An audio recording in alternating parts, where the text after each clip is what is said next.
Okay, what are we doing?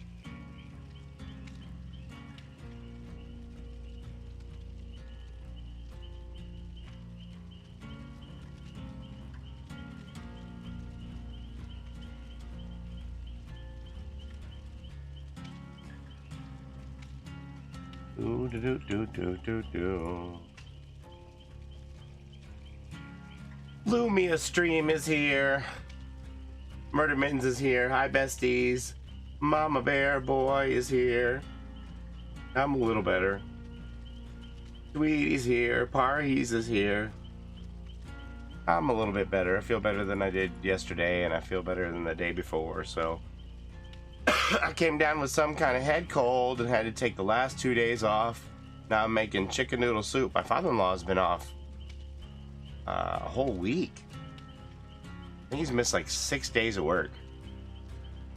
He missed the entire week this week, and then I think he missed at least 1 day, maybe 2 days last week. Might have taken off Thursday and Friday after the holidays. I said, are they going to ask you for a doctor's note? And he said, I don't think so. Sorry, Paulie, I didn't mean to jump in like that. My nephew took over for a second while I walked away from the PC. You could have played with us, Josh. I wouldn't have minded. Arc Legion Gaming. I hope you had a great Christmas and a New Year, too. Uncle David. Work meaning Dead by Daylight. No, not for my father-in-law. My father-in-law, he drives truck. Drives truck like halfway to Montreal every night. I am going to yammer on for a few minutes if you don't mind waiting. I'm going to talk about some stuff. Some things and some stuff. I want to talk about how hard these poor killers have it nowadays. Only killing 59% of survivors, you know, on average, statistically, from the data the devs gave us. And what we can do to help them out in their poor situation here. What's up, Paulie? Thank you, Chocolate Daddy. You're welcome. You're welcome to come in. Got hit with food poisoning. Oh no. I'm glad you're better. I think Tyler got food poisoning at the movies. I don't know. Click to start closed captions. Alright, I guess I'm gonna go to my YouTube because I don't want to misquote this person. Person who left a comment on my stream the other night where I, you know, okay, so as we've talked about, Gem TV, as we've talked about the last few days, I was kind of disappointed to find out that Noed and Plaything weren't properly revealing their auras to survivors. And I found out that the devs were informed of this back on December the 10th, and they didn't do anything with it. And I was like, oh, I don't feel like they're kind of protecting survivor players, letting that go. Now, again, I understand it isn't the most game-breaking bug, and you could still find the Noed totem, or you could still find your Plaything without seeing the aura, but you're at a disadvantage compared to the way the perk is supposed to work, right? So we went through a few games, and I just said, you know, for a couple days, I said, I'm not playing Survivor at all. I have no interest in playing at a disadvantage, especially as word gets around that more and more killers found out that we couldn't see it, and we're running these perks. It was just exhausting because everyone was running it. Yeah, the one night we had like at least half the killers were running Noed or Plaything or both. And, you know, it's hard to know who's doing it on purpose, who's doing it by accident, because that's in their normal build. At least, if they didn't kill switch it, at least let people know. Yeah, but then you run the risk of the temptation of people will go, that's not working. I'm going to run that and suck it, survivors. So if you inform people about that, does it do more good or harm? Is there going to be what do you think based on our community? Do your belief in the good-hearted nature of our community, do you think more people would go, well, that's not fair, I'm going to run those perks, I'm not going to run those perks? or, oh man, I'm gonna stick it to the survivors now and run those perks. What does your gut feeling tell you? I don't know the answer to that, but I'm not convinced that most people would steer away from those perks. And so as we played yesterday with the new cosmetics, and along the way I've been telling people, you know, killers, hey, just so you know, we can't actually see the totems for this, that perk's bugged. And as I said, like, my personal opinion, my point of view is, if you are running the perk now because you know the survivors are at a disadvantage, then that, in my mind, is an exploit, right? The increase in play thing lately, I've even noticed killers definitely know. People would abuse whatever perks they can. I know some people who abuse breakdown when it would permanently disable the hooks. For sure, yeah, for sure. I agree with you 100%. So, like I said, if you were running it all the time, maybe you didn't know, I don't blame you, but if you found out about it and you're like, oh, I'm gonna stick it to these survivors now, then that makes you a douchebag, in my opinion. That's just the way I feel about it. Play thing was fixed as of 2 days ago. Was it? Was it? I don't know. Where did you see that posted? So, because I haven't seen mine. It was for the streamer I went against. It seems a little sporadic. I don't know if it's a combination of perks that makes this happen, because Weedy saw a no-ed. We didn't get a patch. No. So I don't think it's even for everybody. I don't know if it's certain platforms.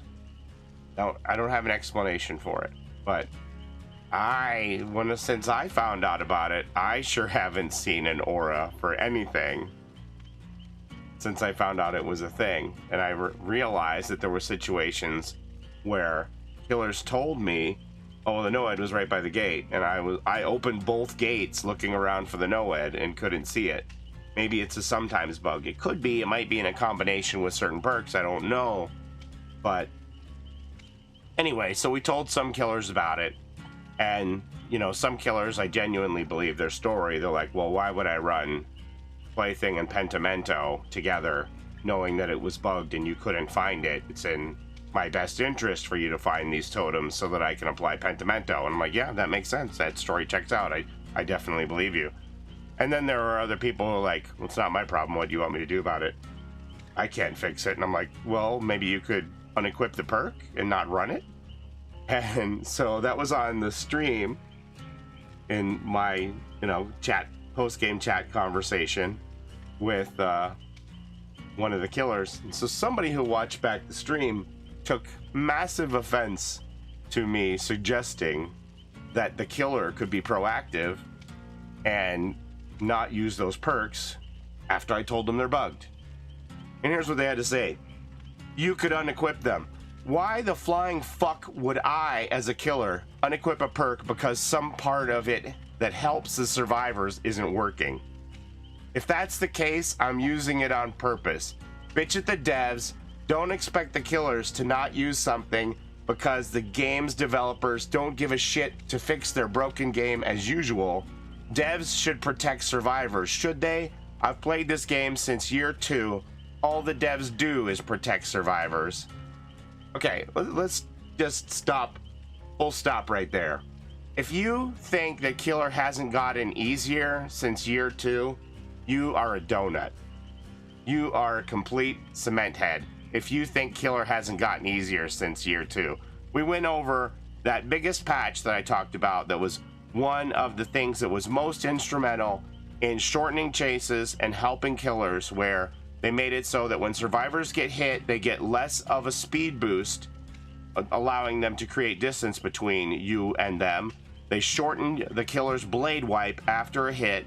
They shortened the amount of stun time after they get stunned, and they made it so that they break pallets faster. If you don't think those 4 things help shorten chase and make killer easier for you, I don't know what to tell you.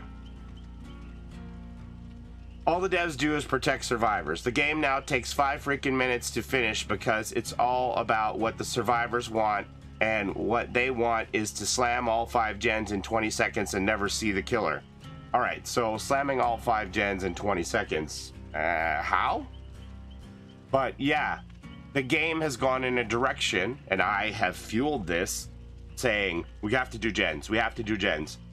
The game was much more casual in the past year or two.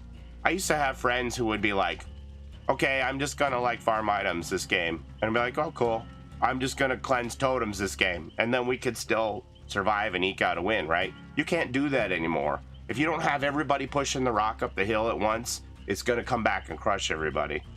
The other 3 people can't shoulder the load. There were games in the past where when I would play with Mark like a year or 2 ago, 2 people could get 3 gens done and finish the game. You can't do that anymore. Who's doing that nowadays? 3 gens getting completed by 2 people on chase. Like Mark would just take chase and just make the killer look silly, and I'd go around and do 3 gens and we would live. It's ridiculous. That doesn't happen anymore.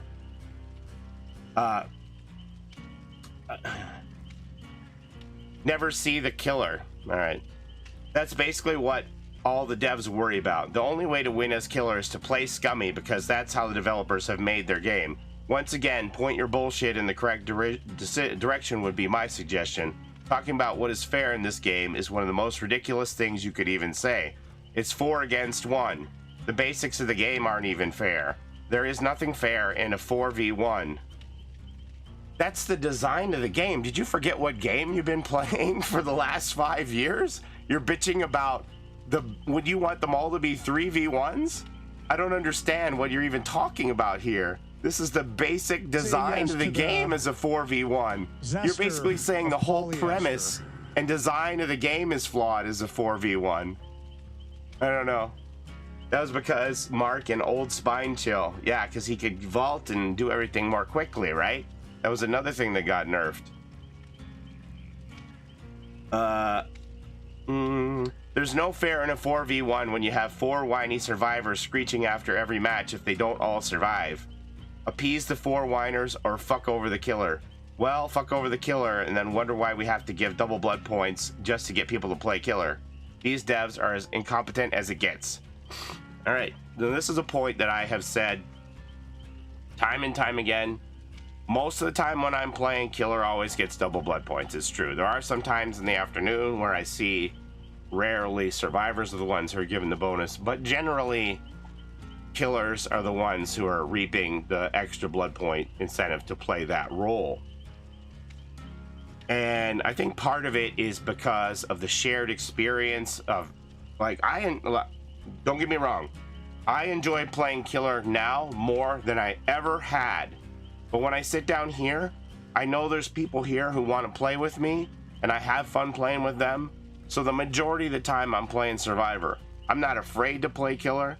I am more confident in my ability of killer than I have ever been, and I'm not a good killer because the game has gotten easier from the other side. There's no debating about it. But I think that you can throw as many blood points at people as possible, and you just are never going to convince some people to turn their back on their friends and the camaraderie and the shared experience to go over to killer. It just isn't going to work. Doesn't work. Doesn't work. If it worked, you would see fluxes throughout the night where it would even out at 0, but it just stays 100% for killer constantly. So I don't know where you're going with this. And this part about fucking over the killer, like statistically, the last stats that we have, the killers are averaging 59.1% survivors killed. That's all killers across the board averaged together are killing survivors 59.1% of the time. That means almost 6 out of every 10 survivors they face are dying. So who's getting fucked over here? And what would you like to happen? At what kill rate would you be happy and not feel like you are the one being fucked over? What percentage of survivors would be fair for you to kill, that you would feel this game is balanced. I don't know. I don't know. So anyway, that was a thing that happened. I was like, okay, so why don't you just, instead of this long rambling rant, why don't you just tell me that you're not in favor of fair play or good sportsmanship?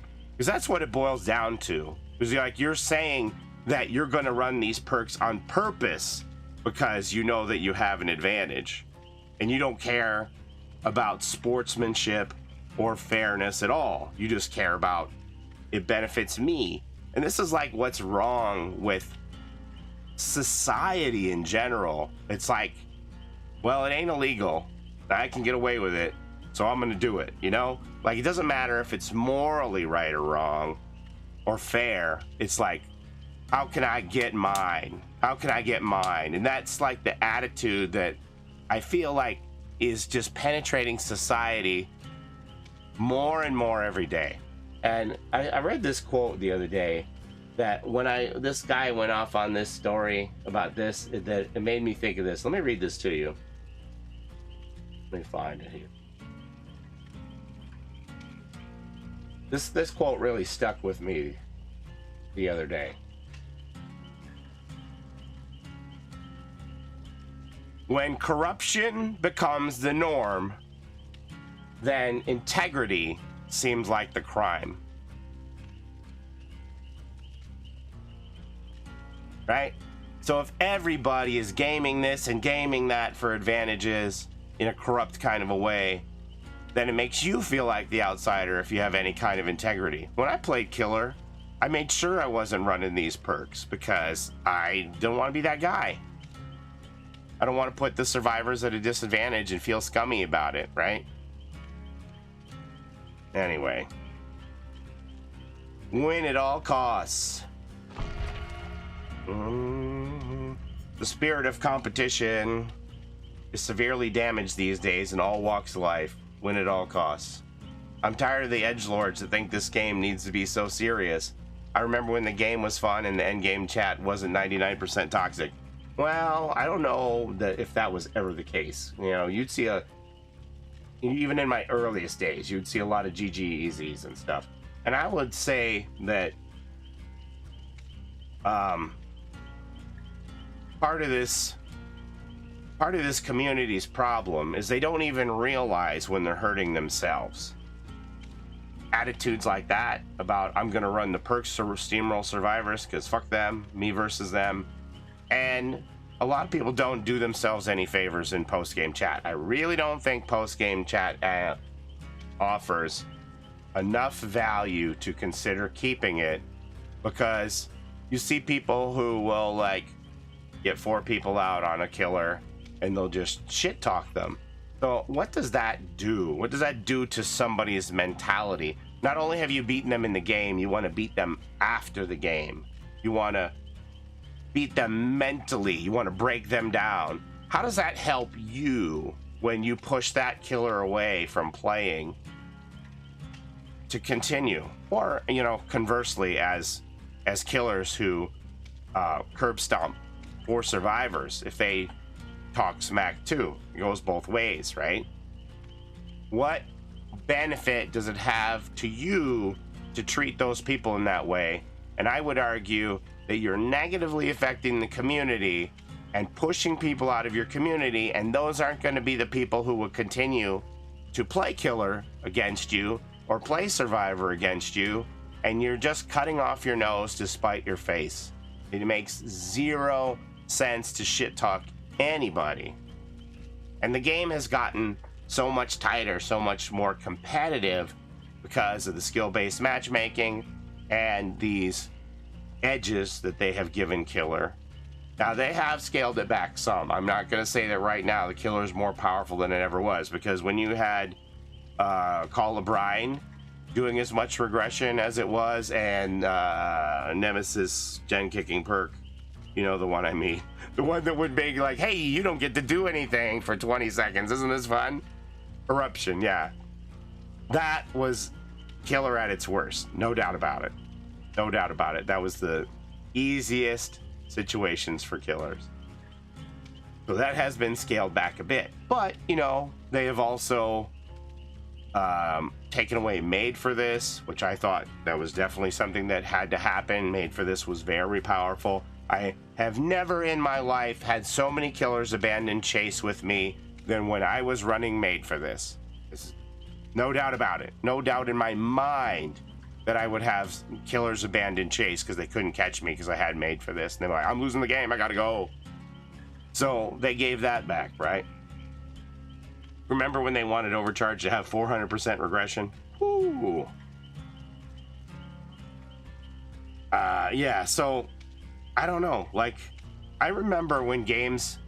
Okay, so before we had skill-based matchmaking and we had just grade reset, rank reset, you know, when rank reset would come through, you'd go up against some babies because you'd get your rank pushed down and you'd come up against these people.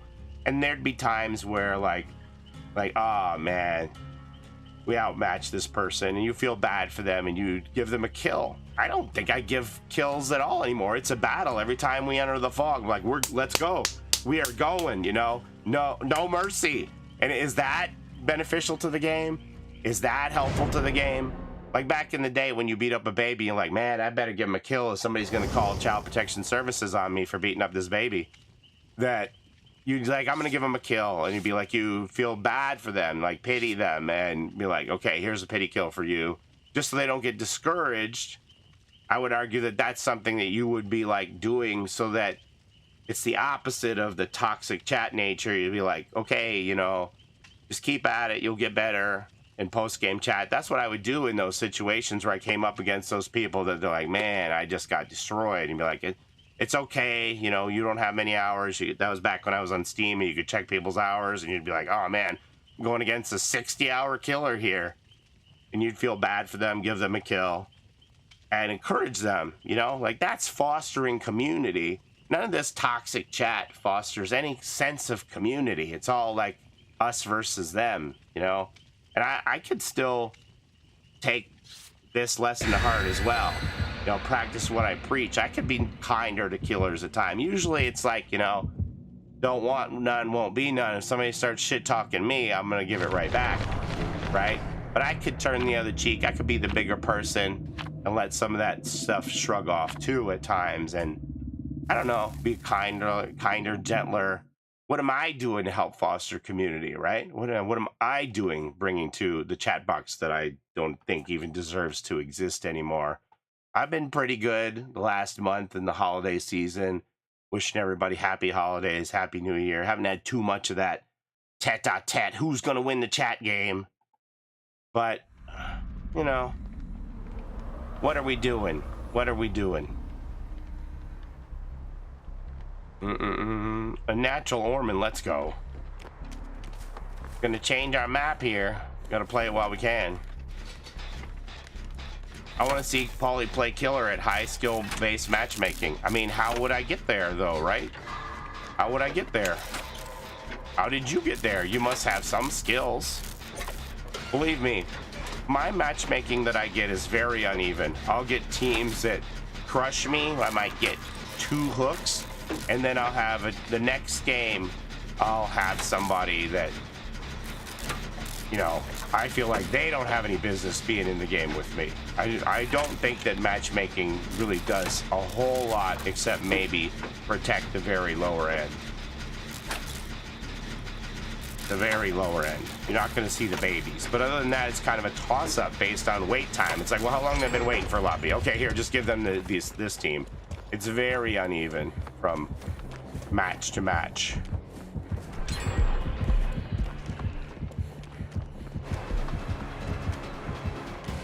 Done.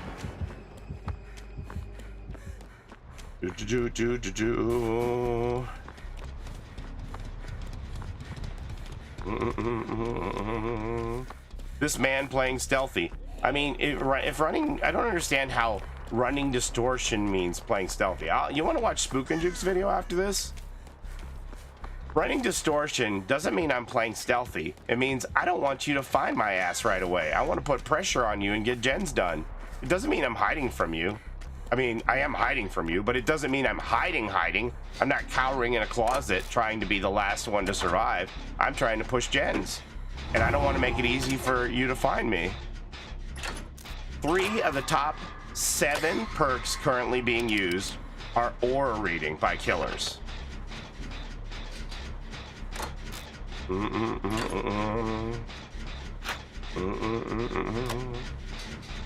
3 of the 7 top perks being used by killers are to find survivors. Why would I want to make it easier for you to find me?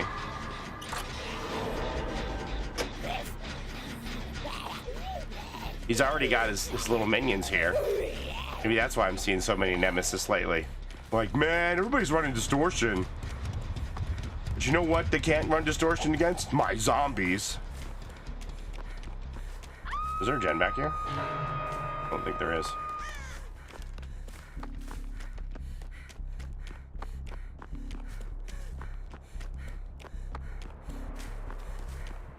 It's fun when killers get so angry. Okay, so again, so remember, even though we all have this distortion and nobody can see us with their 3 out of the top 7 perks they're using, they're still killing us at a rate of 59%.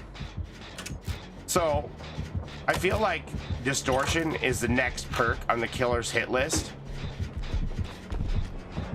But they decided, oh man, well, we got rid of mate for this. Now what do we want to take down? Let's take down distortion. And then after that, windows of opportunity. So what are the kill rates going to look like if you don't have distortion and you don't have windows of opportunity, if they're already hitting 59%? Again, what rate are killers going to be happy with their kill rates?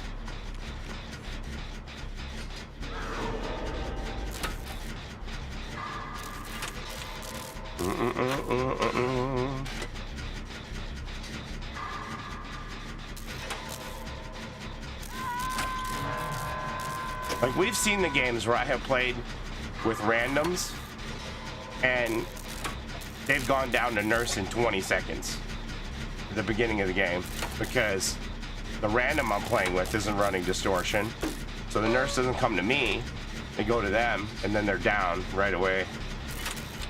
You think they should do something to limit aura reading abilities, or should they just let the game go through this meta? And I don't know. I don't know what the right answer is to that. I don't know if you should make distortion regain stacks less frequently, if maybe you should make it so they can't get stacks in chase. I'm not saying that, you know, it needs to be untouched, but you can't, like, get rid of it altogether.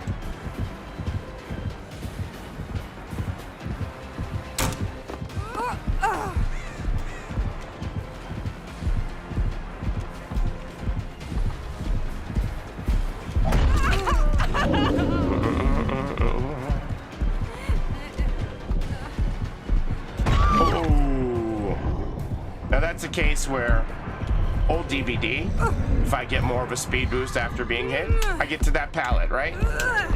He has to do his knuckle wipe longer, right?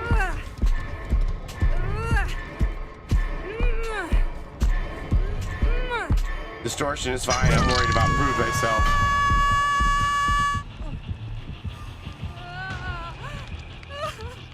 I don't run distortion because the killer fighting me first is a lot better than them finding my teammates about 90% of the time. So when I play with my son, I'll take distortion off, right? Because he doesn't have distortion. So I don't want the killer to be on him right away because he's not going to be as adept at running the killer as I am. So I would rather take the chase than him because he'll be the one that gets put in a bad spot right away. Now, when we're running this, like, we're all doing it, right? So...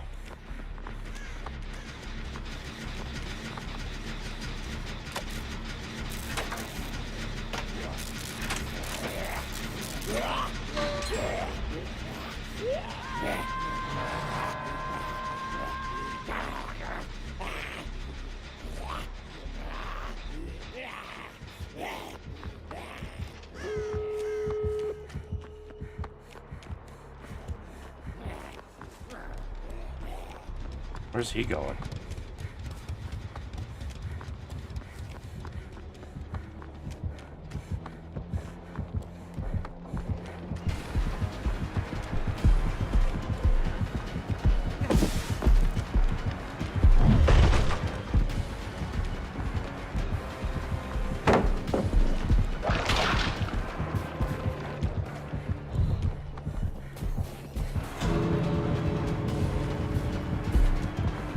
Where do you reckon that gate's at?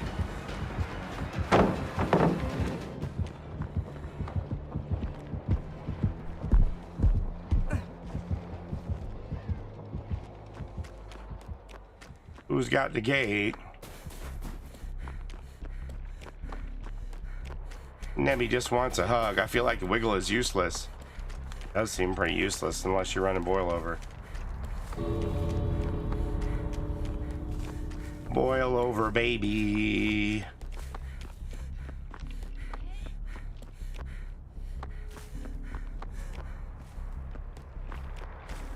Alert for the win. Retaliate to the aura reading by also using the aura reading.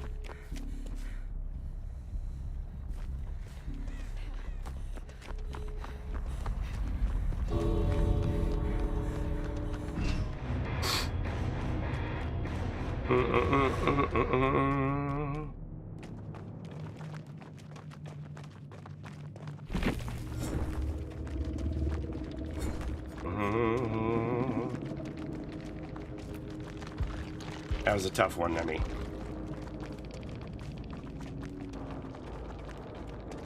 That was a tough one for you, buddy. I don't even know how many hooks you got. Not many. Discordant, save the best for last, eruption, and enduring. I do not play. 2, maybe 3. I do not play on PS5. Is SBMM active? Well, as far as I know.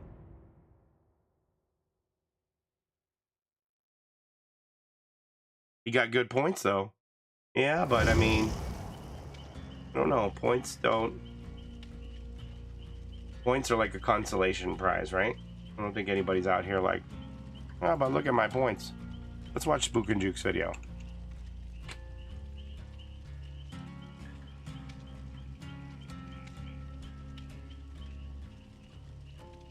Hello everyone. When I first saw this video and the title, I was like, oh no, not another one. Here we got somebody else who's going after distortion. And then I was pleasantly surprised to see that was not the case. I was like, oh, thank God. A multi-million-dollar scandal is rock. Multi-million-dollar Hello everyone, I hope you're all scandal. doing well. In case you haven't noticed, ever since Made for This got nerfed into the Hello everyone. This is exactly the same line of thinking that I had, that after Made for This was nerfed, we're on to the next perk that we're gunning for. I hope you're all doing well. In case you haven't noticed, ever since Made for This got nerfed into the ground, and well, Hang on, actually, I'm gonna mute my game.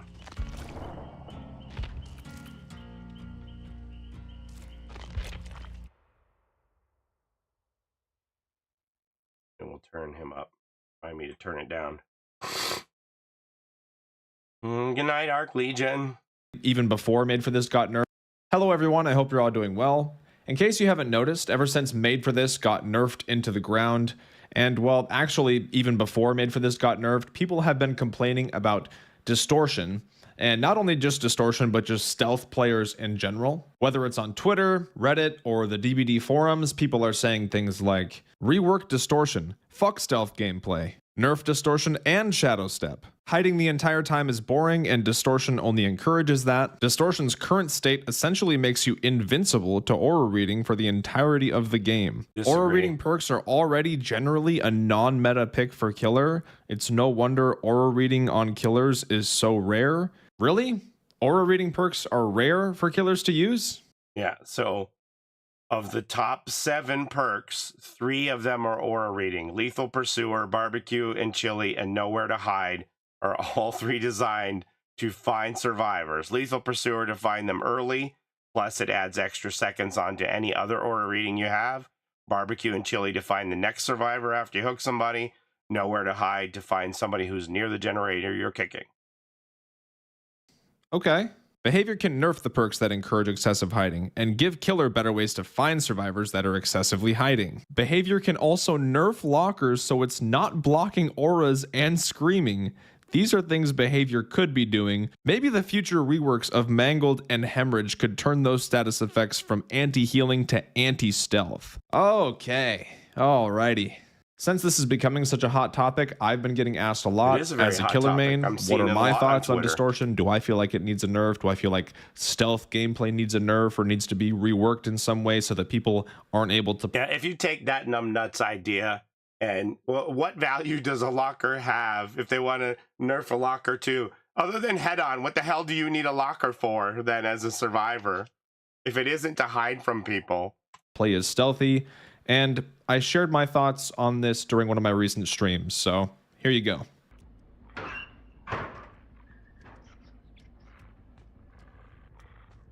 Really nothing, huh? Some stealthy survivors. There we go.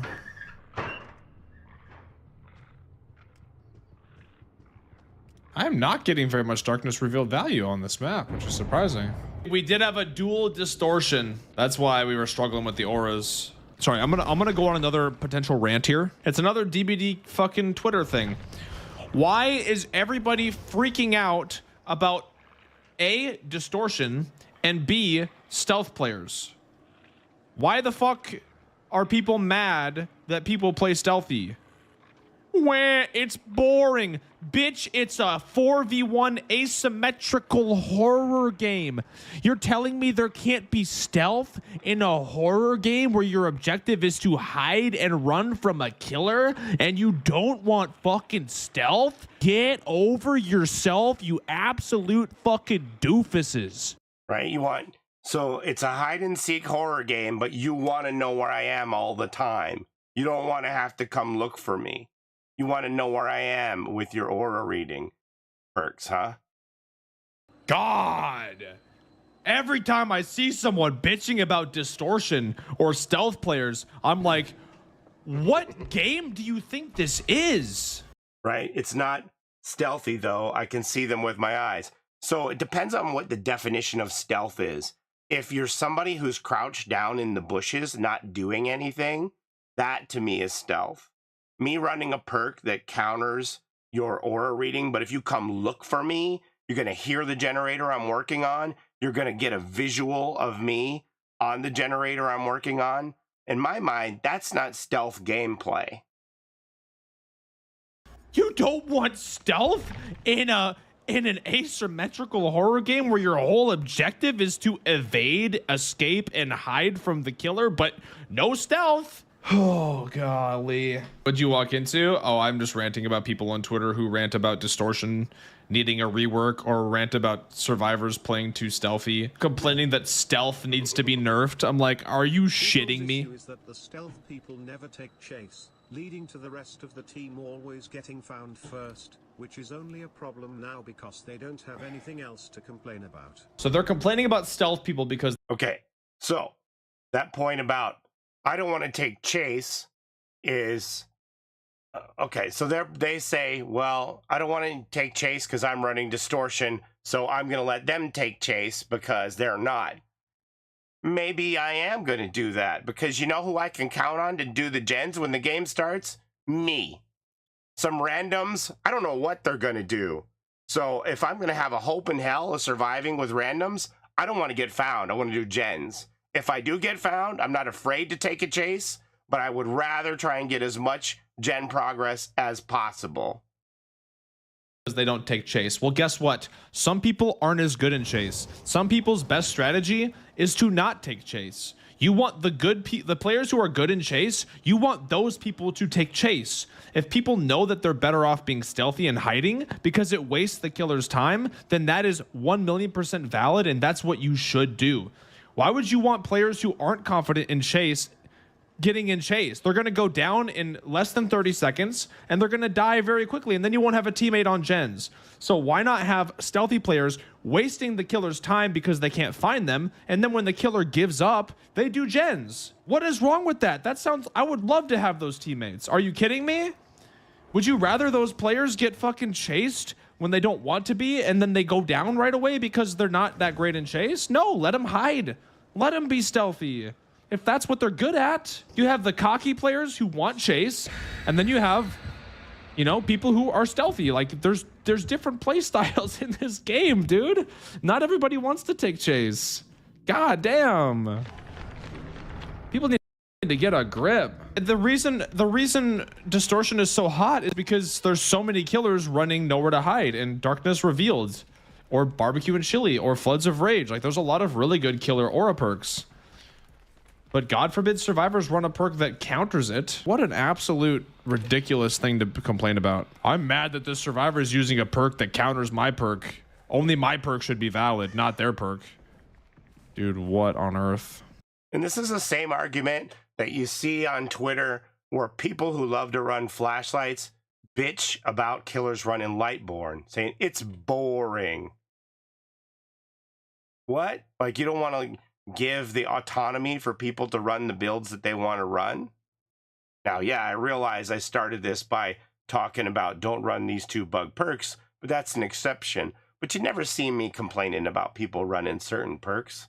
Like, I believe that all the perks are there to be used as at people's discretion in whatever way they want, right? So, I don't know. It's just really weird. It's a weird hill to die on. So the other thing I would say is another reason why I felt compelled to run Windows is because of these things that shorten the distance that I get in chase after I get hit, after a killer gets stunned, when they can break pallets quicker and things like that. I have very little margin for error to find the next resource now because the distance that I have gained after getting hit has been shortened. So I need Windows so that I can plan where I'm going next. It makes it more clear for me, my path, when I'm going to do this, then I'm going to do this, then I'm going to do this.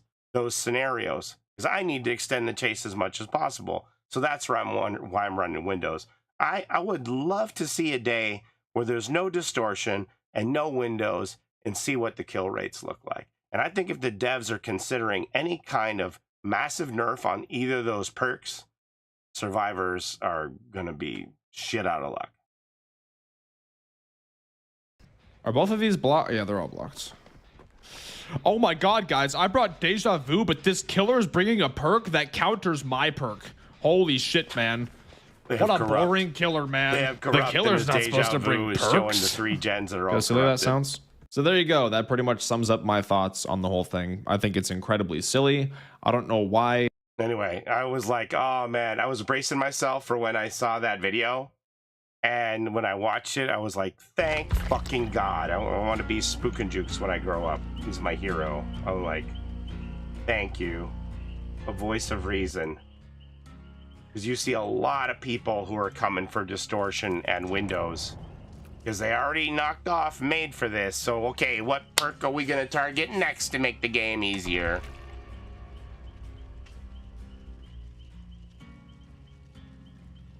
I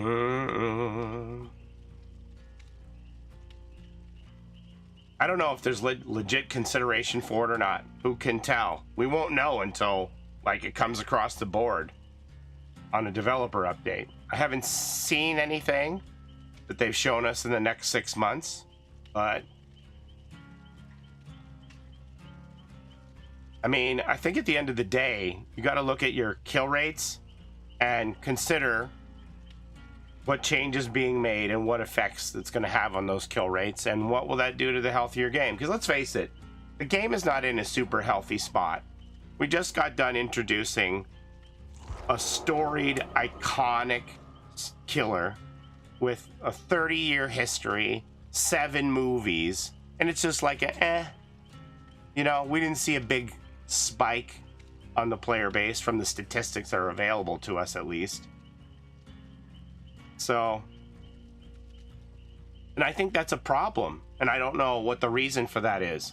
I've thought about this for a while. I'm trying to wrap my head around it. Why would that be? Are people getting bored of the game because they have to play the game in a certain style all the time if they want to have a chance to compete. The days of, oh, I'm going to do a plunder build. Unless you have a challenge, who's doing that? I remember my friend Amy, the obsessed illusionist. She would just like, I'm just going to stockpile inventory and search chests. Okay. Anybody searching chests with me now? No, they're going to get a paddling.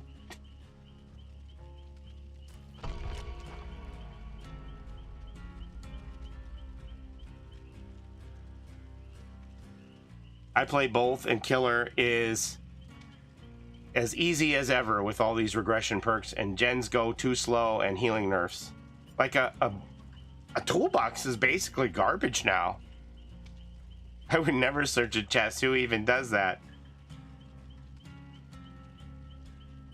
A lot of people used to look in chests. Yeah, I remember I'd play the game and I'd be like, oh, points. Here's a totem. I'm just going to cleanse it. That was before we had anywhere near the amount of hexes that we have now. Before boons, I'd be like, hey, that's points. I'm going to do this. And John would be like, get on a gen. I'm like, John, gens can wait. But it turned out that Jen was like the fog Stradamus of Dead by Daylight, that he saw the vision of what the game needed to be. He needed to be genning all the time to have a chance.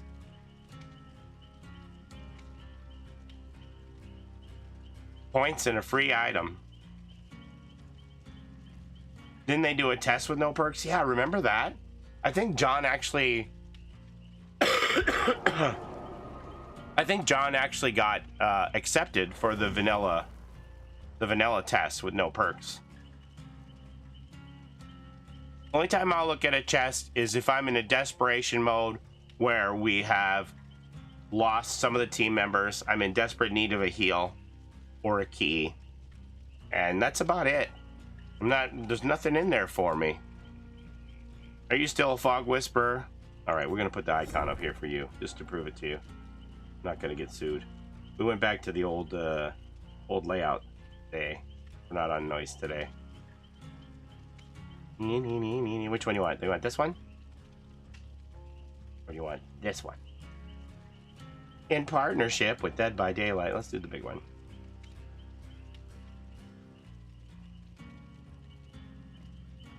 We're not on noise today. I took a day off of noise. I only look at chests if there is a challenge. Yeah, if there's a challenge, I'll be like, by all means, can I throw some coins in to help you? Because I get it. Stuff that needs doing. I get it.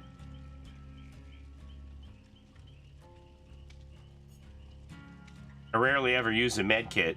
I mean, I usually bring a med kit all the time because of the amount of time it saves compared to self-care. Self-care is just, it's too long for me. I used to be a self-care advocate, and I was like, well, I can still get stuff done. I take a few extra seconds to heal myself. Yeah, we'll still get stuff done. And then I don't have to spend, you know, whatever it is. I don't have to spend 2,000, 3,000, 4,000 of my precious blood points on medkits. But now it's like I'm running, rarely am I not bringing a medkit into the game. Do you think gens need to be where it used to be? No, I don't think so. I mean, I don't know. See, like, I wonder too if the devs are struggling with why the player base is faltering. Like, if you would have told me a year ago, or, you know, a couple years ago when Nemesis came in and boom, we had like 75,000 people playing, and then boom, Wesker came and we had a big swell there.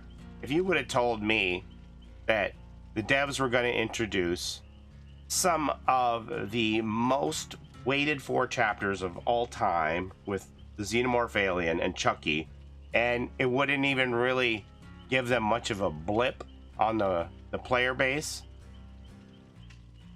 I wouldn't have believed it. So what does that mean? What if would it be even lower if we didn't have those two killers, those two chapters?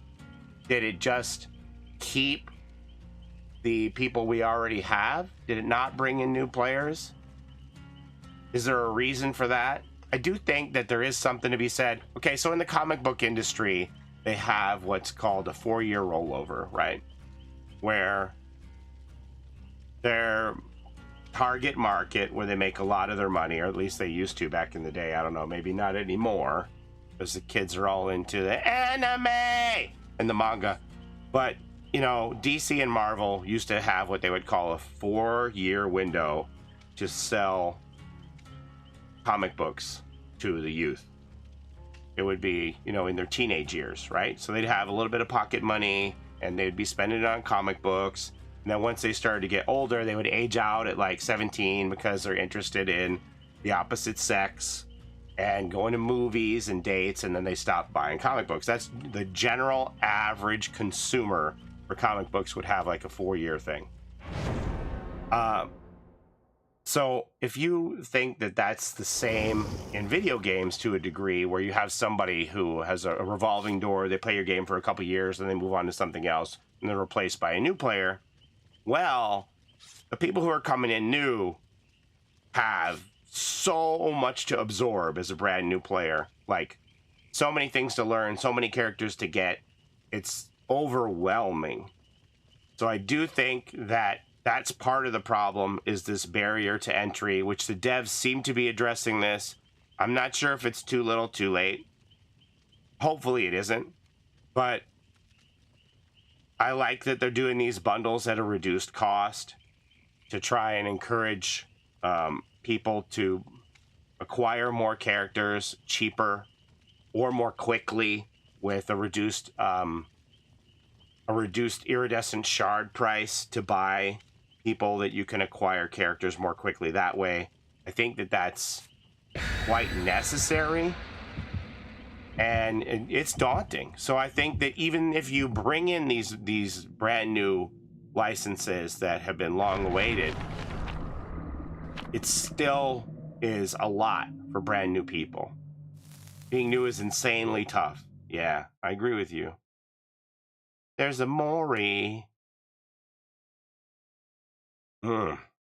Yeah, so that's a problem too, right? Like, if you have some of the better perks that are paywalled behind characters that you can't get with playtime, right? Those are going to be like Orixel only characters. That's a bit of a problem too, right? You need to buy Pinhead. You need to buy Nemesis. So these are the things that I'm sure the devs are concerned about. Like, I only have the Steam charts available to me. I don't know how many people, how the player base is changing from month to month on Epic, on Xbox, on PlayStation, on Switch. Only the devs have that. I only have Steam to go by. So, like, if I look at Steam and assume that all the other platforms are doing the same, and it's like flatlining, or, they're not getting growth, is it sustainable? Like, how much are they paying for these licenses? Is it worth it for them to get a license if they're not seeing a net benefit? If they didn't have the license, would they be getting a net loss in players without bringing these licenses in? My YouTube runs so much smoother than Twitch on data and no ads. Nice, submit. Console is pretty healthy. Well, we don't have statistical evidence to show me that. I only have the Steam charts. The Steam charts show me how the player base is doing every day and the change from month to month. I can actually look at that and get data to take into consideration. Where's the down here? Okay, so I want to go out that way. I'm gonna do this. Where are the stats? And I don't know if the devs would ever. Wait, another Nemesis? Movie licenses just aren't as popular as you think in gaming. I mean, that might be true. Could be true. Maybe I have underestimated. Maybe this is just a video game and it isn't a horror game, and it doesn't matter if you bring in somebody from horror. Maybe somebody in gaming is more important. Maybe the clock tower killer is something that people will be like, oh boy, the clock tower killer's here. When is the next event or chapter drop? So I think next week we'll see the reveal and the public test build for whatever the new mid-chapter survivor is, with the proposed changes to Hillbilly and the 3-gen strat.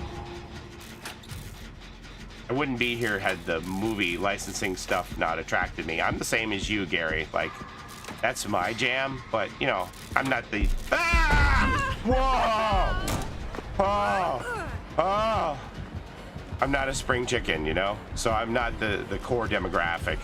Holy crap, Nemesis. What the hell did you do to me, buddy boy?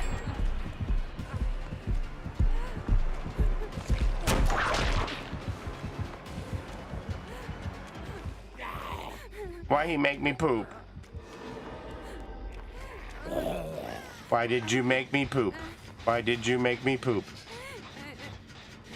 It's not a horror game. Paulie goes, ah! Maybe this isn't a horror game. Ah!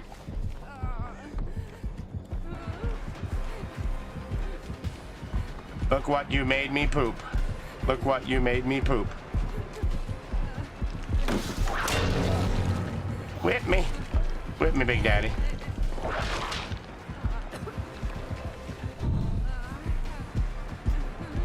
Hey, is this your baby buggy? But what about Super Duper? Oh no! I was holding shift. I'm sorry. I didn't see you there. It's my bad. That's my fault. That's on me. It's on me.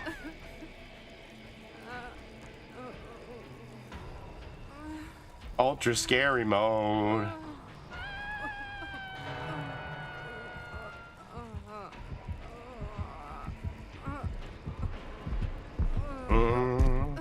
Michael Myers still scares the poop out of me, so that was Tinkerer then, right?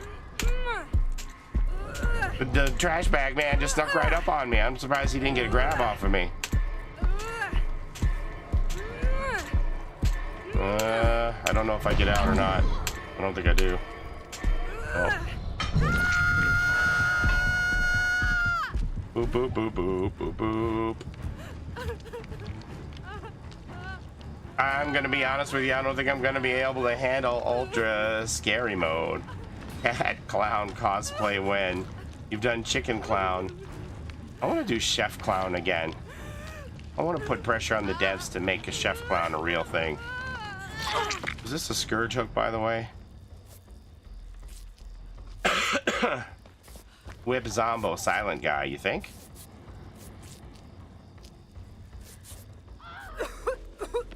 Yeah, I'm gonna go this way.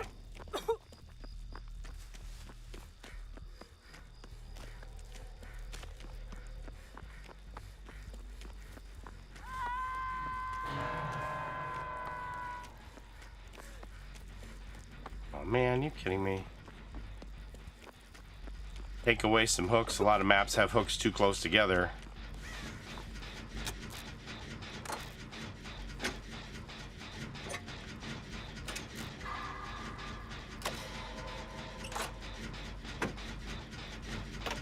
A lot of these demographics really aren't familiar with the old icons. It might help to be more current with somebody like Terrifier. Yeah, I agree with you there. I mean, that's another one of the things why I think it could be Walking Dead, because like when Matthew Cote did his interview with Slasher Radio, and he said that since Dead by Daylight has been in development over like the last 2 years, 10 years, sorry, because it was in development like 2 years before release, right?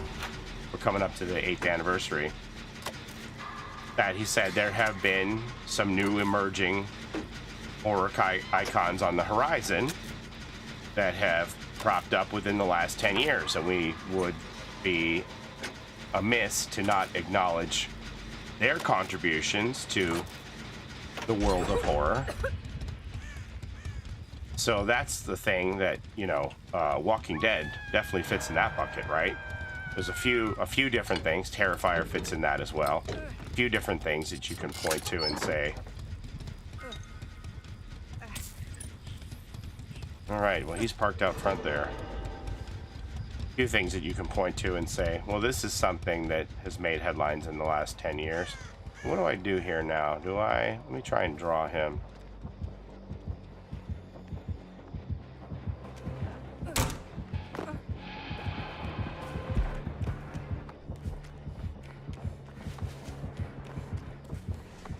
You got it.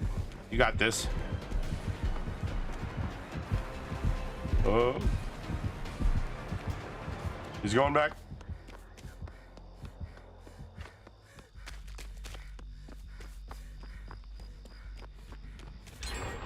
Is this done? The Nemesis tentacle whip me. Just done. Hey, you.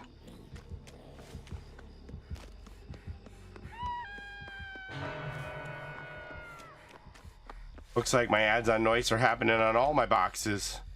Wait, didn't I turn noise off? Did I not turn it off? Am I mistaken?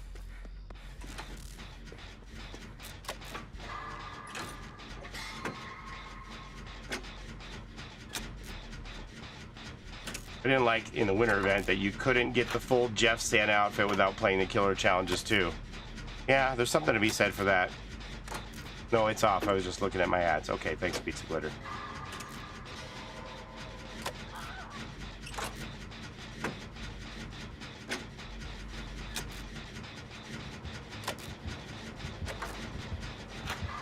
Why does he want to hurt Mitten so bad?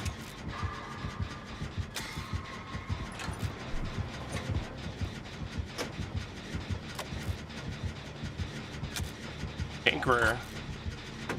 Getting the last gen done, baby. You don't care. Mittens is a problem. Does he remember her from a previous match? What's happening?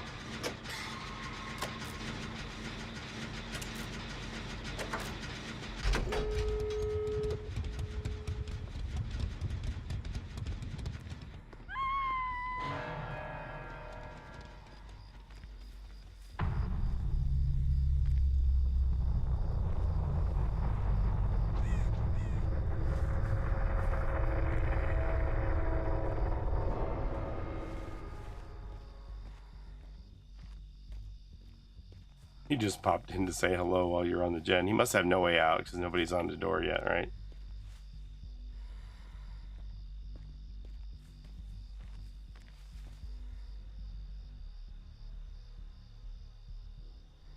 Yeah, the challenges weren't that hard, but, you know, to deny somebody a yeah, no way out. To deny somebody a survivor cosmetic,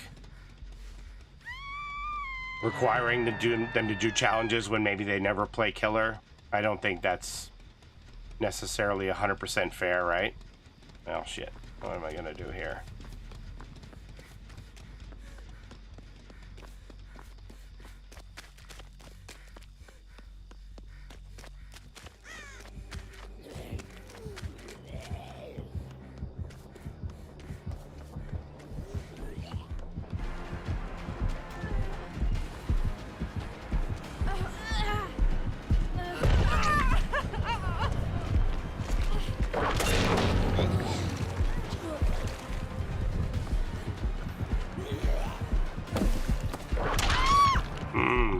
Got the long tentacle today. I didn't enjoy having to do the killer challenges to get it all, right? Like it's a survivor cosmetic that they made you do killer challenges to get it.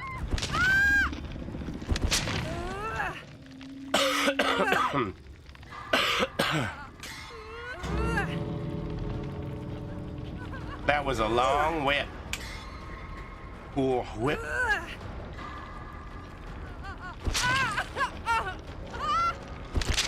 Oh, Maury too.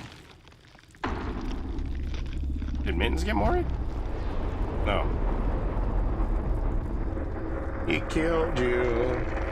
He sure did.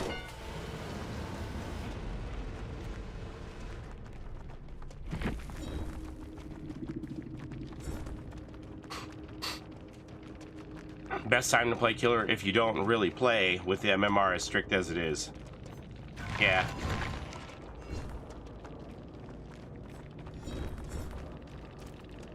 The challenges weren't that bad, but if you're like somebody who just really has no interest in playing killer, but you also want to get the Jeff cosmetic, it's like, ugh.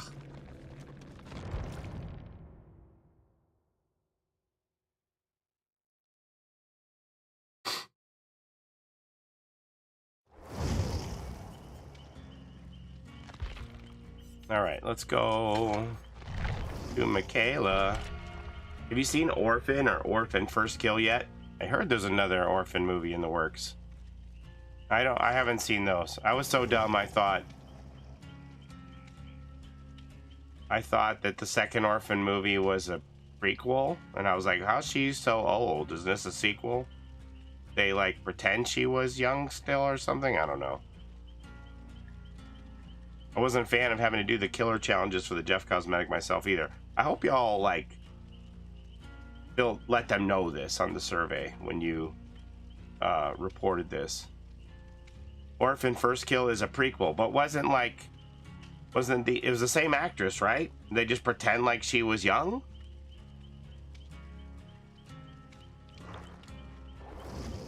All right, now I need to know. Esther the Orphan, right? Orphan movie, not Orphan Annie. Okay, so it's 13 years later between these two movies.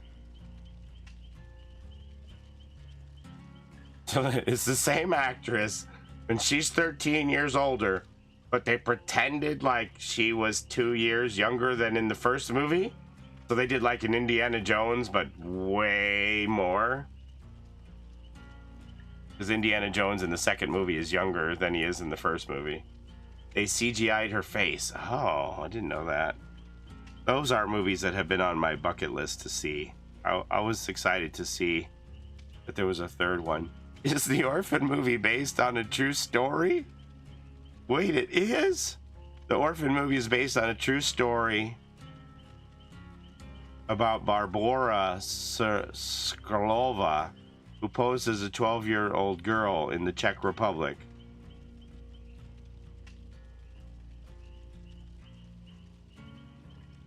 Oh my goodness.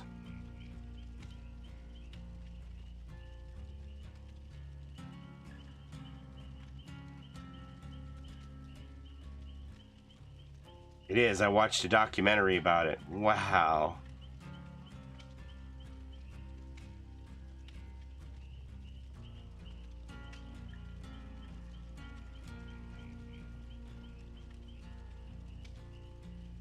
The girl's lies and manipulation led her to being taken in by a woman named Klara Morova, and then she subjected her own children to horrific abuse.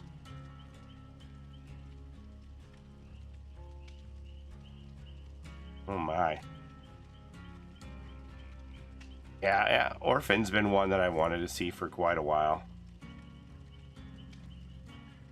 I didn't finish the winter event when I saw I had to do every item, including killer, to get the full character. No bueno. Hey, Evan. Well, I hope if you all took any of those surveys that you let them know that.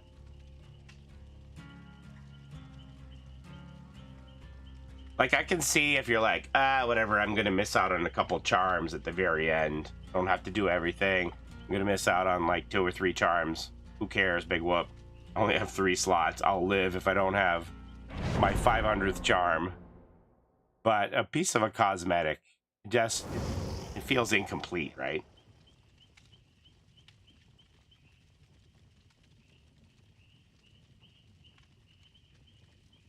Yeah, I hope to get to those Orphan movies someday. They also say Annabelle is based on truths. Yeah, that's part of the Conjuring universe, right? With those folks.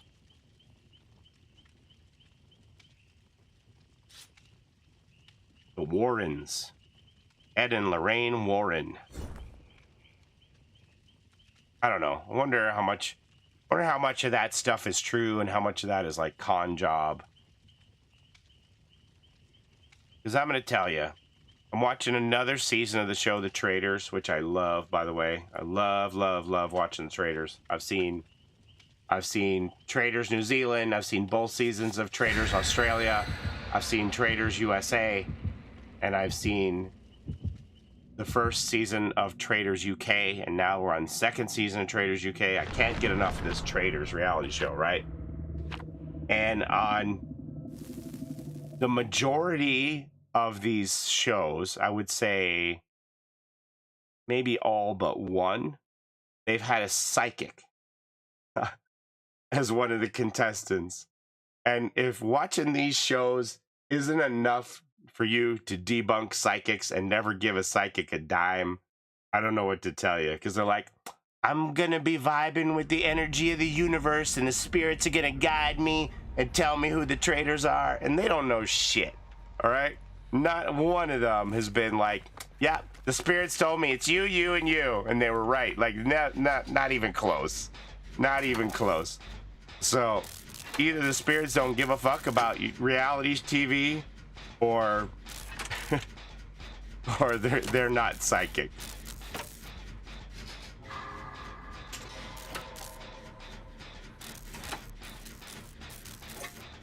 Bless you, Angel Gaming. I don't know. Maybe the spirits are like, man, come ask me when somebody wants to reunite with their long lost departed one. I don't care about your little reality show. Not gonna tell you who the traitors are.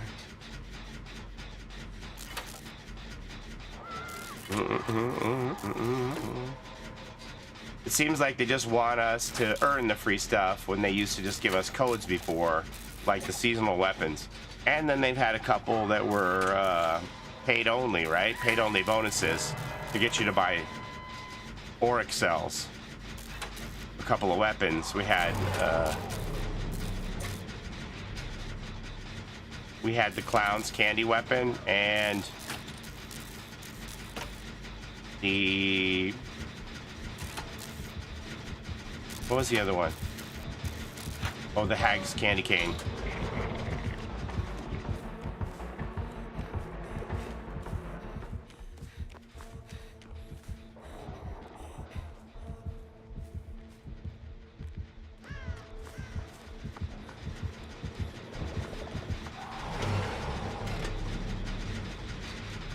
Yeah, Dwight had a hat, you're right, for April Fool's Day. What perk is anti-tunneling? Off the record and decisive strike. I would recommend off the record, personally.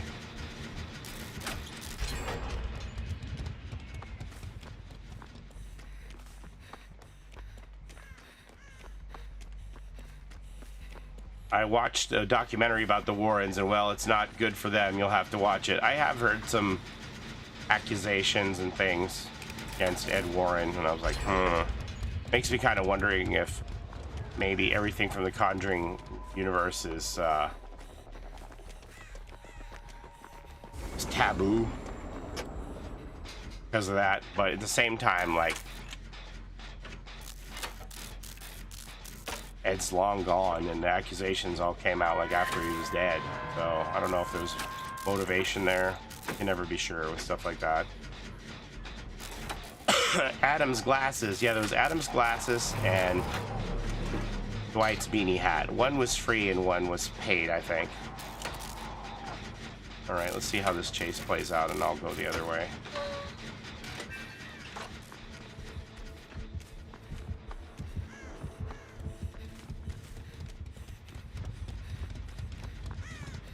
I'm coming, Tweety. Don't jump off in my face. Soup stock. You're making your own soup? Damn.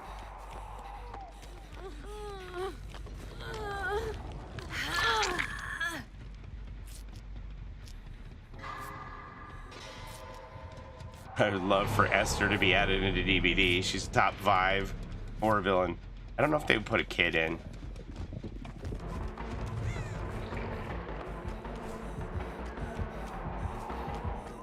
All right, so we got to go back and get this gen done, right?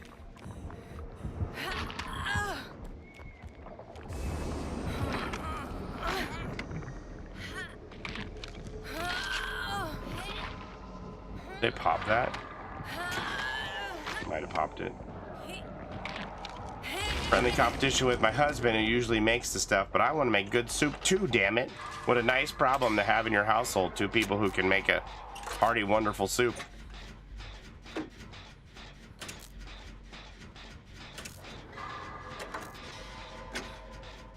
I mean, does really anybody in your family lose when you both can make amazing soups in the soup competition?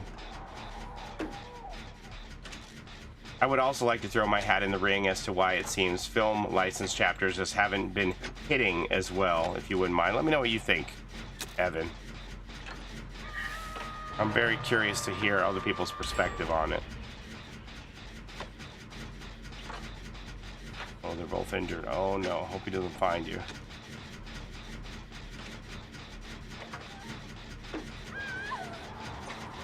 Alright, I gotta go. We'll swap. Oh, yeah, don't ask me why I did that.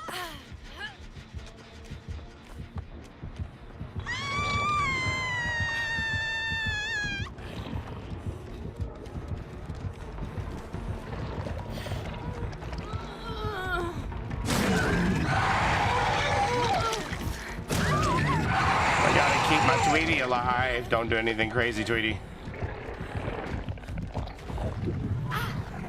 Mittens is gonna save you, alright.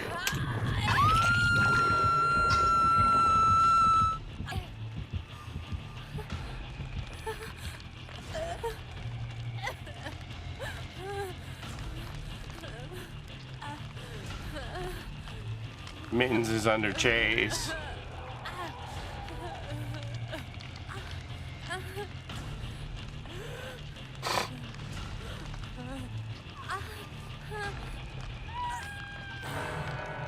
I think if you ever have some free time, watch Sam and Colby's Conjuring documentary, parts 1 through 3. You feel like questioning the Warrens on some of their stories.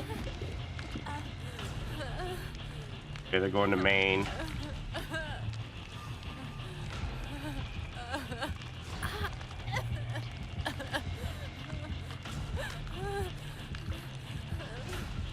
Tweety's gonna be dead. Jump!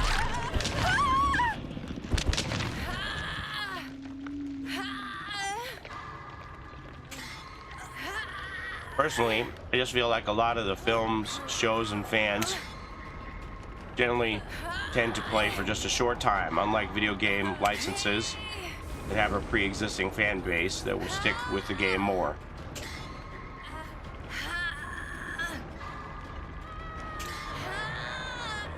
Alright, so it's a hatch game.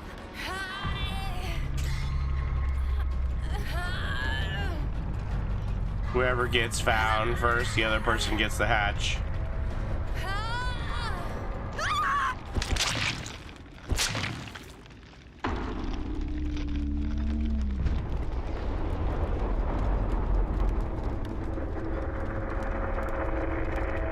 If real stuff was actually uploaded, would you believe it? Because there's so much out there. Don't know what's real and what's not now. Yeah, I mean, AI is so good.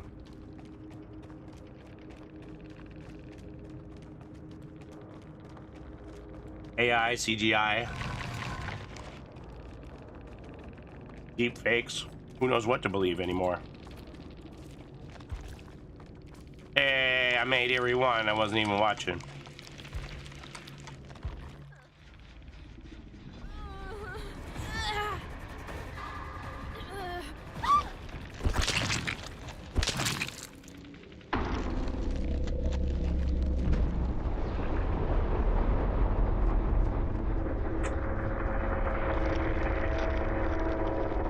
Died on first hook.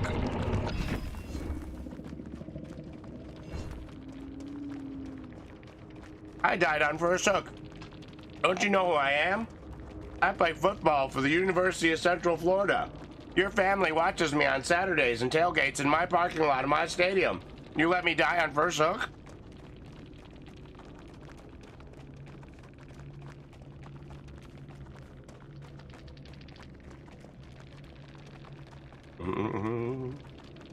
Is it snowing up there yet? A little bit.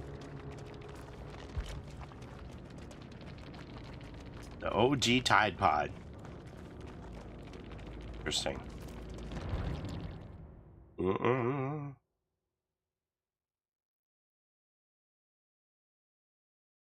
Not too much snow.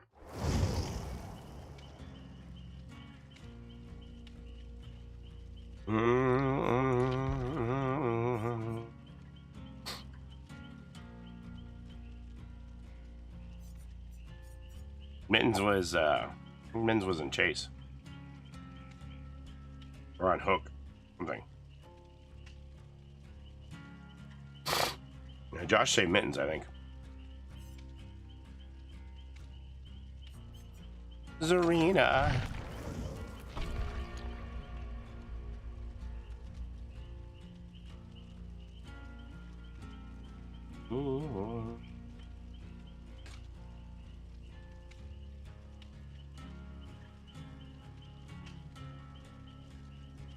But yeah, it's both interesting, but also kind of sad to see some giant IPs like Alien just not gain a lot of traction.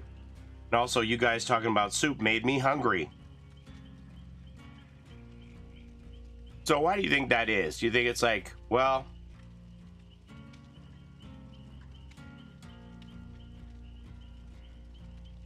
okay, great. The Xenomorph and Chucky are in the game, but I'm tired of looping and Jen, so good for them. You think that plays any part in it? You think it's that alternate game modes are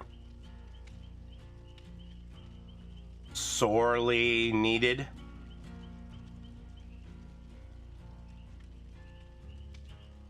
Because, you know, we do see a spike in player base when an event starts, right?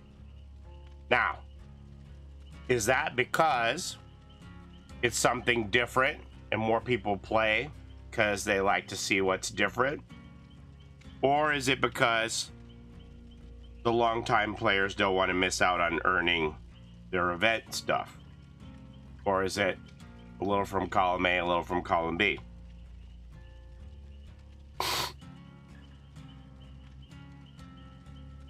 If we can look at the Steam charts and see. All right.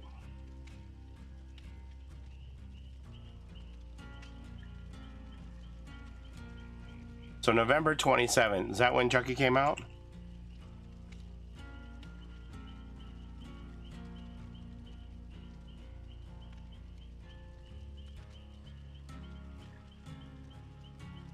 Yeah. So we did get a spike when Chucky came out. We went from 44,000 people playing the 2-3 days before. I mean, actually, even Sunday was a dip. Sunday was down to 35,000. I don't know if people were getting a lot of rest for the next day to be ready for Chucky in the morning. The peak on Sunday, November 26th, the day before Chucky came out, was 35,000 on Steam. The day Chucky came out on Steam, it was almost 58,000. If I'm honest, yeah, I love DBD, but I'm so burnt out on it that even if they brought in one of my favorite IPs, it's still the game I've played for 7 years. That's another point that people have made, is that because of the tighter nature of the game, where this game runs on the currency of time and every second is precious to getting the objective done for your survival, that you don't have a lot of opportunity to maybe play different styles where you're like, yeah, I just want to tank for people and take hits and do metal a man and break hooks, for example, or I want to search chests, or I want to totem hunt. Anybody who's like doing that kind of playstyle has almost certainly sworn their teammates to death. Yeah, because of the skill-based matchmaking, the tighter games in skill level and in killing efficiency. So does that contribute to making the game more stale for you? If you can't just, well, like I remember sometimes that I'd be like, everybody run a coin, and what I'm gonna do for this game is I'm gonna rummage through every chest, and I'm gonna put all the items in the basement, and I'm gonna have a bazaar. These are gonna be all my items that are for sale, and you can visit me in the basement, and I will have searched all 11 chests or whatever it is. And I'm gonna bring all the items down to the basement. And that was like something that I would just do for fun. I could never do that now and hope that anyone would live.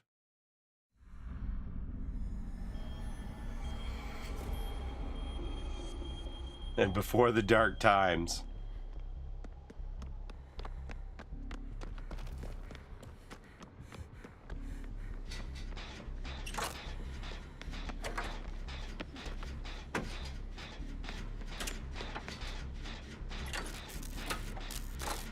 Gens are life, you know?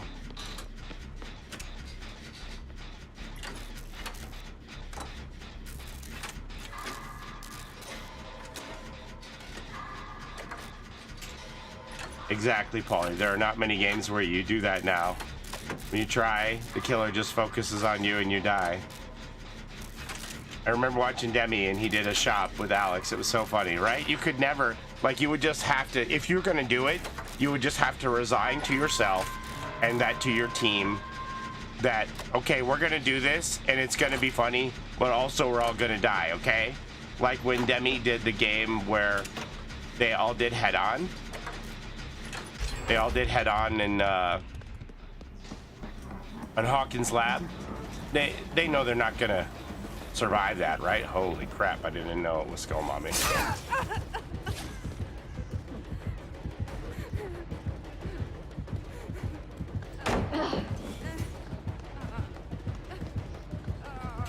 Oh shit.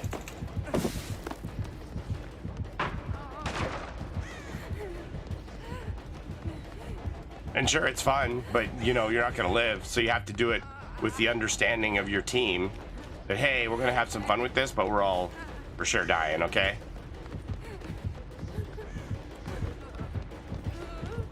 Can I get here? You think I can get here?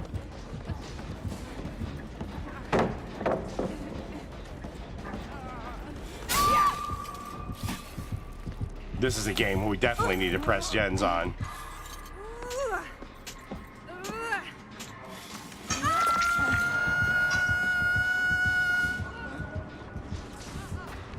I'm honestly a little sad there isn't more gen progress when I got on this hook.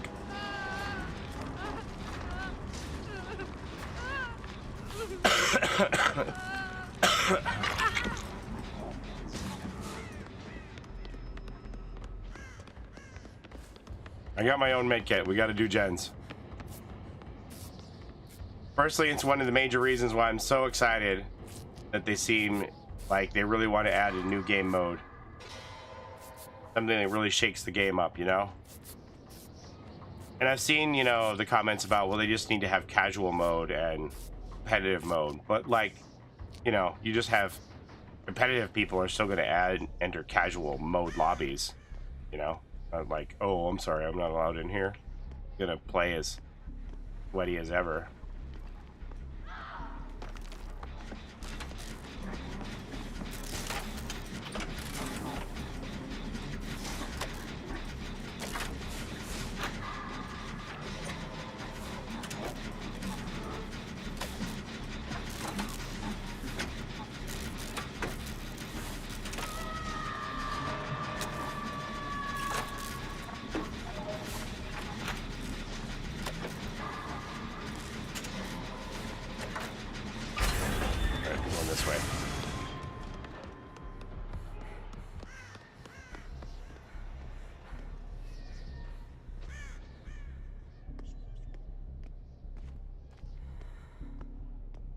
Back on a gen there.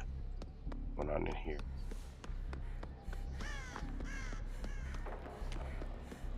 Oh my.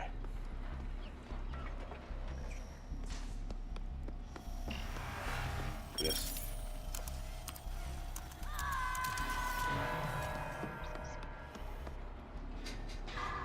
But he's pieced out already.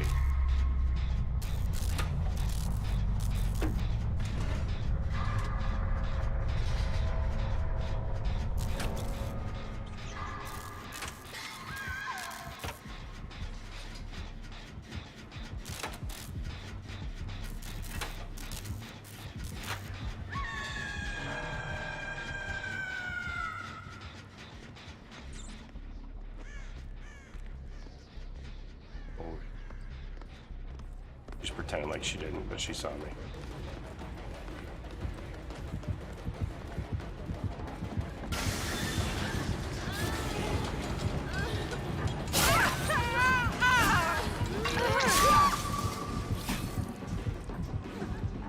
All right, Mittens, get ready to go to the shack.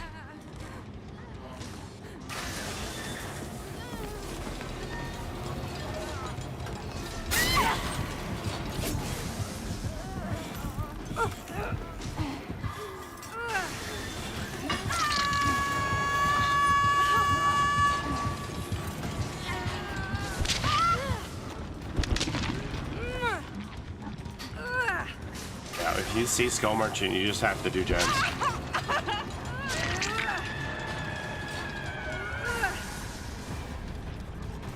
What year did DBD do their big perk change?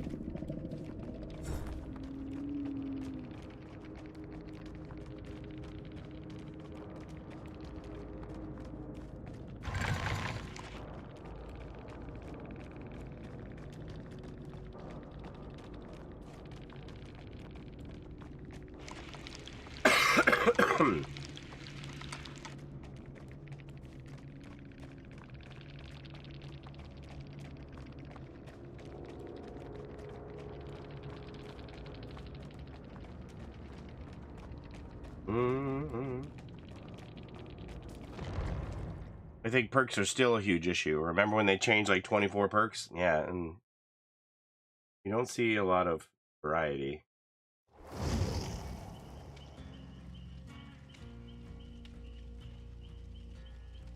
They nerfed Dead Hard again. It was July 12th, 2022.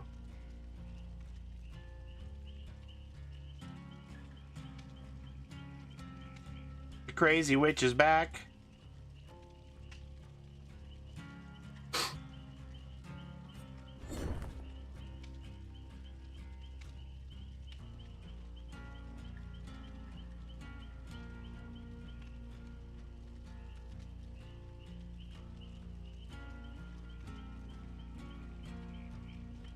How many perks do you guys think we're gonna end up with total? Like at the end of time, you mean?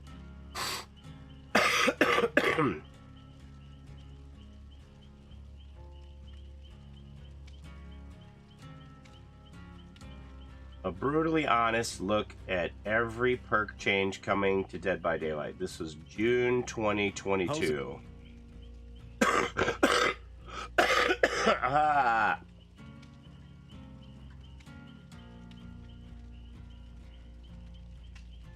Yeah, okay. All right, yeah, so this is June 2022. What, Tweety quit?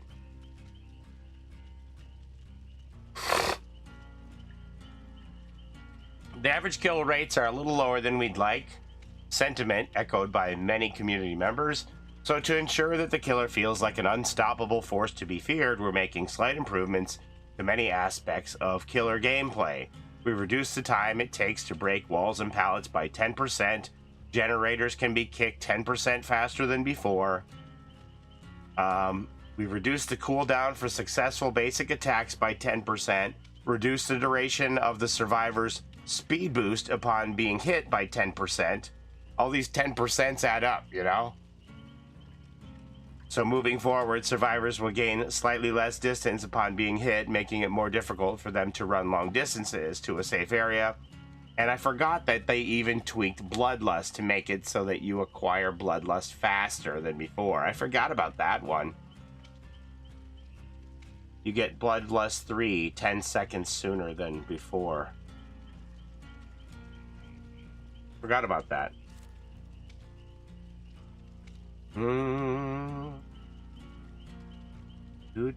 Do.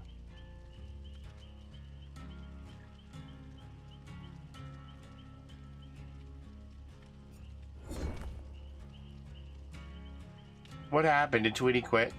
Do we know? Where's Tweety? Tweety's internet conk out? Have we heard from Tweety? Can somebody do a wellness check on Tweety?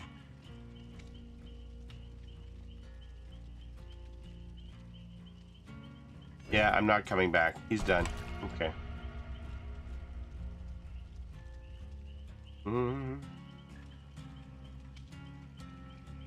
June 2022, the month where I said F it all. That demo was really abusive to him in the after chat. Wow. I didn't see that. Seems uncalled for. Again. For what? Goes back DM'd me. I don't have my scroll here at the top. Do this. What is this?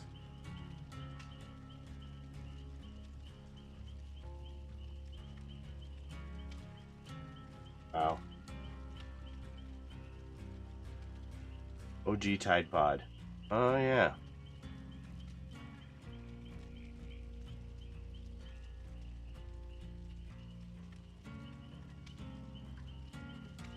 Again, what are they doing to contribute to fostering a sense of community in the game? They're mad that Tweety teabagged him at a pallet. I don't really have a problem with teabagging at a pallet, honestly. Like, I think it's akin to trash talking in a basketball game, where I'll say, you can't guard me, or something like that, you know? I don't, like, really mean it hatefully to the person. It's just trying to get under their skin, right? To make them make mistakes. If I feel like I can run somebody in a chase, I might point across the pallet at them or teabag too, just to throw them off. I don't think it's bad sportsmanship. I don't think it's toxic. I really don't. I think it's gamesmanship. And if you get hit on hook afterwards, so be it, you know? But I don't think you need to get a blanket of messages in your inbox from somebody. And Tweety, I don't think you should let that. Like, why would you give a stranger who has no meaning in your life, they're as insignificant as a gnat that's flying around you, they're less significant than a gnat flying around you, why would you give their words any influence over your life? Why would you let someone who is meaningless have any power over you? You know? Doesn't mean anything. Just nonsense. Of course, like, you don't deserve that. You don't deserve that. But you shouldn't believe it either, right? Honestly, I've had both my pre-game and post-game chat closed for the longest time, and it has been wonderful. Yeah, these little chevrons here just close the chat. I've done it from time to time, especially when I play killer, because I don't want to hear the whiny survivors about how the game went, or the ones who whip my ass, humiliate me, you know? I don't need to see it.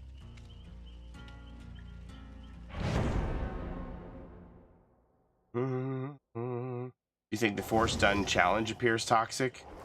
No, not at all.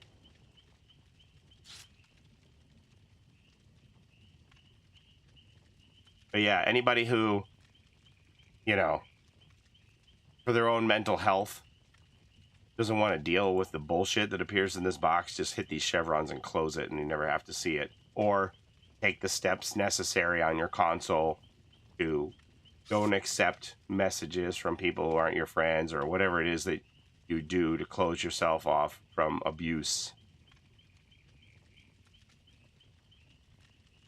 Like, really, you teabag this Demogorgon and that is like his response about what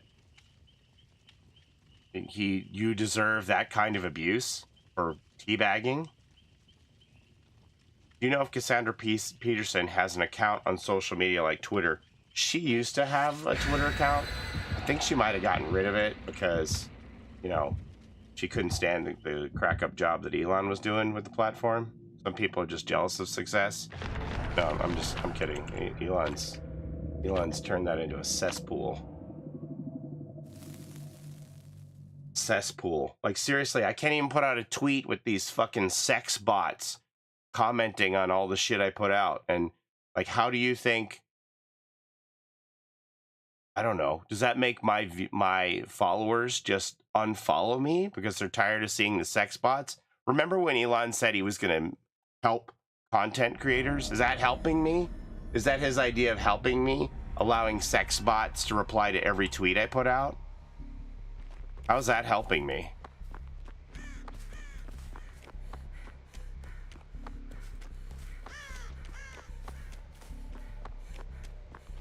And now it's gotten to the point where, you know, he's all puffing his chest out saying he won't be blackmailed by captains of industry and companies that are refusing to advertise on his platform.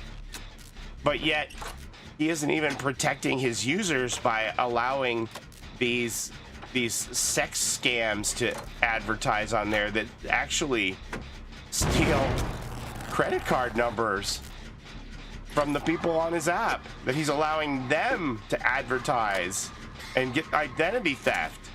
He's like allowing imagine allowing identity thieves to advertise on your platform instead of well-known corporate companies, you know? It's like, what are we doing? So stupid. Like, everybody calls him a genius, and it doesn't even look like he knows how to run a lemonade stand.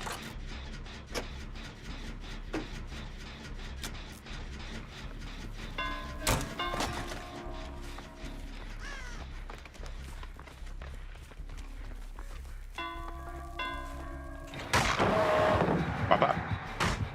Oh no, I teabagged him.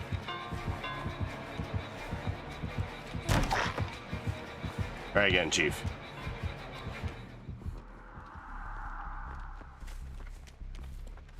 Toxic.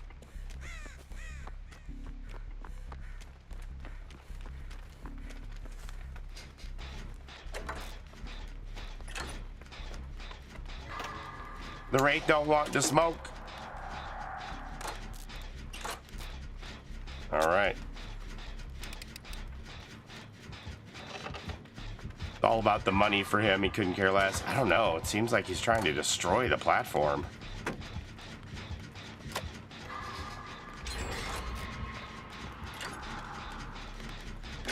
Somebody's in trouble in that warehouse. The garage there, I think. Gonna get somebody.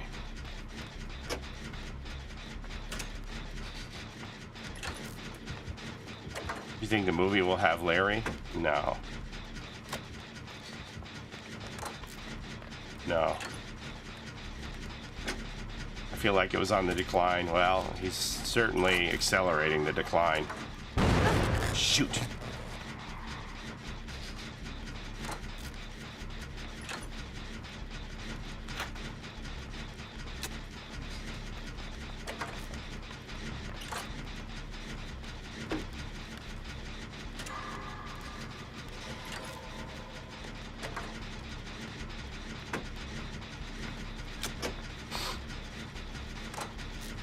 I forgot to take my cold meds.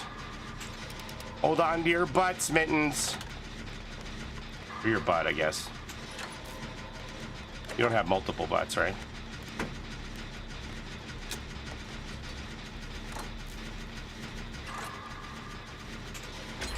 You have 3 butts? Lucky.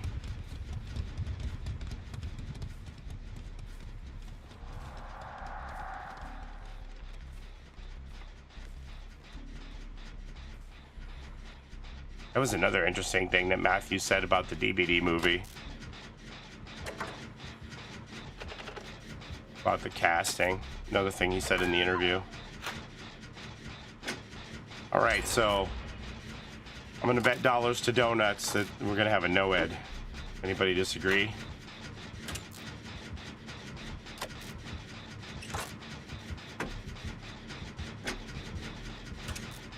Why is he dropping?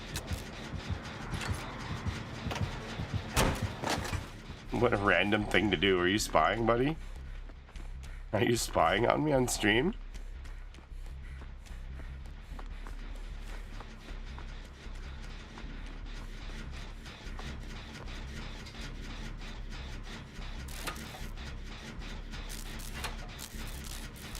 He said he couldn't give any information out about the cast, but he was like, when you find out, you're going to be amazed or something like that. I wanted to do a video coupling 2 of Slasher Radio's interviews, one with the script writer, and then that portion where Matthew talks about it in one video. Really good content from them. Look, we're gonna get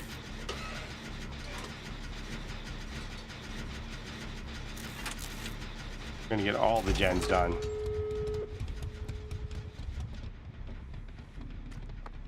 I'm going here.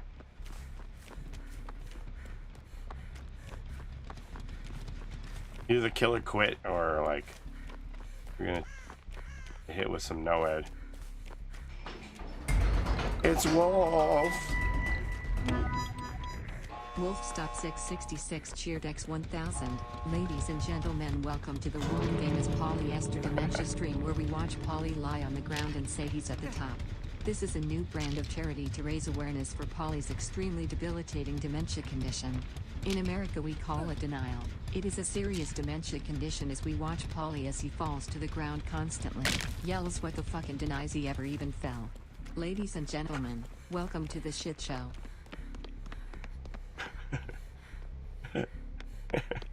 Those are all from Unfair Hits. I'm feeling a little better.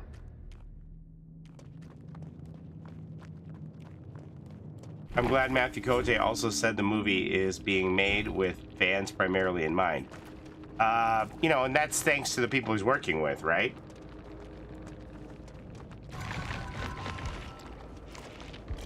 That's thanks to the...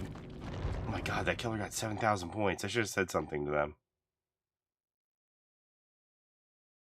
What's shaking? I'm gonna take one of my cough candies. I'm feeling a little better. I got the power of menthol, baby. You heard of the power of pine sol. This is the power of menthol. Not menthol cigarettes, though. I'm glad you're here, Wolf. How many bits should trigger a wolf's howl? If I have enough brains to figure out how to do such a thing.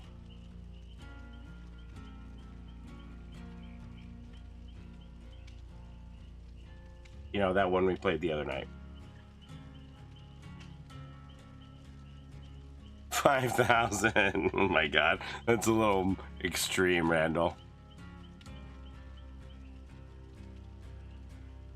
666 bits.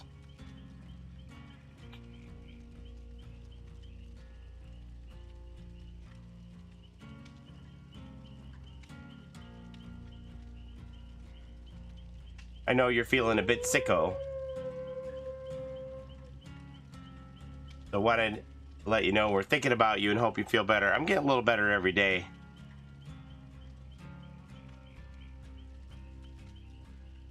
It's in the name. Oh, I see what you did. 666 bits would trigger a wolf howl. Skylar's sick too. He got food poisoning at the movies, and now he's got a head cold, which he somehow is convinced that he transferred it to me. Oh my god, somebody else copped the real Elvira? They like took her account because she left. She abandoned her account. It used to be the real Elvira, right?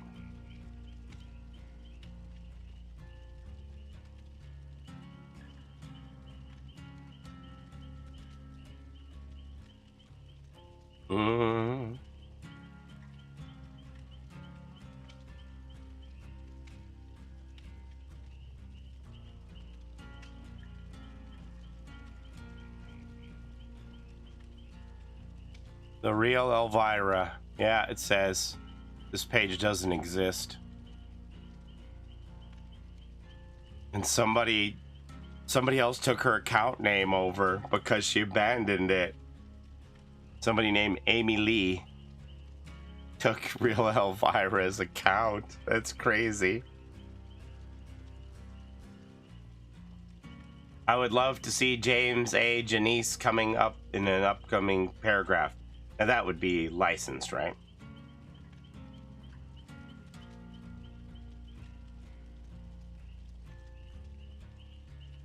Paulie now has a 12-inch penis. Sir? Why would you reduce the size of my penis?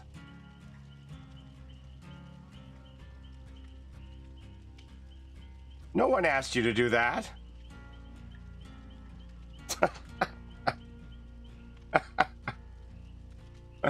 It's more of a healthy length now. Amy Lee, the singer from Evanescence? No, it's Amy L-E-I-H. A-M-I. A-M-I. Amy L-E-I-H. Amy Lee.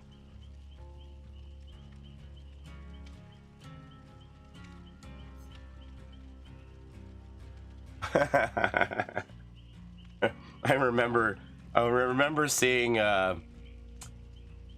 an interview with the actor who played Hodor on Game of Thrones. I forget exactly who it was that was interviewing him, and they were asking him how he had to do those full frontal scenes, right, with his weighing out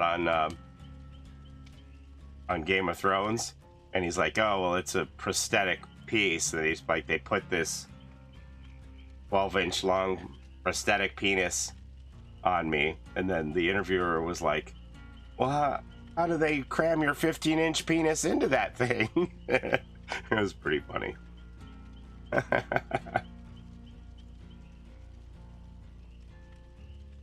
Does Cassandra have any other social media other than Twitter? I don't know. I mean, she's probably got Instagram or something. Elvira, Instagram. Elvira, Mistress of the Dark. The real Elvira on Instagram. She has 1.4 million followers there. Here, I'll link it for you.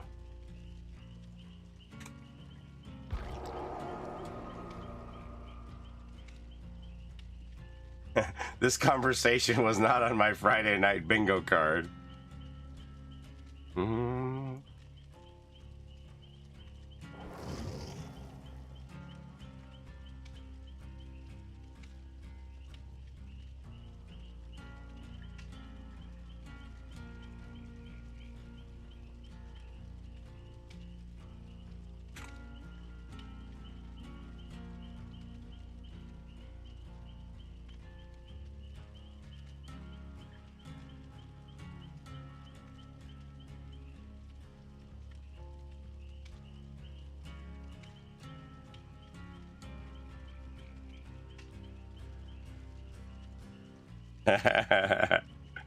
Oh my god.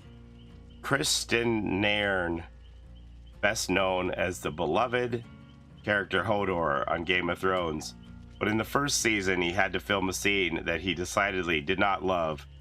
During the filming of season 1 Game of Thrones, I unfortunately had a nude scene. I had a huge prosthetic penis strapped onto me in a very, very uncomfortable way. The fake pubic hair was plotted into my own pubic hair and glued down, and so for weeks later I'd be finding pieces of the pubes and the prosthetic penis attached to my own penis.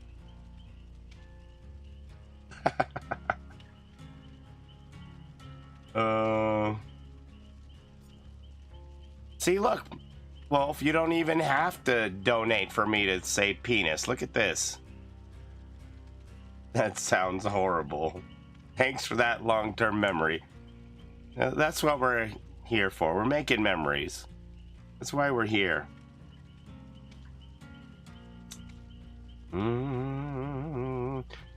We talked to actor Kristen Nairn about one of the pinnacles of nudity on the HBO show Game of Thrones. The time he got to flash his half-giant wang. Oh, I see. It's a giant wang, but he's like half human, half giant, so it's a half giant wang. They brought out 2 prosthetic penises, one with black curly pubes and one with normal pubes. I don't know why they made me the afro one. I have gray hair. It was kind of weird. It was made out of like latex and it was very realistic feeling. But Hodor looks part giant, so it was definitely beyond human, about 16 inches. When Natalie Tena, who plays Osha, first saw me, she was like, oh, is that real?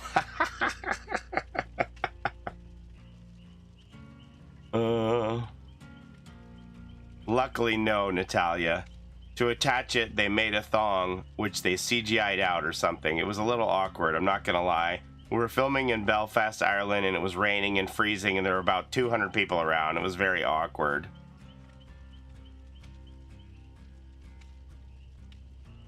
We're making memories.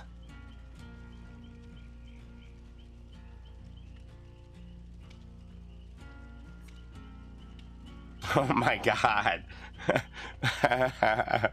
I felt so sorry for the makeup girl who had to remove the pubes and the glue from my own pubic hair. So you want to be in show business?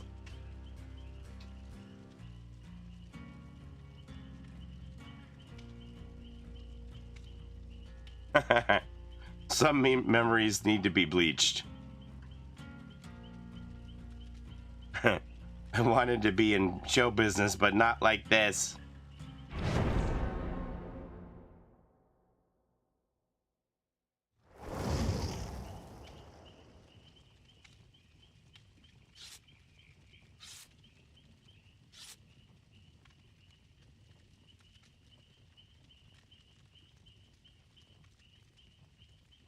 I wanted to do hair and makeup, and boy, was that a mistake.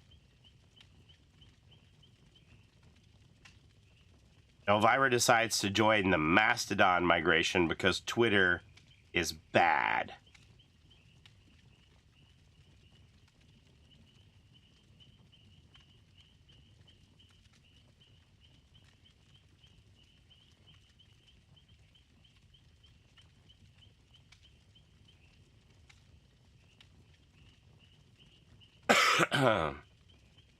Universodon. What?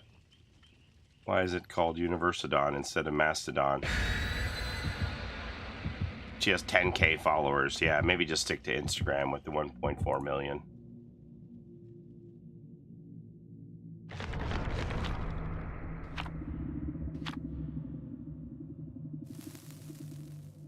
Okay, so looking at the Steam charts, October 16th, we had 34,000 people playing.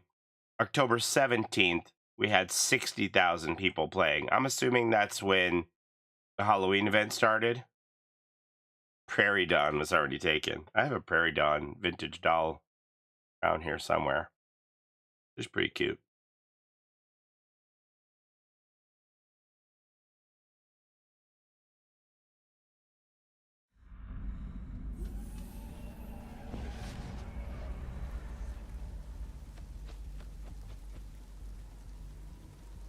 What would Candyman's bonus, cosmetic, or charm be? I don't know. It's a spirit.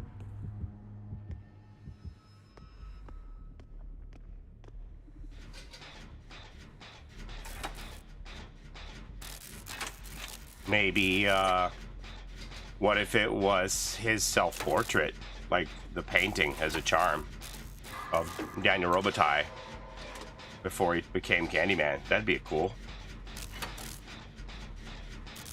I'd be down for that. The charm of that. Daniel Robitaille's self-portrait.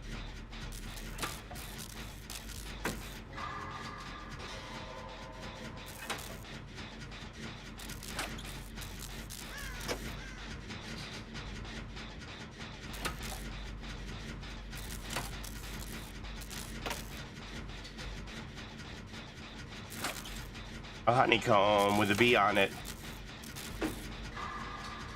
What if it was Bill Clinton painting him in a dress? What?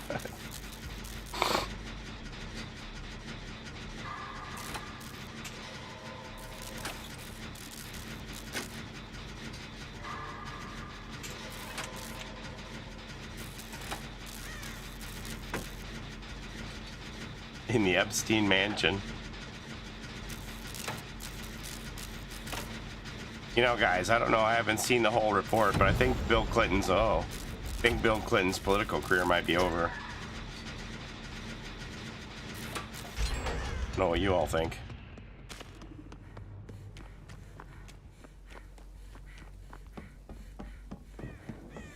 Gotten a lot of bad press.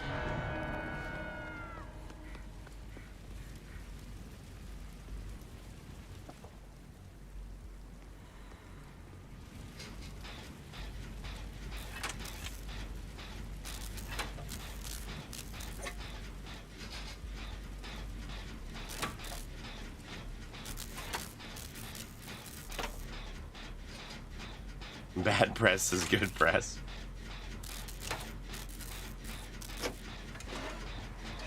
No. Still exposed.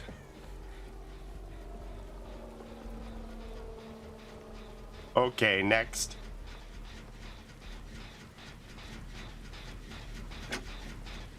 I'm really starting to like this outfit. I love only gold.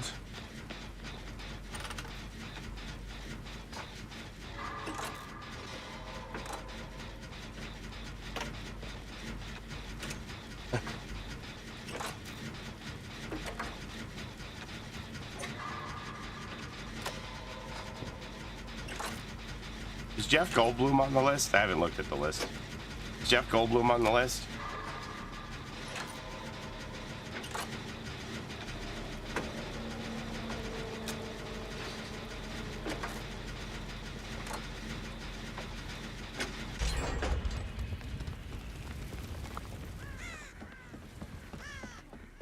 Give it a look.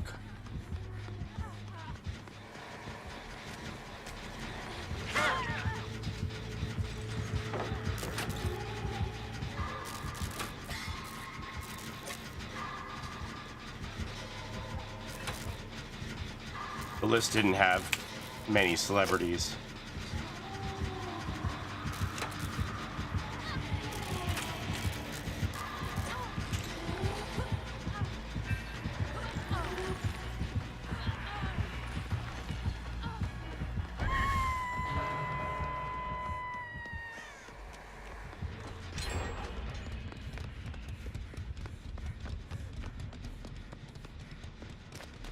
Wow, I'm lucky she didn't chase me.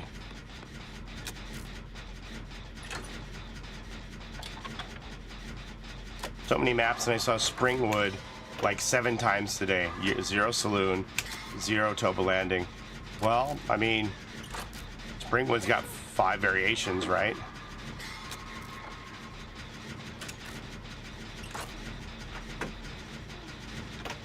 DiCaprio, Kate Blanchett.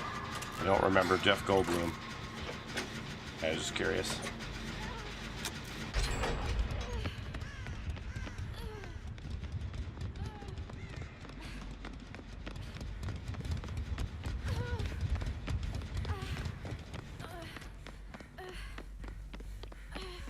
I'm scared for you, Josh.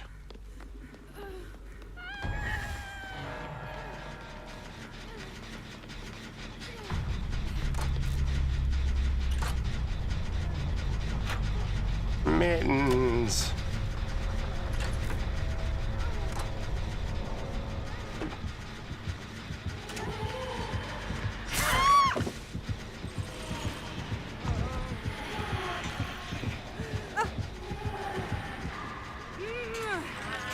He's not on there. Okay, thank you for checking.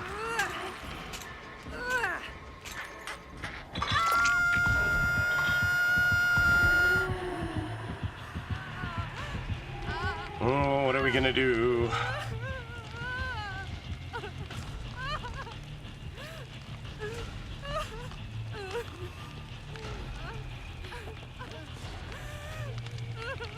I like what you're thinking there, Kate. I like your thinking. I don't know if it's gonna work, but I like it.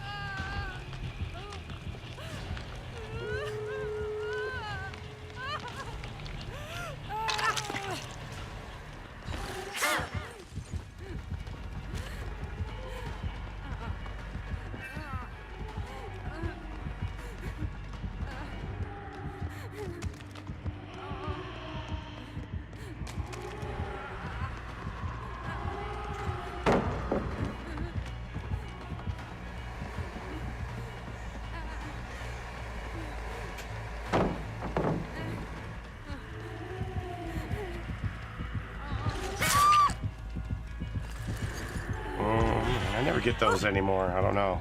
Like, I'm clearly hitting that space bar before she's swinging, or before her swing connects.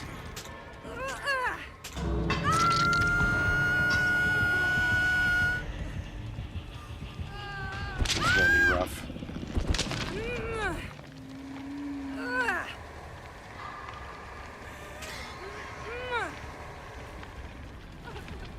Holy crap.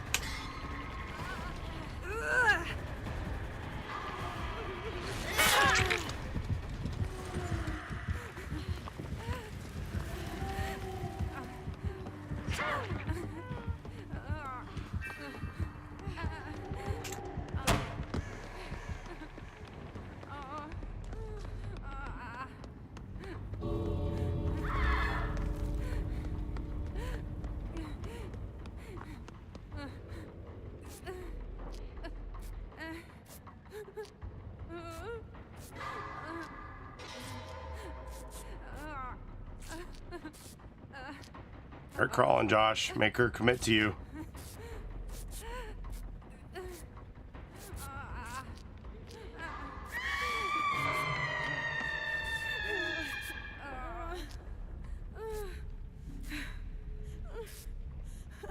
Kevin Spacey, his career will be ruined.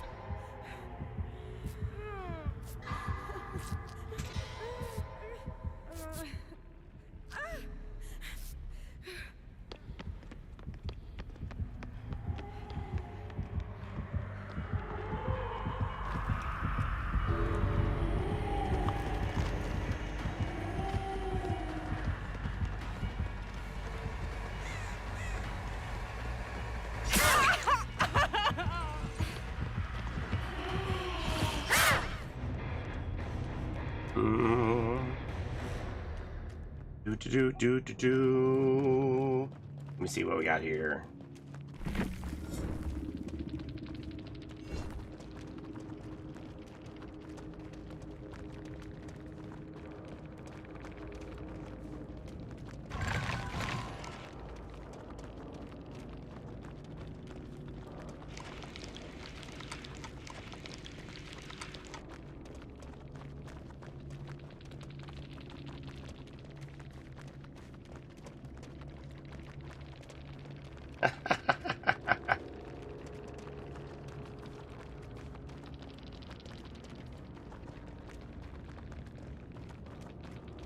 Paulie nursery rhyme. Wolf wants to have a Paulie nursery rhyme contest. Does it have to have the word penis in it? What rhymes with penis? I watched Gen V a little while ago and that messed me up. GG's creeping. Yeah, I love Gen V and the boys. I want chicken adobo. Oh my god, Boba, I want chicken adobo. Rate this outfit. Current torso using her black skirt and her grant application head. Let me see. That ain't it. Hang on.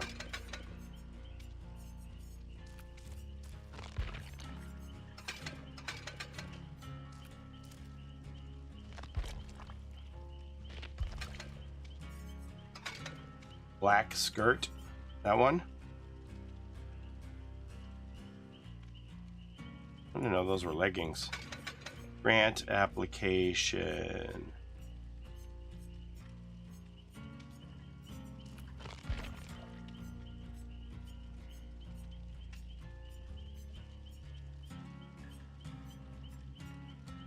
I missed it.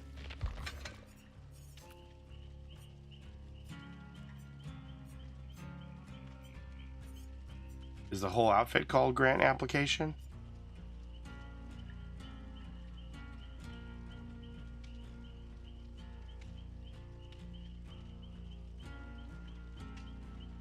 Gen V is so good. I know I should have watched The Boys first. You didn't watch The Boys first? Oh my gosh, we're fitting to make chicken adobo later too. Damn it! The skirt is green rarity.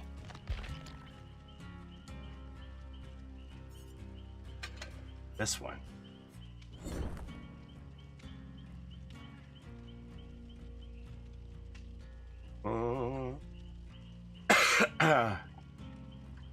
We'll stop once have a nursery rhyme contest in the Discord.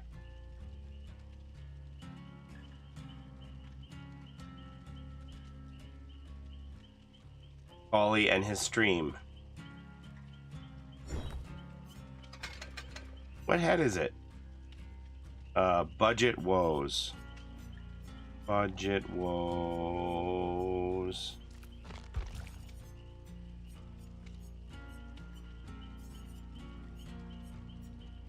What? The outfit's called Budget Woes? Oh, grant application.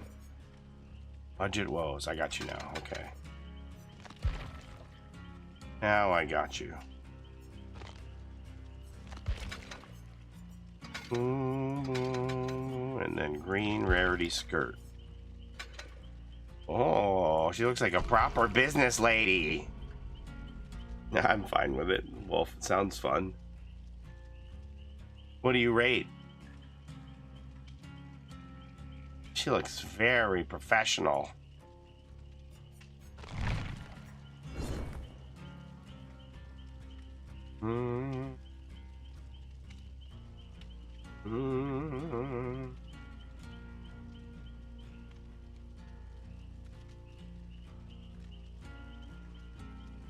I like it.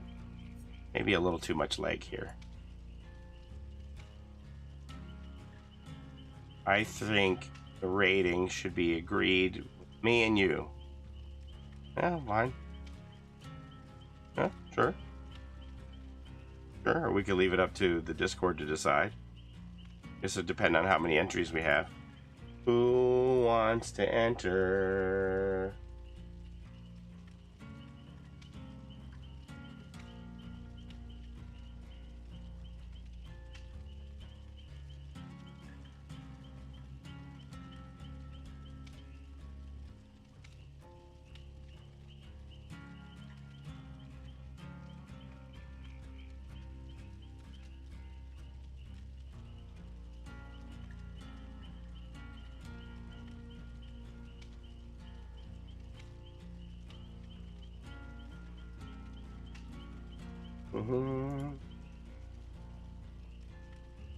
See, that's another reason, like, why people shouldn't be toxic to each other in post-game chat. Nobody knows what other people are going through, you know? What if they don't have a channel, though, Wolf?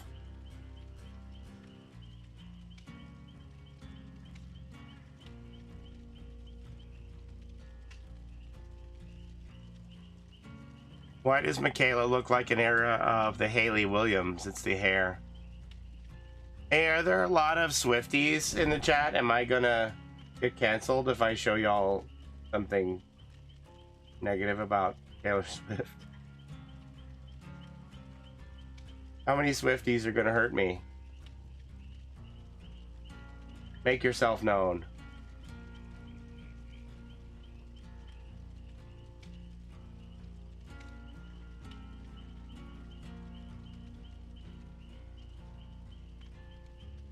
Make yourself known, Swifties. Come out of hiding.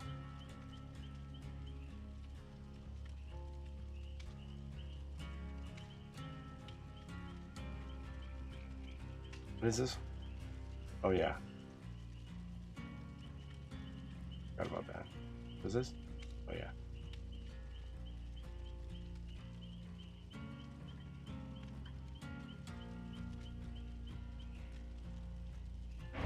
I'm surprised you're already not canceled after talking about dicks. It was penises. I wasn't talking about dicks.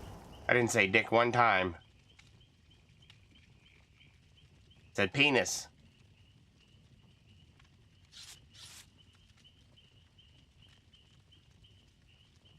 All right, let's just see what it's all about. All right. I saw this on social media today and it made me laugh.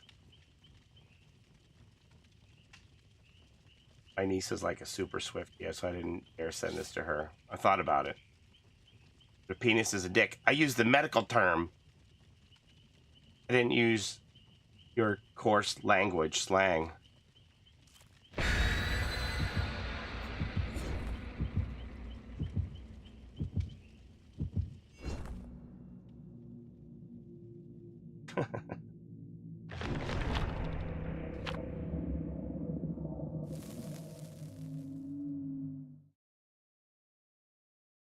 I'm either going to laugh or have a strongly worded letter to send to you.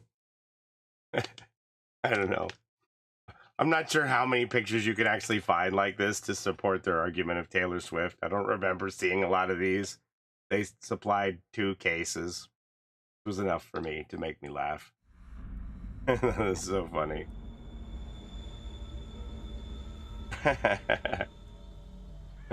It's not going to offend her fans. I thought it was pretty funny. I was like, oh my god.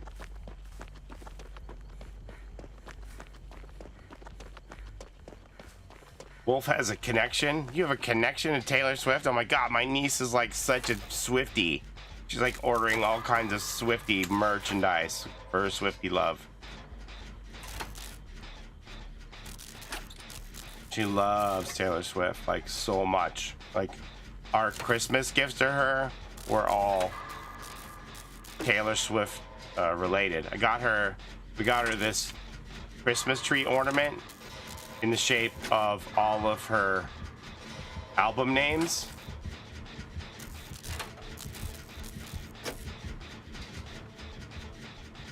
Christmas presents to Toxic's daughter was epic this year. Oh my god, my niece just loves it, loves it, loves it.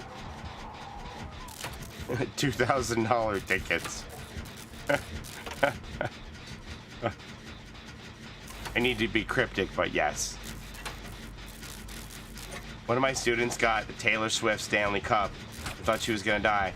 Wait a minute. Taylor Swift has a Stanley Cup? What hockey team does she play for?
I like the gold top.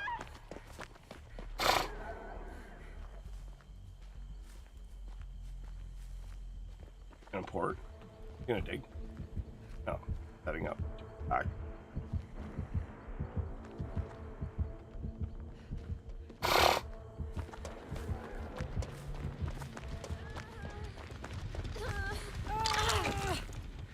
Double heal. Oh fuck. Like we're both standing here.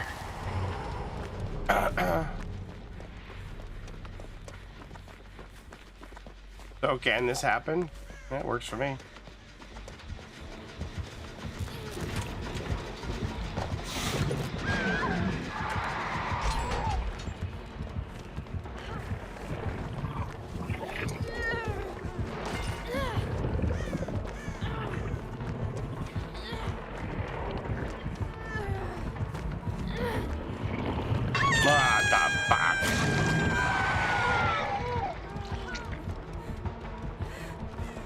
Totally tunneling out Josh. There's no doubt about it.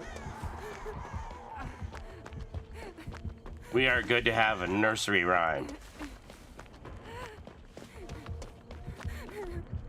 I actually met a teen who did not know what the Stanley Cup trend was. I didn't even know. I saw this thing that said that there was theft and people who were like fighting with each other to get Stanley Cups, and I was like, Starbucks has a Stanley Cup promotion, and I went to look at what it was because I thought it was like hockey. Oh no. What happened there? Yeah, didn't I show you that tweet, Randall? Did you see that tweet on the Discord of the woman counting all of her Stanley Cups? So Starbucks had a Stanley Cup collaboration. It's like a thermal graph.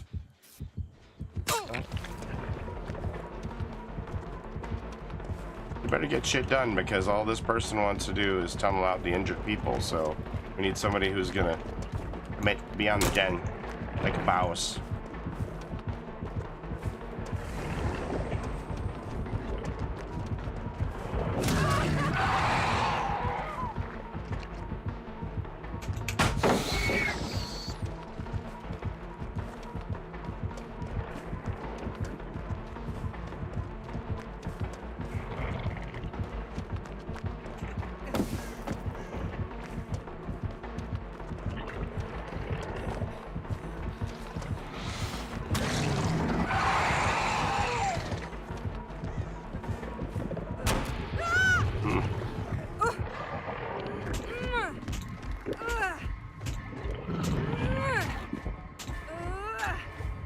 SpooknJukes stream over. Silly zombie.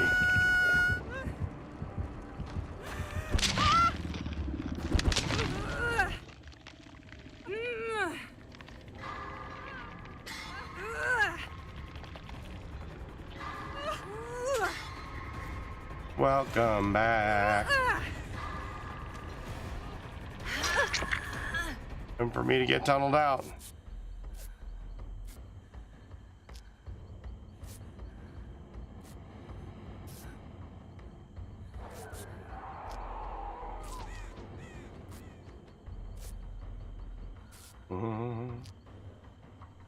You bring a Mori? No idea.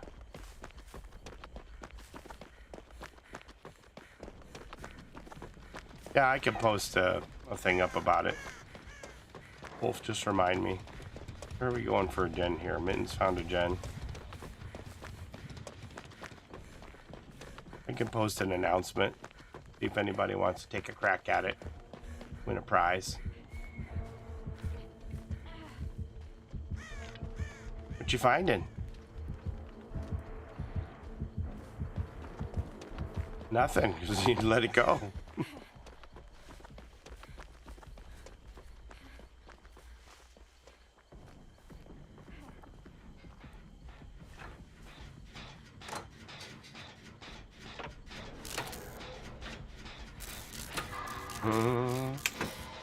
Yeah, I'll put an announcement on the Discord.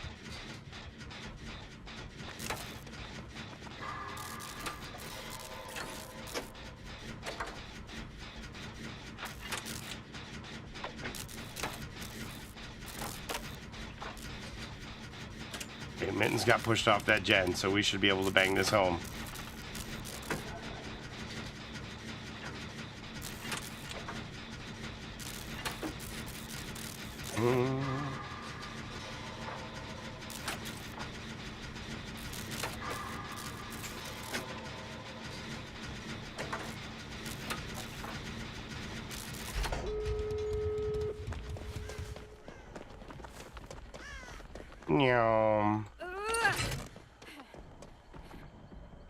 On both doors.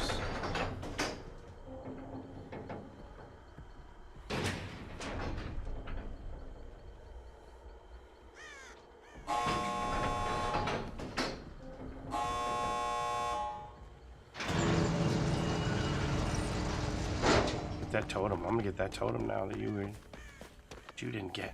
I get it. My totem.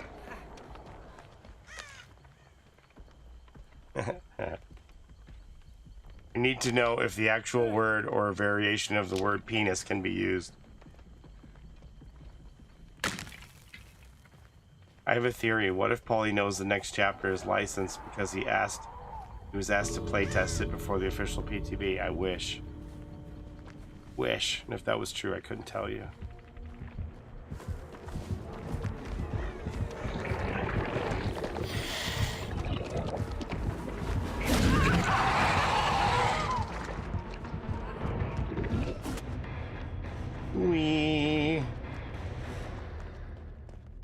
Okay. Let me see.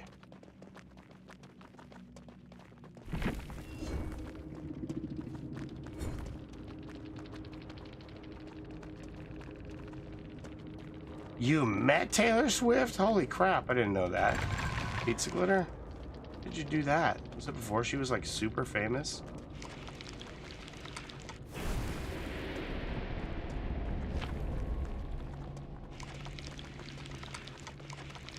The fans love her farts.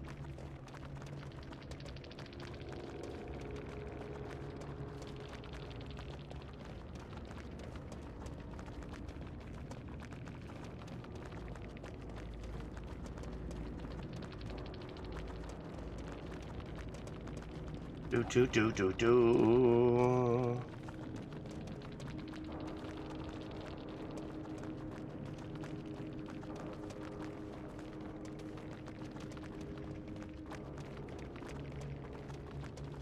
You met her mom too? Yeah. Happy New Year. I'm surprised we all survived that. It's officially my birthday. Congratulations. Happy birthday, Doobie. Alright, let me post this.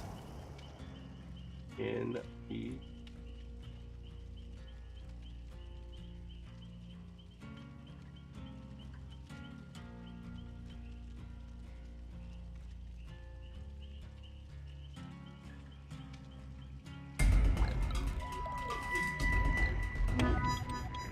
Wolfstop666 Cheerdex 1000. Again. I'm gonna wear this again. Okay, let me go on my Discord here.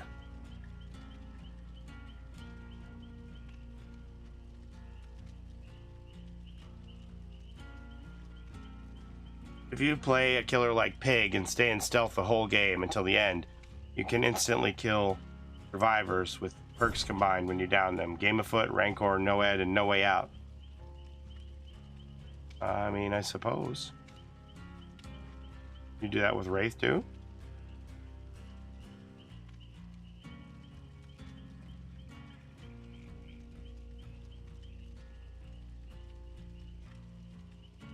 Paulie Esther. Announcements.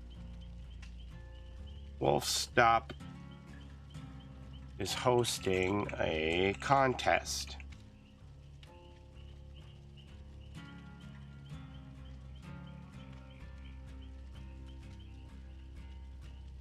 Compose a nursery rhyme about Paulie and his community.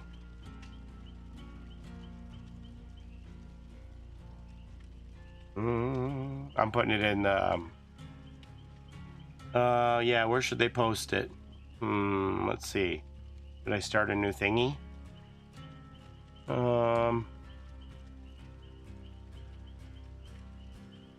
Nursery rhyme contest.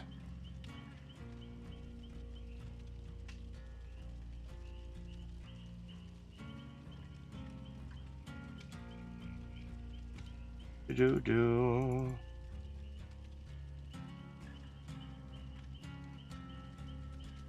That work?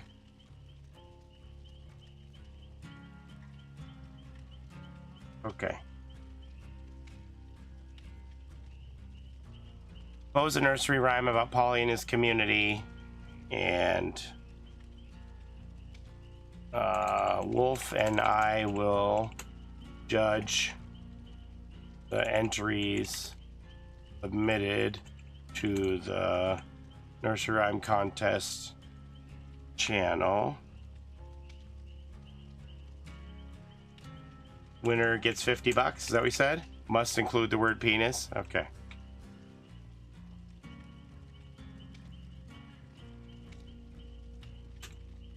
Winner gets $50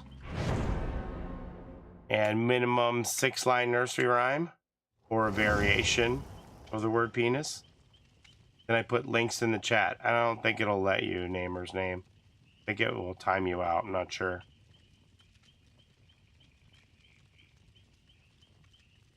Must include the word penis or a variation.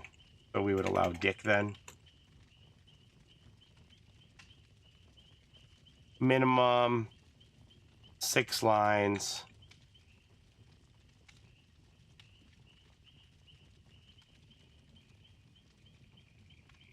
It can be longer.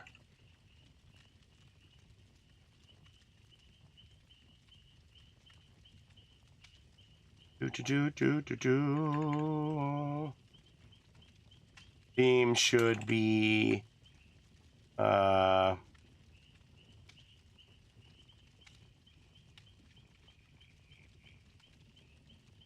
about Paul, should be about Paulie and his stream and his community. That sound okay?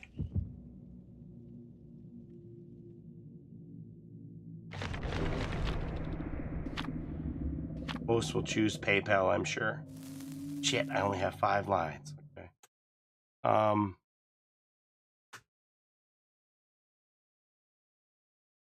What do you want to do? Like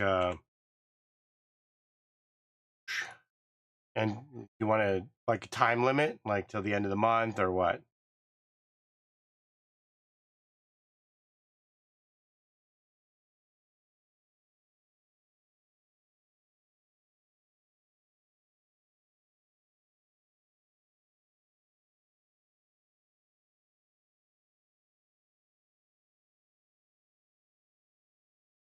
1 week or 4 weeks? Well, let's do it till the end of the month.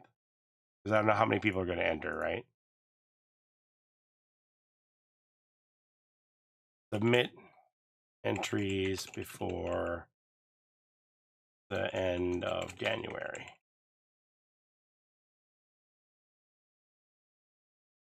Okay, we'll go with that.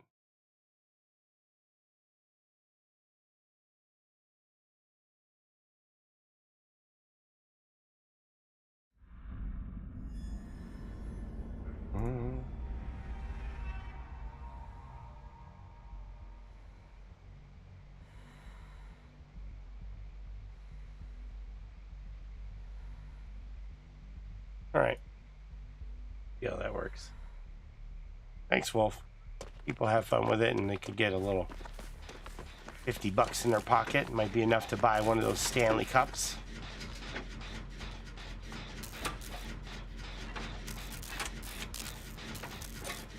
Yeah, we're still waiting for the cosmetics from last year's winners. Yeah, that's true. Oh no.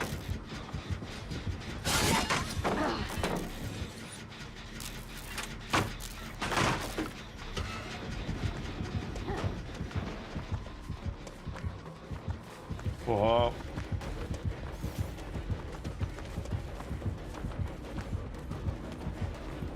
Whoa, look. Oh no. I'm a wizard.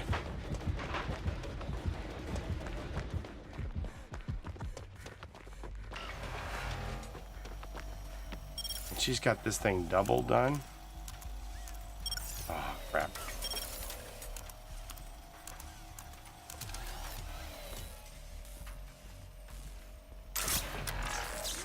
Can't grab two, can I?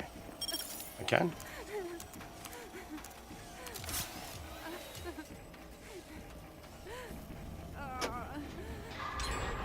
I don't feel so good.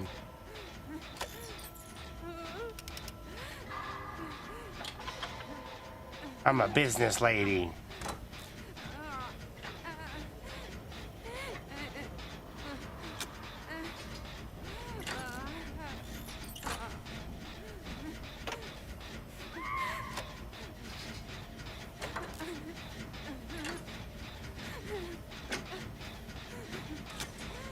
I am very broken.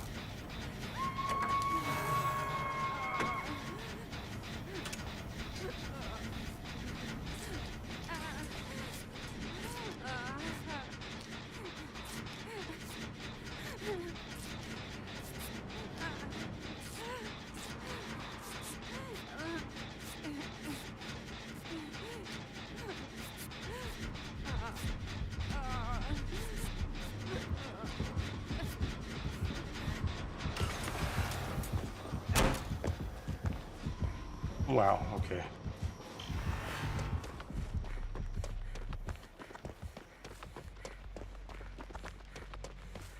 I'm saving, Josh. You sent me pictures. Is it of Taylor Swifty? Might be coming back. I saw some birds moving. He's not coming back.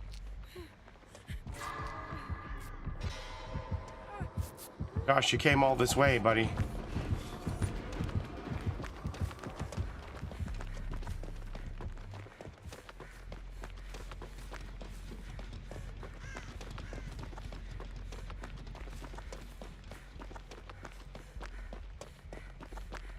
Do do do do do.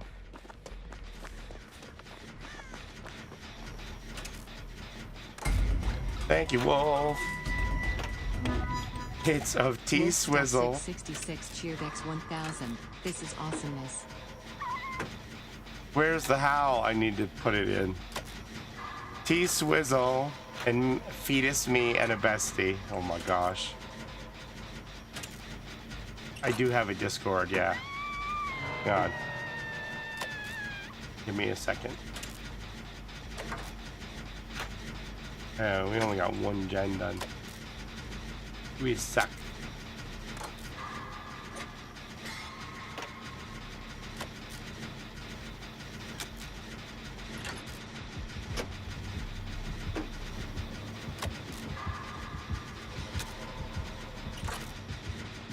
I really want this gen.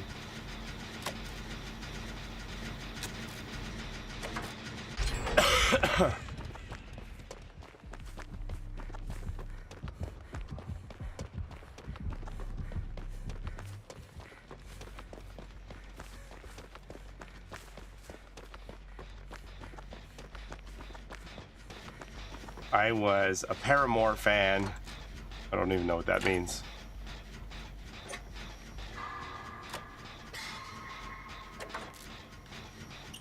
She's kicking that center gen. Min's got a gen working somewhere.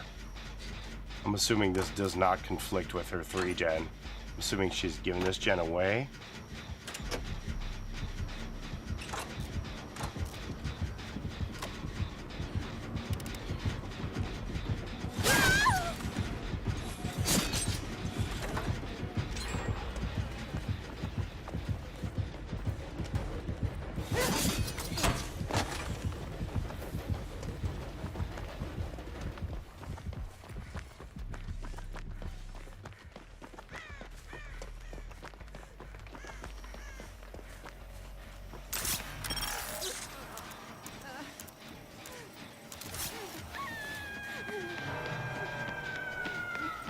Man, she's got a lot of shit over here.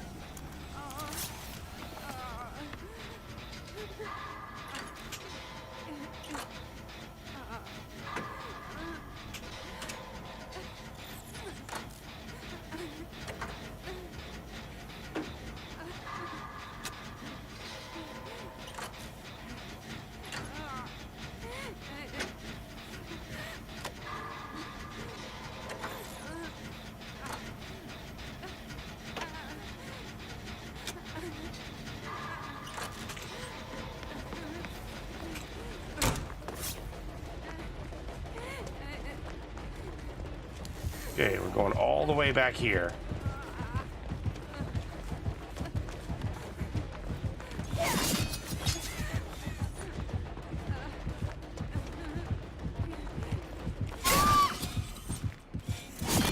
That should let you get that gen in.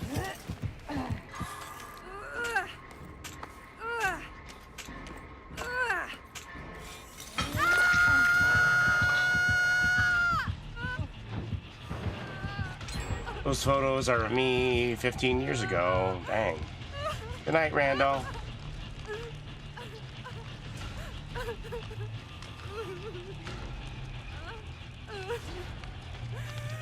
Uh-oh. Oh no, get off the gen. Oh my god, she's gonna get you.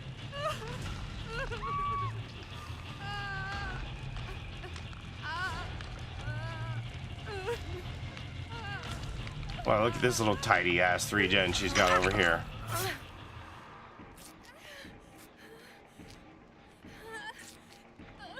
Look, she's got this one behind me, and that one, and that one. But it's weird that she would hook away. I'm shocked that she didn't come to hook in the middle of this.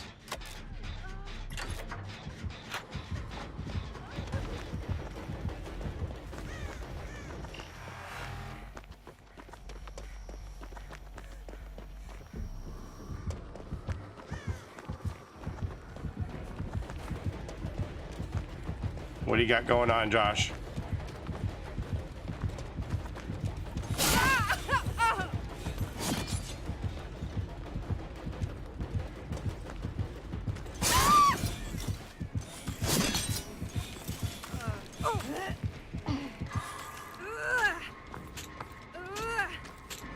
All right, she's gonna give it up. You're gonna get it.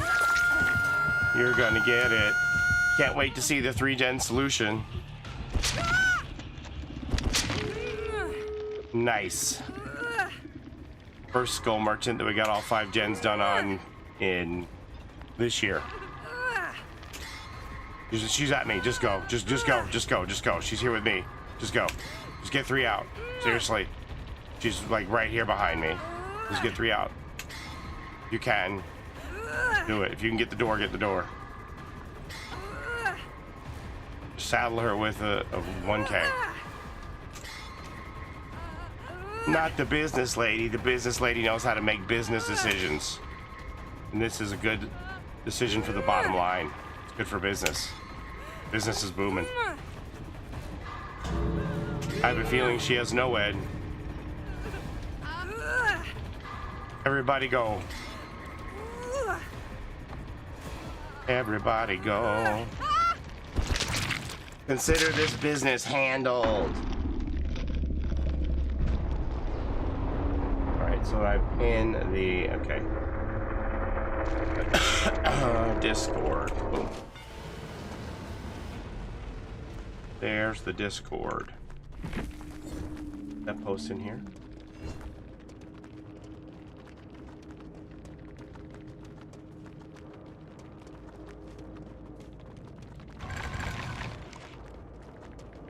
The post? No. Post? Oh, it did post. Okay.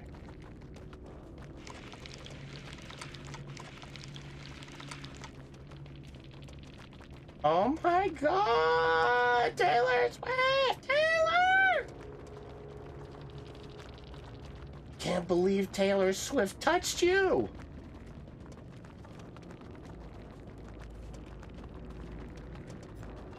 That is amazing.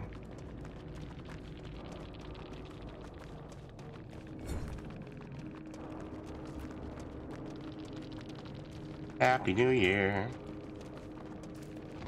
Show us in the doll where she touched you.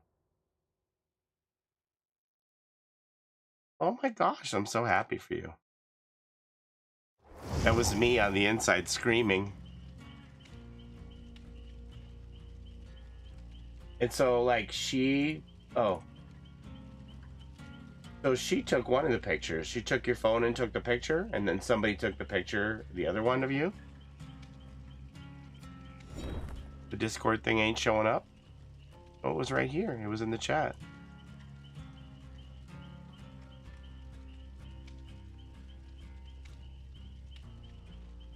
Best night of my life. Did she fart on you? My friend's phone, and then her mom took the other photo. Like, Taylor Swift's mom took the other photo?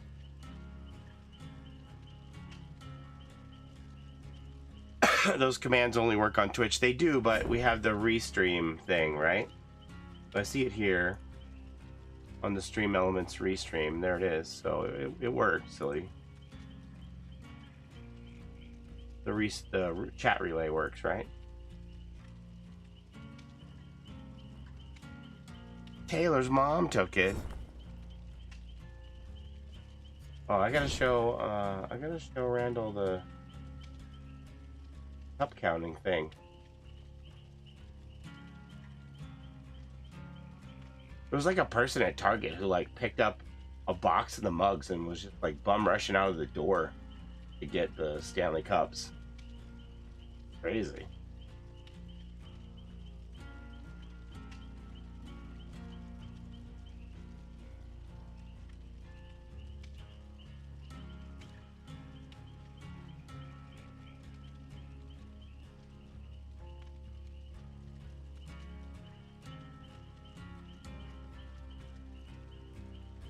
Yeah, I know they were trying it, but like I had already put it through Billy, and I confirmed that it transferred over. Like I put in the command, and then it put it on Twitch, and then it relayed it, so it was definitely there. Randall.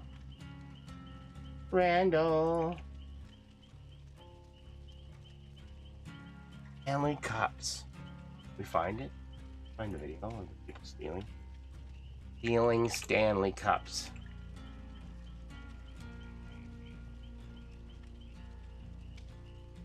Man seen hurdling the Starbucks counter.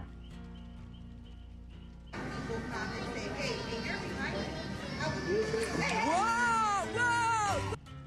I find this on YouTube though? I don't want to talk it. Cup is worth jail time.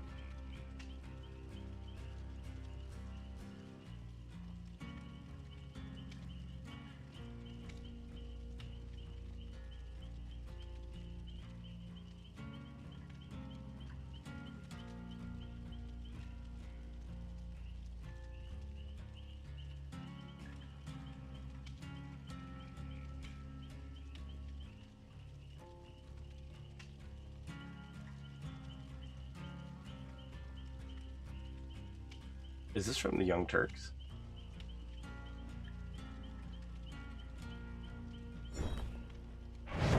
I thought I saw some woman getting hate because she bought one at 5 and below. I can't believe those would ever be at 5 below. Let me see.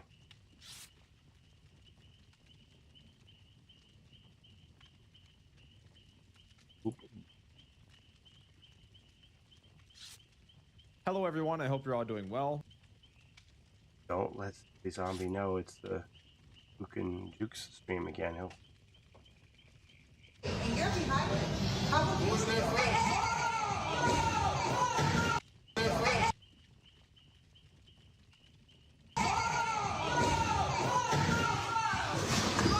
Look at this guy. He jumped over the counter into the Starbucks.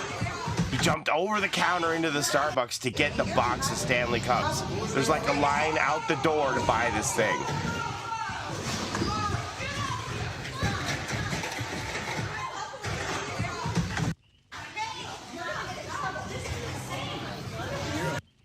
He's like, I'm just going out of the door. Get him! Get him! Stop him! Stop him! Stop him! Stop him! Boom! Stop him!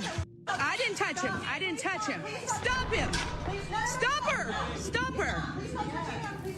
Somebody, she tried to grab my bag, you guys. Look at this, is insane. Look at this. He is insane. Look at this. Yeah. He's got one cup in his hand there. Good. Look, he's got the cup in his hand there. Just walking out, not even paying for it. Wow, you guys. Isn't that crazy? Welcome to society. Yeah, we live in a society. The hell, man. Corrupt. You're the one that's insane, girl. You've been waiting 4 hours in line for a cup. I mean... But they're limited edition. They aren't even cute.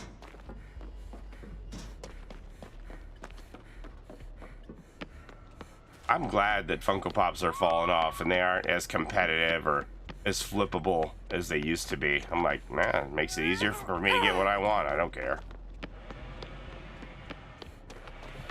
I'm not like, but I gotta have my value.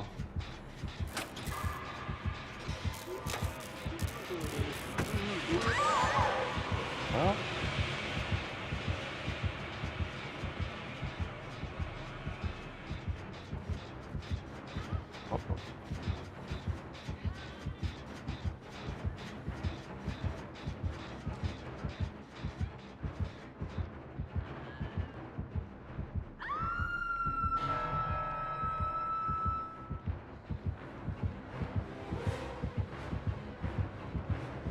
open them all up, buddy.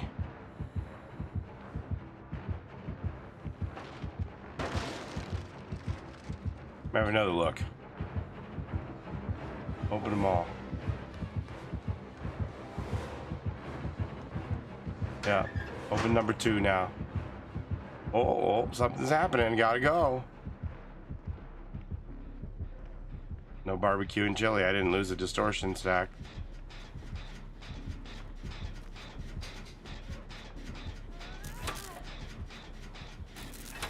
Hey, Skylar. I hope you're feeling better, man. How are you feeling, buddy?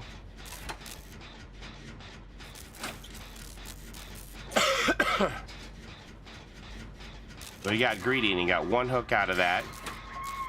And I didn't use a pallet.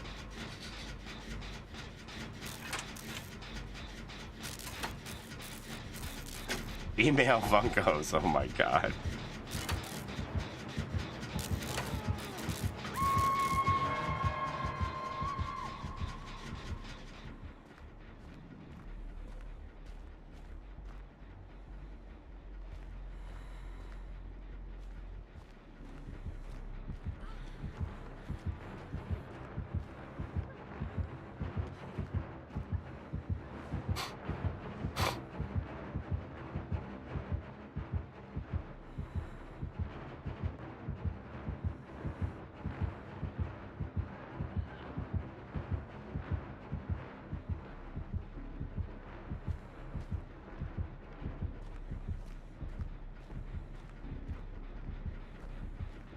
There he goes off into the night. He didn't even kick this.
Oh, I thought you were gonna whiff again, buddy.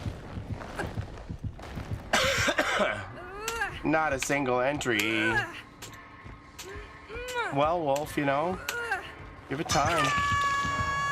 Give it time.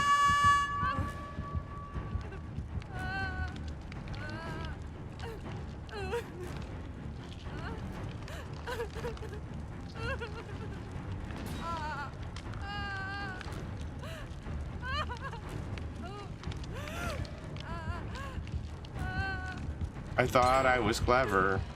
Well, don't give up on it right away.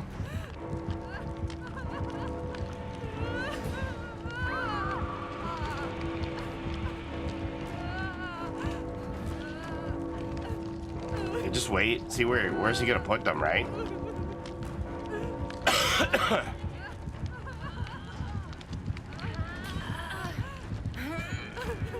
Oh, there's another hook right there.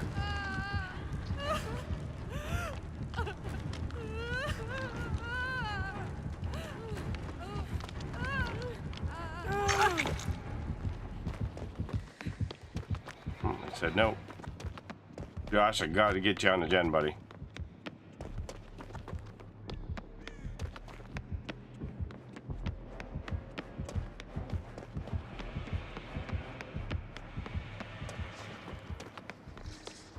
I'm gonna enter, but I'm too sleepy to think of something right now. Where'd they put the gen notes over here?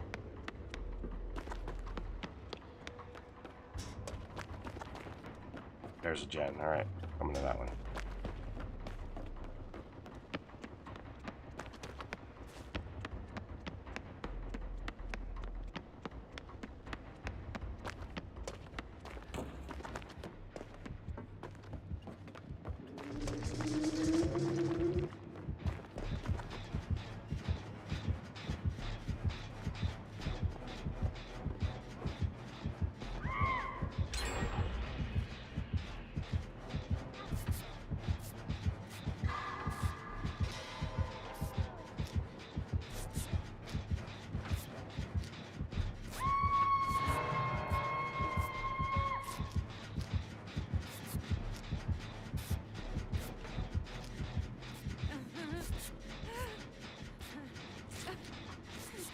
We can use AI, right?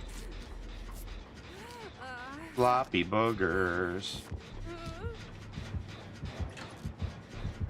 Gosh, you gotta take them away. You haven't been hooked yet.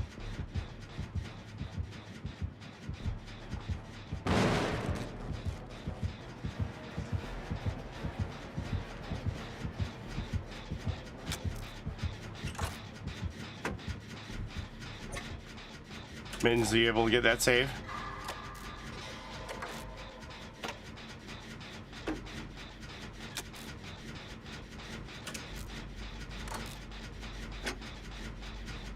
Cool.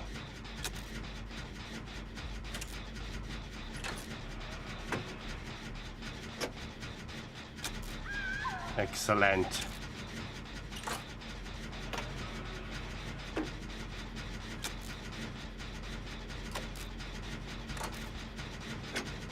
kinship.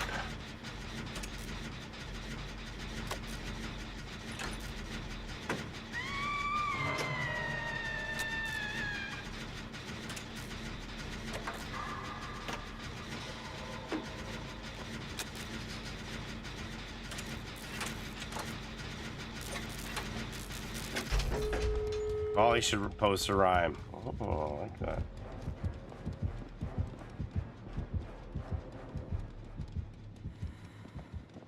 No way out.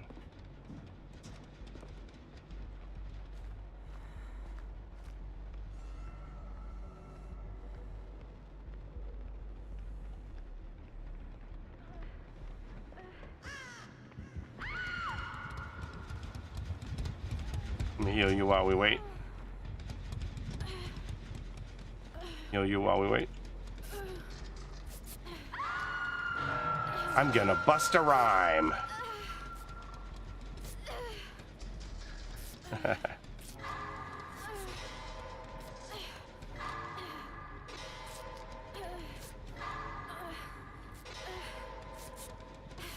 What if I do mine in limerick style?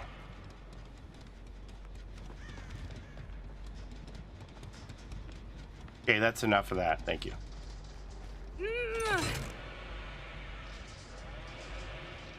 Busta Paulie's in the house. I'll do whatever it takes, Mittens.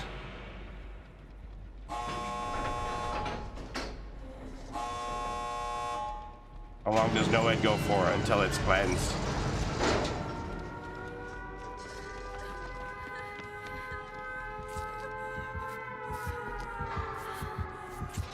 Oh, we should go. Oh, I think it wasn't NOED. Oh, how long does No Way Out last? I don't know. Is it 2 minutes? No Way Out. In tier 3.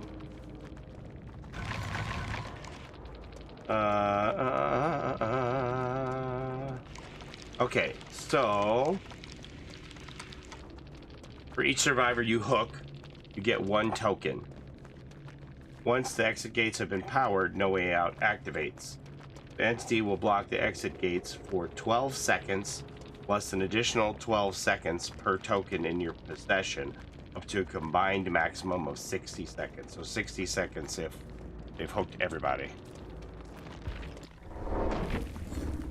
Yeah, 1 minute tier 3. No!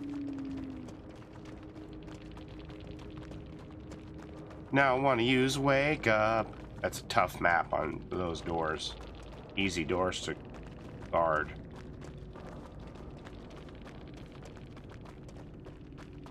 They were downed in the gate with the chainsaw. Oh, enduring sloppy butcher, corrupted, No Way Out, no add-ons.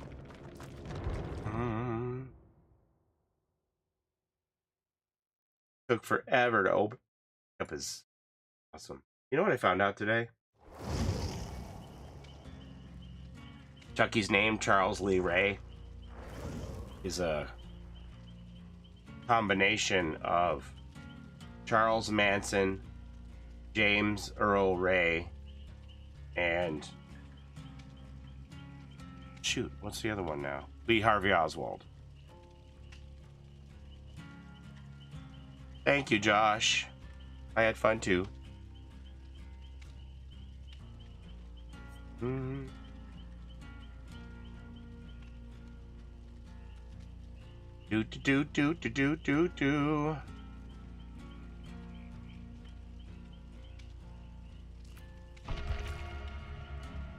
Who are they? Oh, you don't know who those 3 people are? Charles Manson? Which one don't you know? Charles Manson, James Earl Ray, or Lee Harvey Oswald? You know any of them? All 3. So Lee Harvey Oswald is the assassin who killed President John F. Kennedy. James Earl Ray is the assassin who killed Martin Luther King Jr. And Charles Manson is the head of the family that killed Sharon Tate and the Hollywood Hills or Malibu or wherever it was. The Manson family, yeah.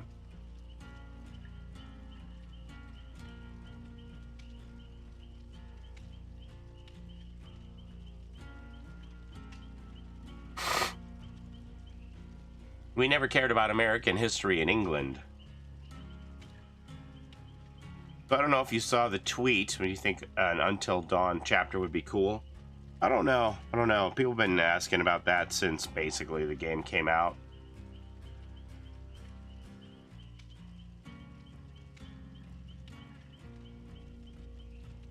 I've seen some people say that basically the Hag is Dead by Daylight's version of a Wendigo, and that maybe they wouldn't even want to do Wendigo because of the cultural nature of that myth. Not sure if that's true, but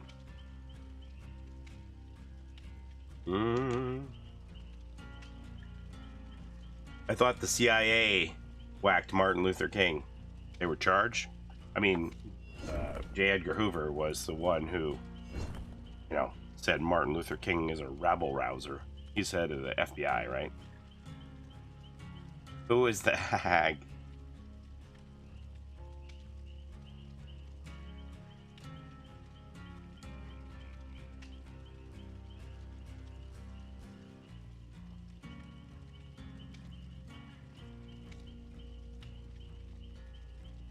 There's a lot of conspiracies of who the actual killers may have been. J. Edgar Hoover saw Martin Luther King Jr. as a communist.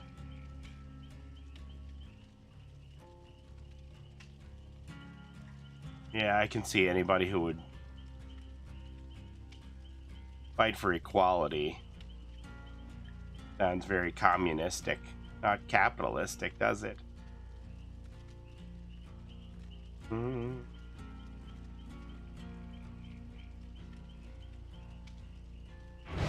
The whole story behind the Wendigo freaks me out.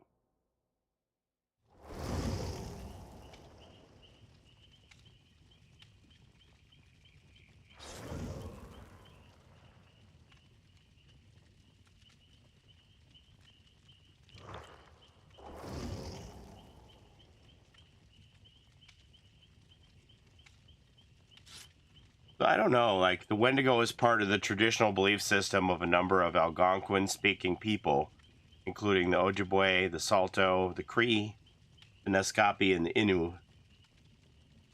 Although descriptions can vary somewhat, common to all these cultures is the view that the Wendigo is a malevolent, cannibalistic, supernatural being. I don't know if it's part of their belief system, if that would be considered, like, sacrilege. Not too sure. The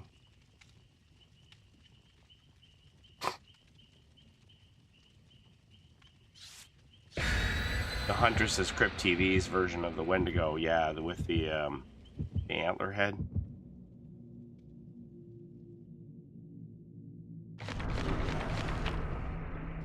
I mean, I guess if Until Dawn's doing the Wendigo, did that upset people? I'm not sure.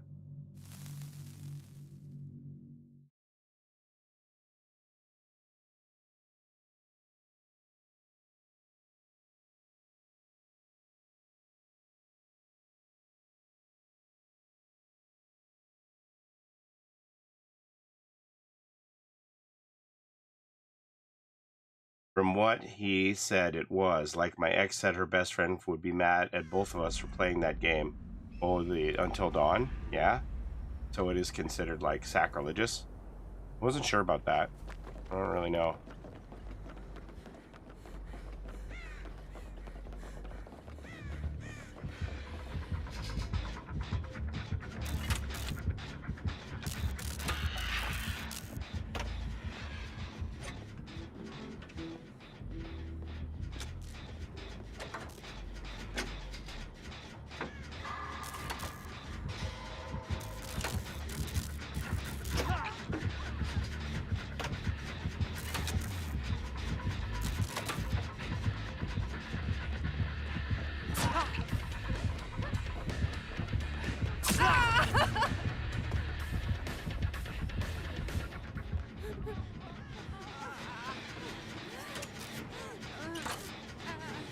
This is where it sucks to be the fifth person because they just get downed.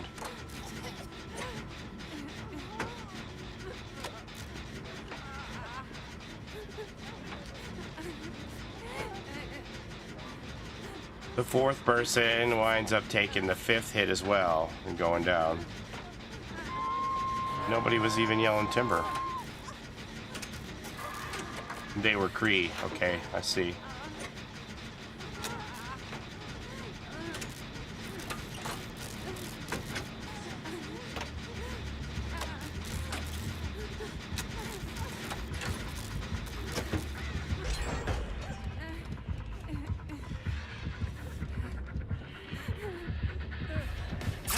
Oh, I suck so bad. I suck so bad.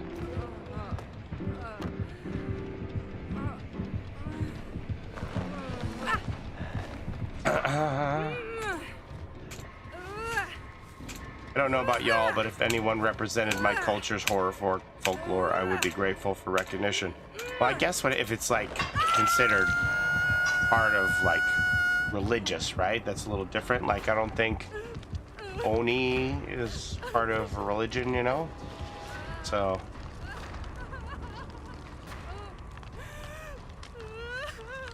I guess that's the difference.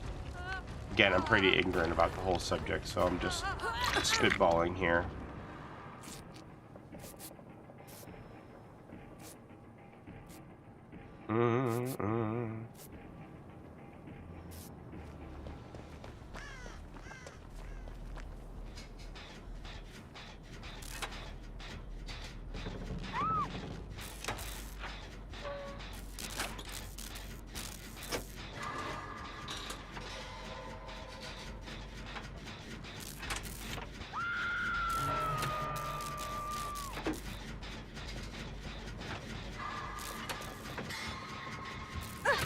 Oh no.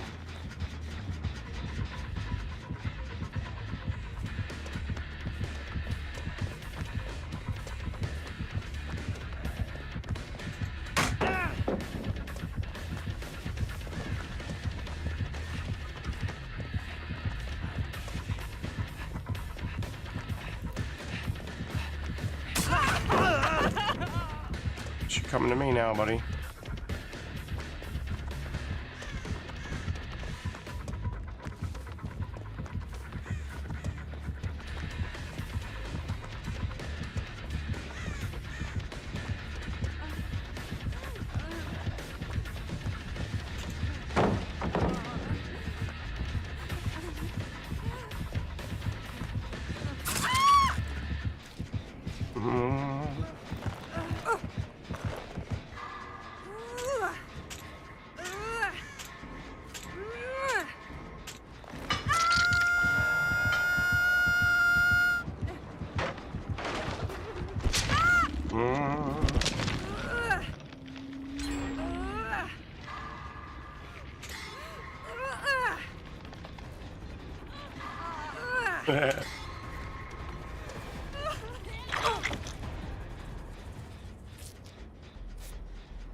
Karmas, were you napping?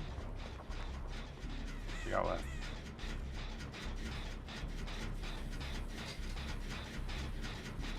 Anatophobia.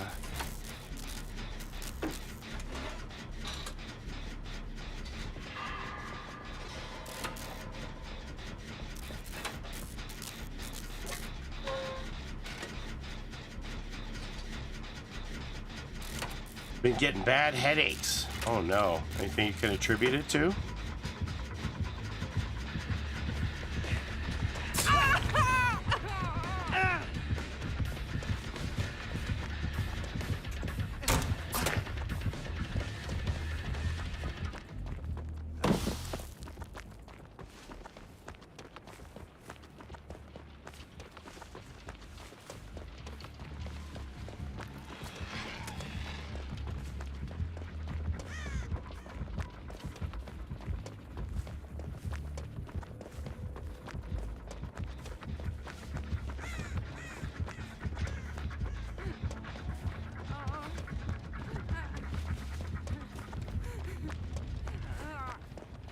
This man wants to kill me. Best map for killers? I'm not so sure.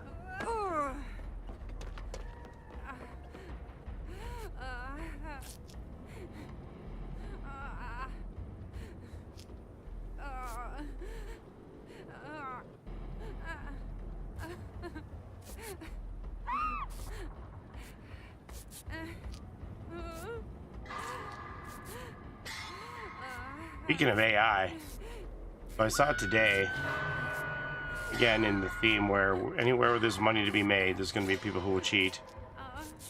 I saw that America's Poker Room reportedly been taken for $10 million from AI bots playing poker on their site.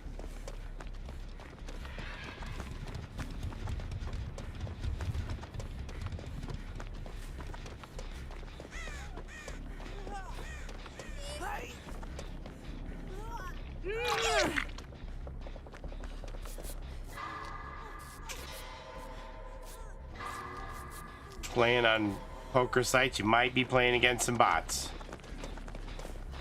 Oh, we should do this or spread the floor. All right. I feel like Sardine had another gen going stronger than this.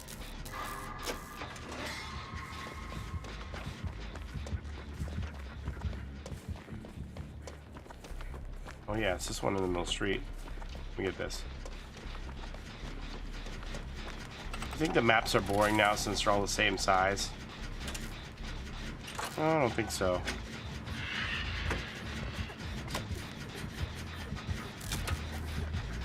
Oh, I gotta go.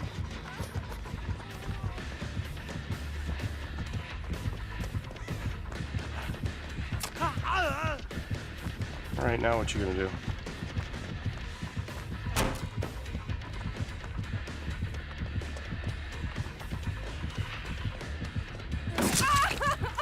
So the bad news is they're gonna kill me, but they're not gonna like stab all of you.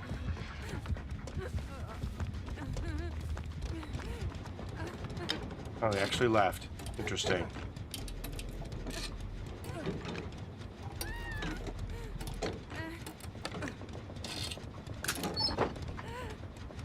The idea of a skinwalker scares me too, due to a weird experience I had as a teen. I heard my mom call my name from the other room, so I went to look for her, but couldn't find her, and it turns out I was the only one in the house. She never called me. It still messes with me. That is scary AF.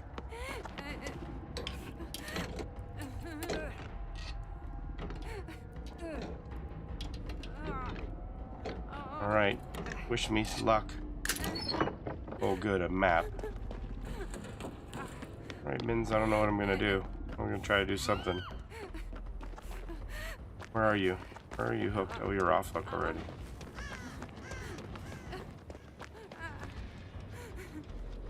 Where are we having our healing party?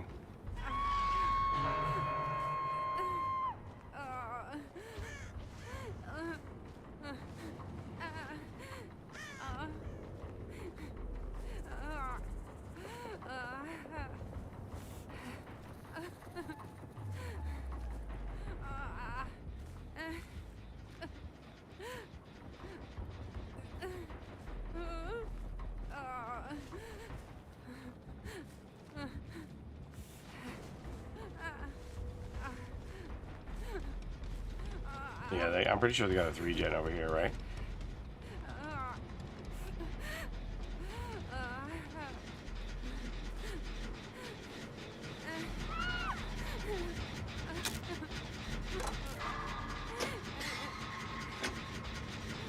If I'm lucky, I can finish this.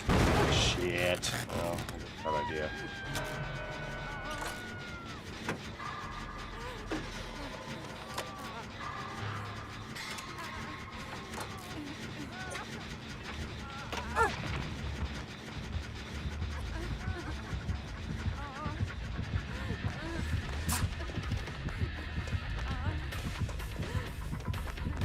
I don't know what I can do here. Not a whole lot I can do here.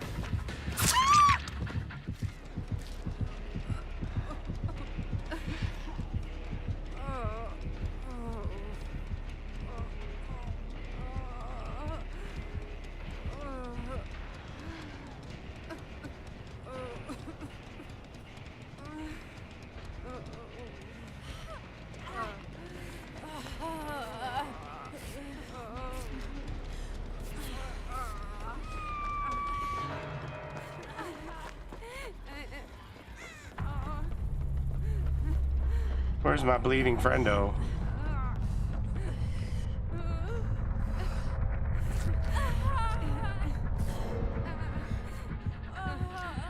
Oh my gosh. I don't believe this.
Thick thighs save lives. He wasn't getting around my quads in that doorway.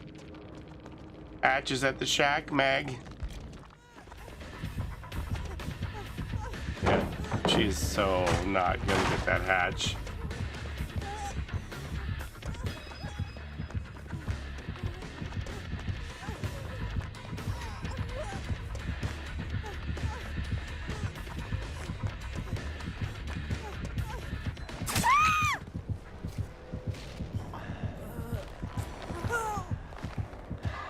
I'm gonna start drawing a cosmetic for Zarina for the DVD competition this year. You do it.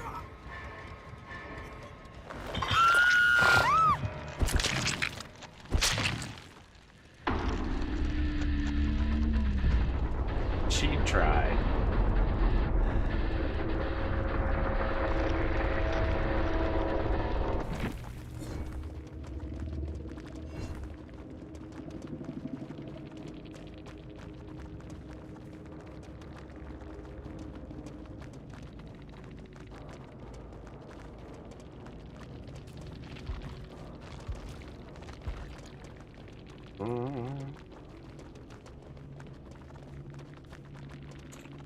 Doop-a-doop-a-doop-a-doop.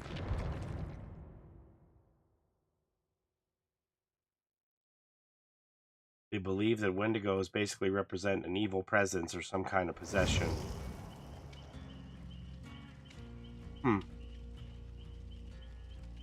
Wendigos do sound horrifying.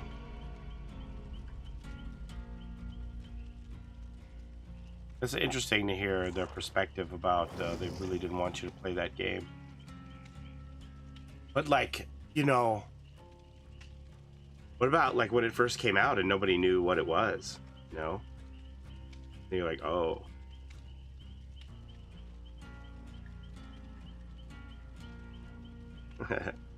$4 million bit badge.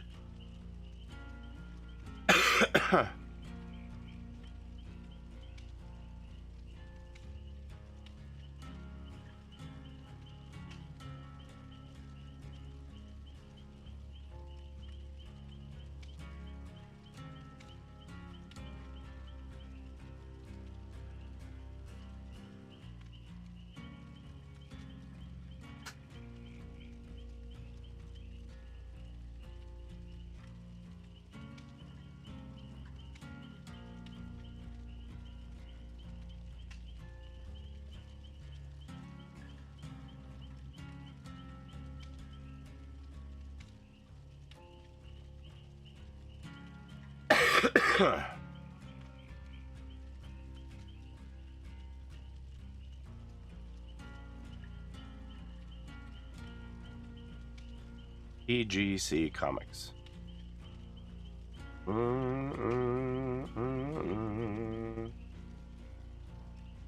You're doing more than most, Wolf. You're appreciated, you know.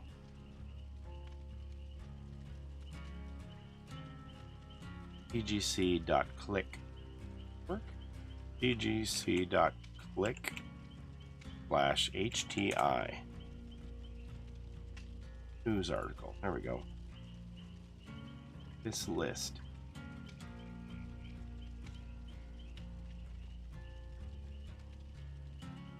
Do do do do.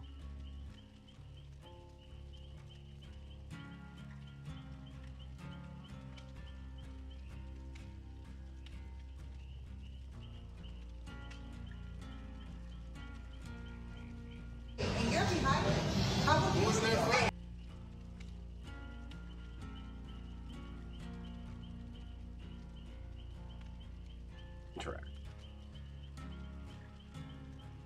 Do you remember I told you that there was this scam where this person was taking comic books that were professionally graded, and then they were getting them with these high grades, and they were swapping them out with other books and then resubmitting it to the grading company, just saying, well, it doesn't need to be graded again, it just needs a new holder, because I want a new holder. Well, CGC commented and said, we're going to reveal a list of all of the books that have been part of this reholder scam. And so that you'll know. So, turns out that it's like 350 comic books that this person submitted for grading over a period of time. I don't know what they charge for that. If it's like 20 bucks a book, 40 bucks a book, I don't know. Not too sure.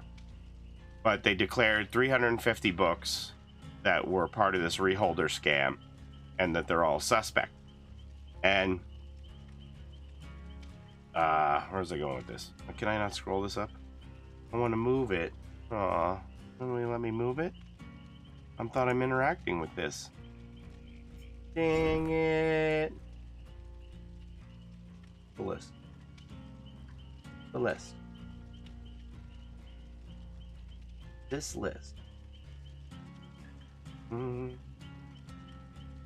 come I can't scroll on here if I'm interacting with this? So did this person go to jail? This just happened like right before the holidays, and they said they're gonna, prosecute them to the fullest extent of the law. Does that work? This list. It won't let me scroll though. Yeah, I want to see the list. I want to see the whole list. It goes down further than this. Shoot. Not working. Never mind. Anyway, so they have like so many different comic books on here. Like Spider-Man 129, they have 3 copies of that, which is the first appearance of Punisher. Spider-Man 194, which is the first appearance of Felicia Hardy, the Black Cat from 1979. They have a ton of this one. 1, 2, 3, 4, 5, 6, 7, 8, 9, 10, 11, 12, 13, 14, 22, 24, 26, 28, 30, 32, 34, 36, 38, 40, 2, 4, 6, 8. They got like 50, 60 copies of that comic alone graded. And a lot of them are 9.8s, which is considered like, perfect. I think almost all of them are 9.8s. There's one that isn't. 2 that aren't. We got 58 copies that are perfect, that are part of this scam. Felicia Hardy, Black Cat, first appearance. Spider-Man 238, that's the Hobgoblin first appearance, and they have, I don't know, about 30 of those, and those are all 9.8. And the thing with the Hobgoblin first appearance book is in that book they had there was some free giveaway tattoos that, when you're a kid, you just apply water to the back and stick it on your arm. They had tattoos in that comic, so those are commonly missing. So if they had like 30 copies of Hobgoblin, and then they were like resubmitting it with ones that don't even have the tattoos in there for the reholder, scamming people, and they thought they had complete books that are slabbed with the with the tattoos, and then they might not even have it. It's wild.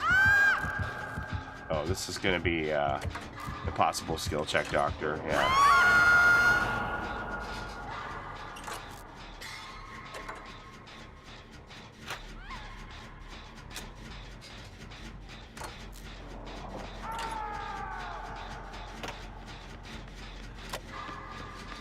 Iron Maiden, that's a shocker.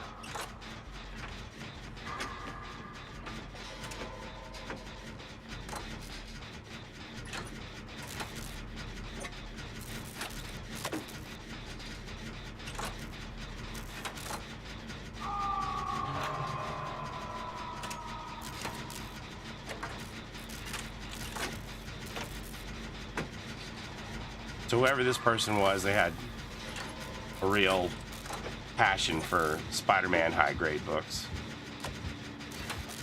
Oh, fuck.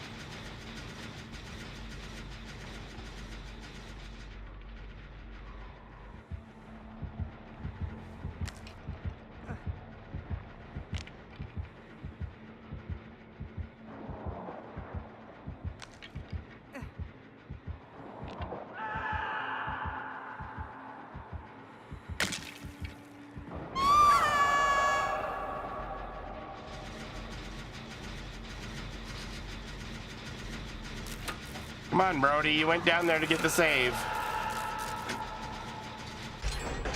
Thank you, Brody.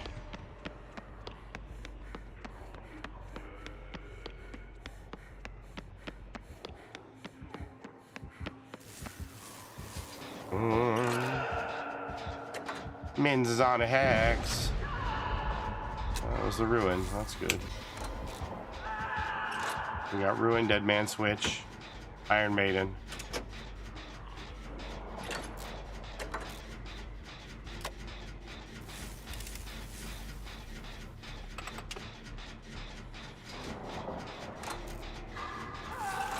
So this scammer, they also had a bunch of those. That one I showed you in question that had the jewelry insert in there.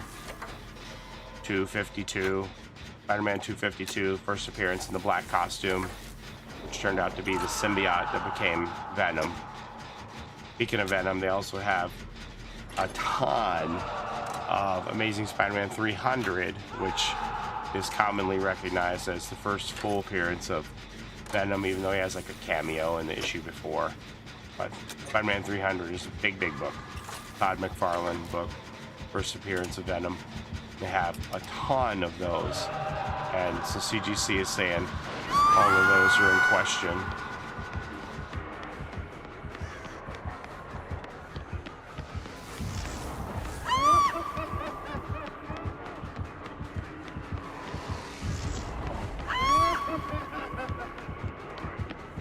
One more time, right?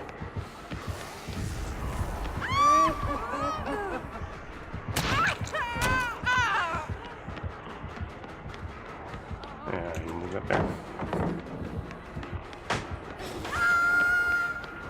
I'm gonna go back up.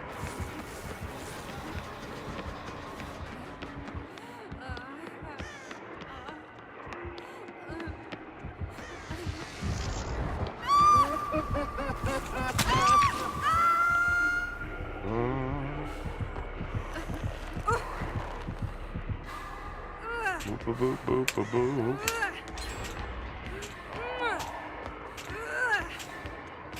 It's a struggle.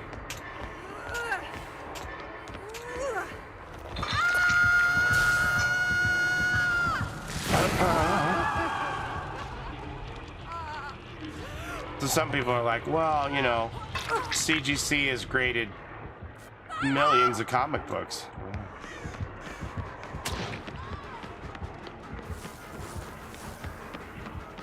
CGC has graded millions of comic books. If it's, you know, 350 books, it's not that many. We don't know if this is the only books that they ever did it to. And we don't know if they're the only one who ever did it.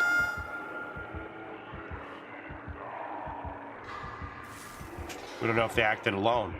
But we're looking at the dates that some of these books were submitted, and it's been going on for at least 4 years from some of these books that they have flagged as being suspect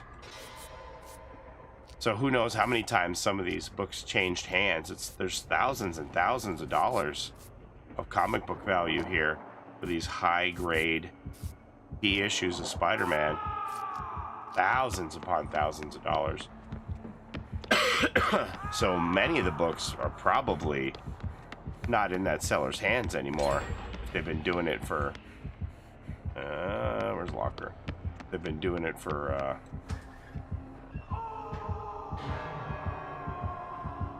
4 years.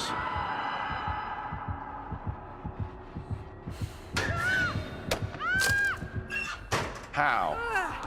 How? How? How?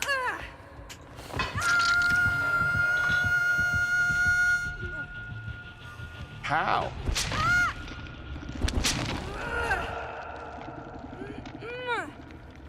I was definitely in there before he zapped.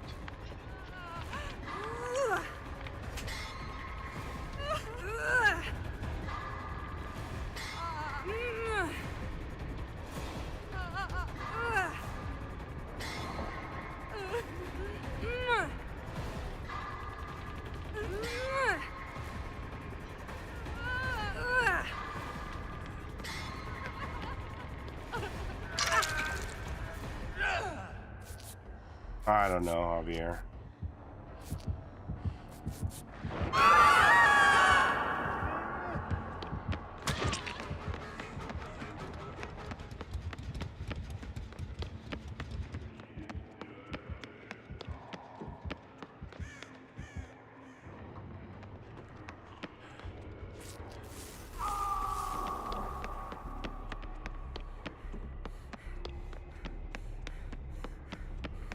It's sus. Jen here? Okay. Sounds like it has progress too.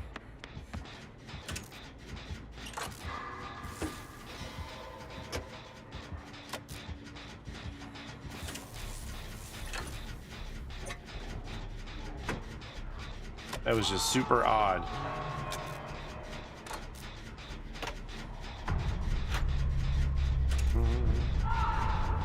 He had ultimate weapon.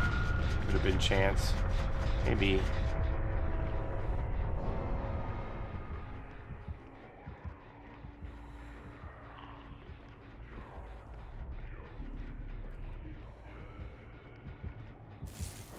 That's my rat family.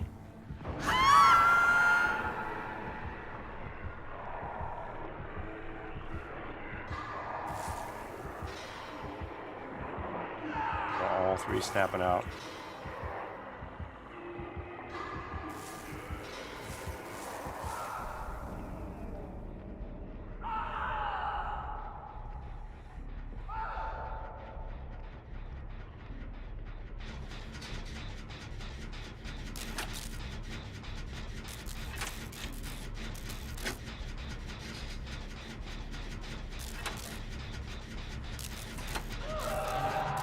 That's a basamente.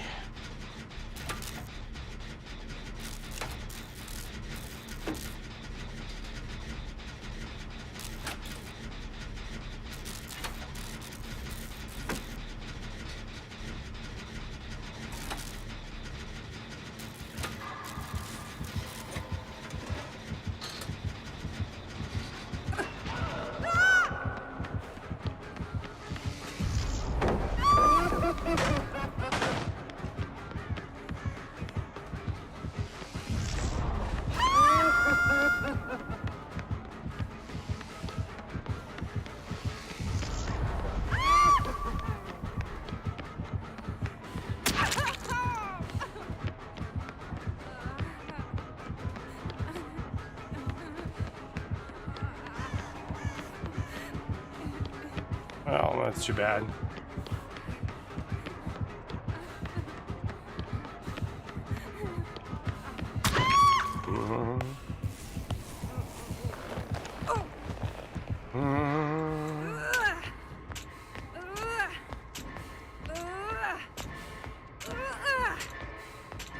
Maybe it was just put in my thumb and pull out a plum.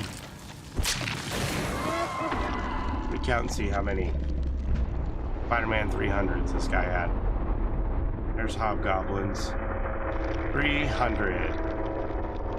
See what we got here. 1, 2, 3, 4, 5, 6, 7, 8, 9, 10, 11, 12, 13, 14, 16, 17, 18, 20,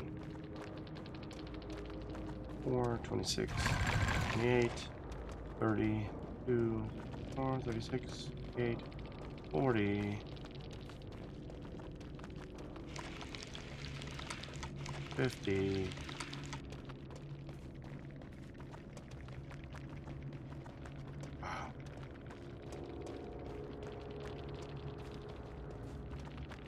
70.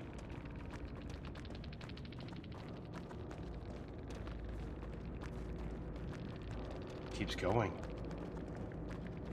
84.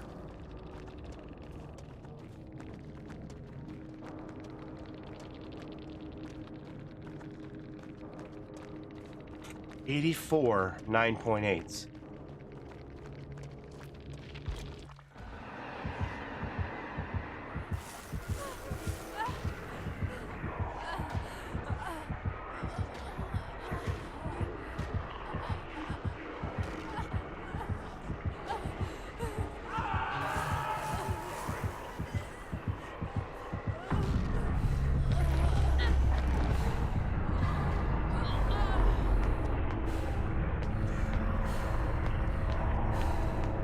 So he has 84 9.8, which is considered perfect mint, as perfect as you're gonna get.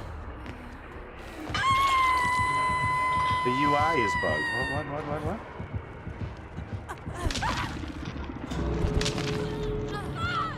84 9.8.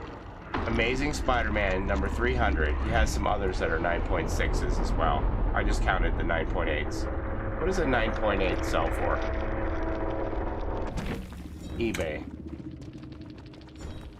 ASM 300 9.8 BGC.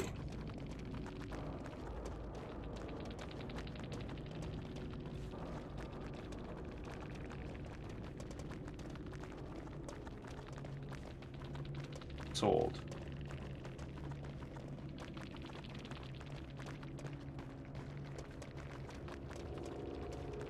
He did have ultimate weapon. It was just bad luck for me. He put it in his thumb and pulled out a plum.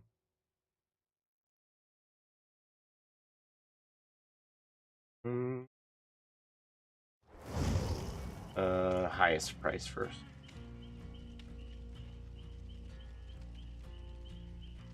Wow, there isn't even one on here.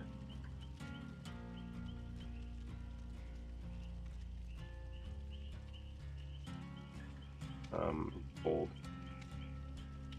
Person has a 9.6. They want $14,000 for. They sold.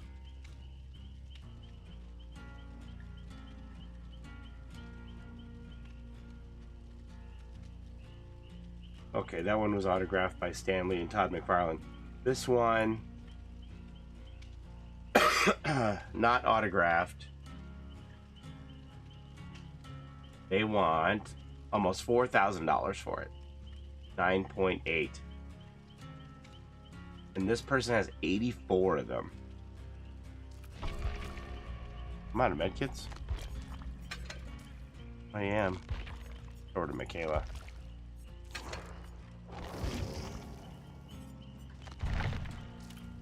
Somebody do the math on that for me. $84,000 times 84. That's $7 million. $7 million that they have in value for those first appearance of Venom comic books. And they're suspect.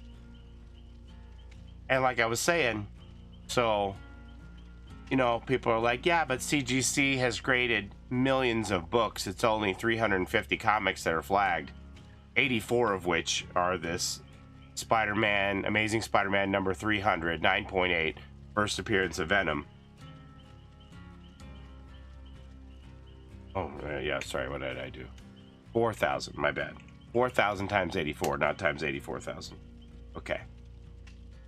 4,000 times 84. Okay, $336,000. Nerd. Thank you. So, people are like, well, it's only 350 books, right? It's not that much. CGC has graded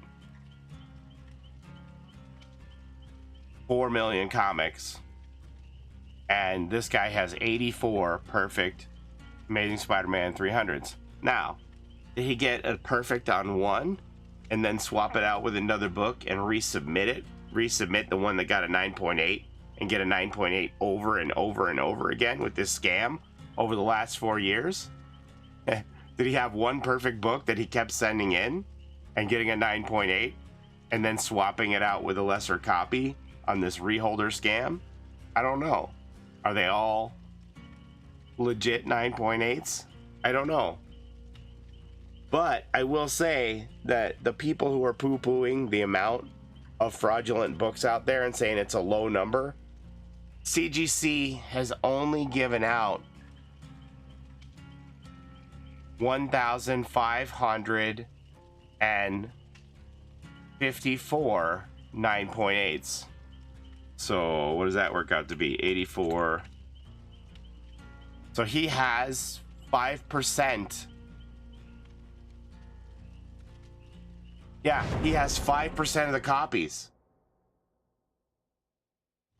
So when you put it in that perspective, 1 out of every 20 9.8 Amazing Spider-Mans is his. He's got 5% of the run. So, yeah, it's significant when you look at it like that. I don't know.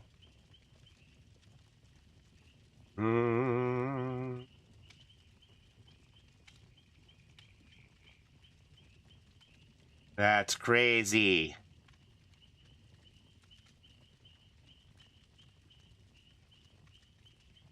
So yeah, if you're somebody who has that comic and you paid big money for it, you're going to be checking your certificate number against this list and see if it's one of the suspected books. It's amazing to me that he has that many copies of it. There's only 1,500 that got 9.8 and he's got 84 of them. Weird. So, I don't know what's going to happen. They said they're going to prosecute this guy to the fullest extent of the law. And if you're somebody who has one of the comics with a certification number that's been flagged as potentially scammed, they'll let you send it into them and they'll examine it and see. Imagine you're one of these people that has like one of these Hulk 181s and they open it up and look at it and they find out that it's got the Marvel stamp cut out of it, or the Hobgoblin doesn't have the tattoos in it, like incomplete. I'd be so mad. I don't know. Like I said, I've never been in favor of grading anyway, because I believe comic books are meant to be read and looked at, and when you seal it up in there, unless you know what this guy is doing with a heat gun to open a case or something, you can never read that again. I'd be mad, especially when paying big money for something you really wanted.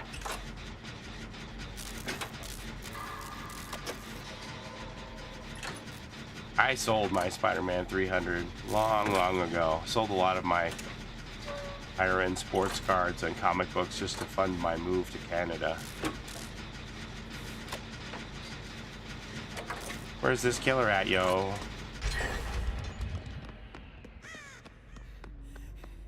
Another book that they turned in a bunch of copies of was New Mutants number 98, which is like the first appearance of Deadpool. A lot of heavy hitter books.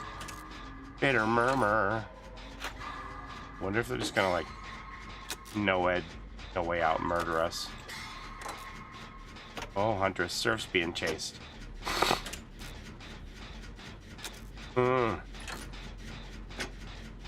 I ate my kiwi. I think I'm gonna have another cough candy. Remind me to take my cold medicine before bed, okay?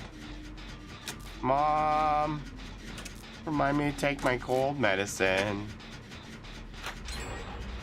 Fun Paulie's escape from the law after his Denny's incident.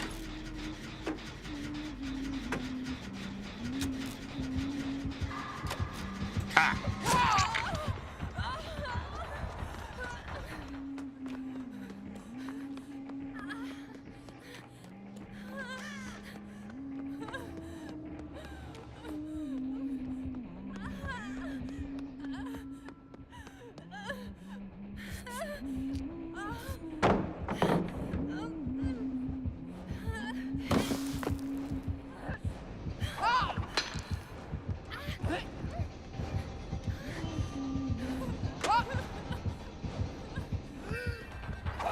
Shut up!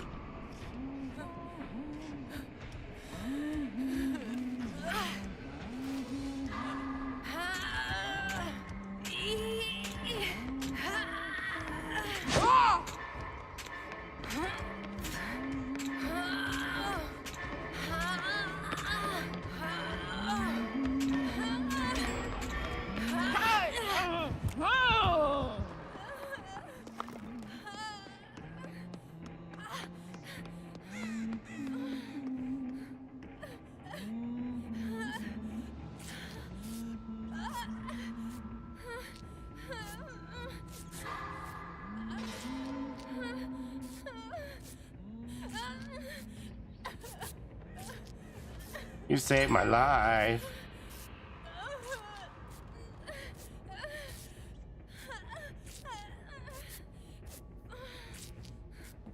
Now what? Lincoln, we're going this way.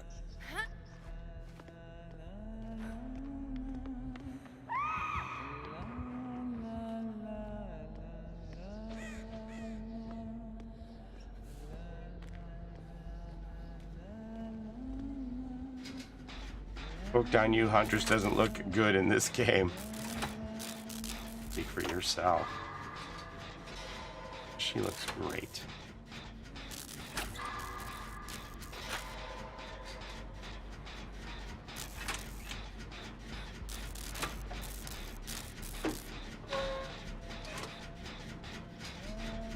Anybody remember the dark green, almost black Vicks syrup they had back in the day? No.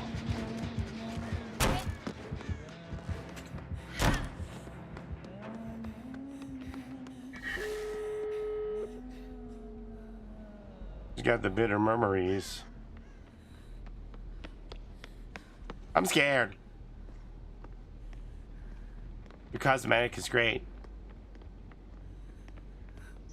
Don't look at the monstrous scars on my arms. I wore this whimsical t-shirt to make you feel safe on our ghost hunting show.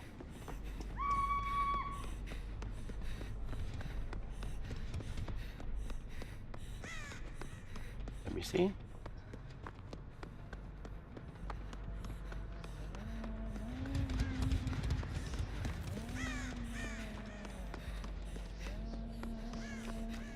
Another door over here? Oh yeah, there is.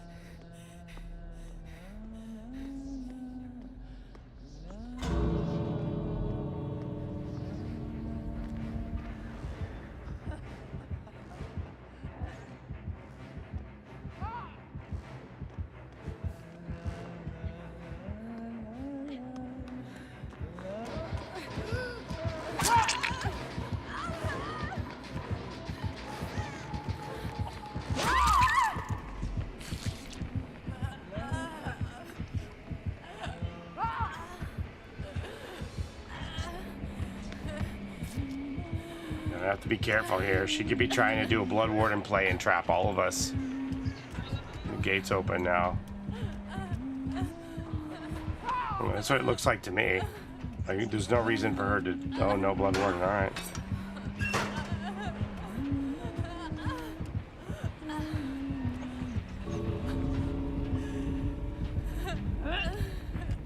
All right. Crawling my way out.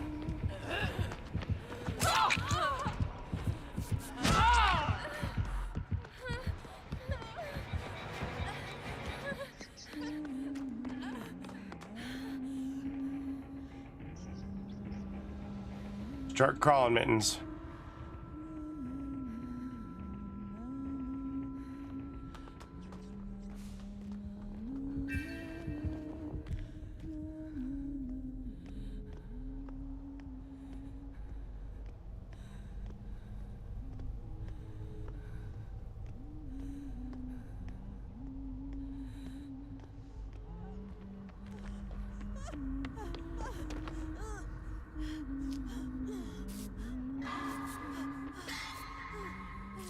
Crawl your way out.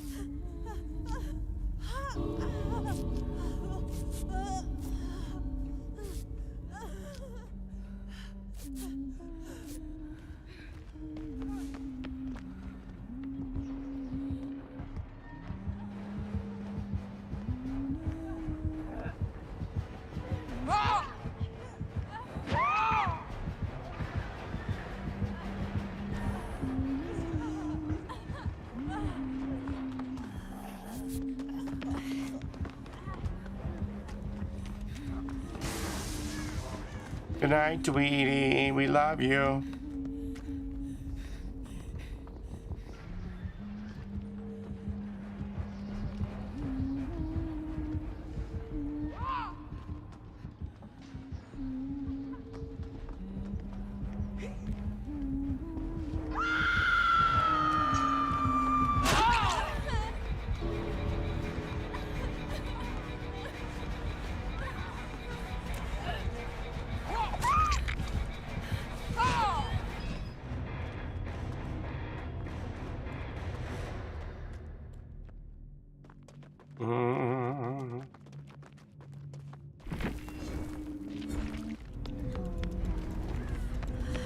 Oh my God, Mittens. Oh, the timer.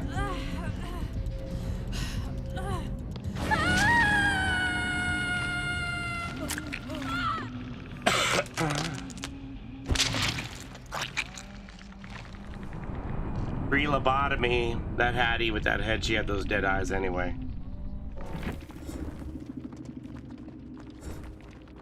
No other options.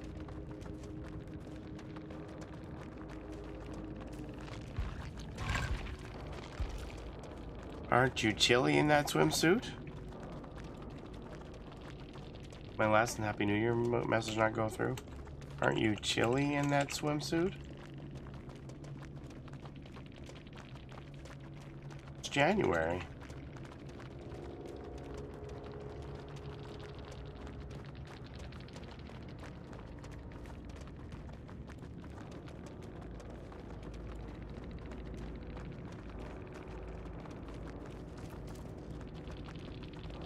No idea. 3 a.m. 3 a.m. That was it for me. All right, I'm gonna go to 3 a.m. I must be going. All right, who's gonna write my little limerick? Not my limerick, but my nursery rhyme.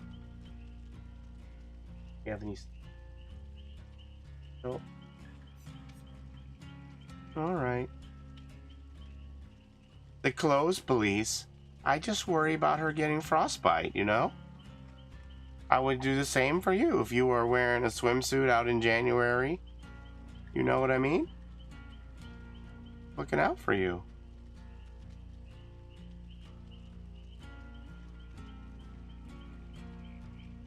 I don't want her to get frostbite and parts start falling off of her. I mean, we already got one killer that's missing a toe. She doesn't even have underwear. Her no-no zone. Whoa.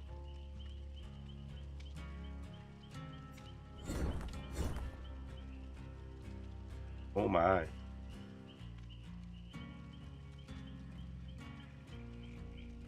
Just think it's January and, you know, I don't want her to get too cold. I mean, we got a lot of options, you know? What do we got? We want to be a cuddly, bundly huntress. Well, don't get me wrong. I like this. What do you mean, or no zone? Where are you looking? What's happening here? Flipping this up to try and sneak a peek. What's going on here, Mittens? Spin it fast. Oh my gosh, what is happening? Oh, what did you take me down this Wait till she starts swinging that axe. I saw it when she vaulted. Oh my gosh.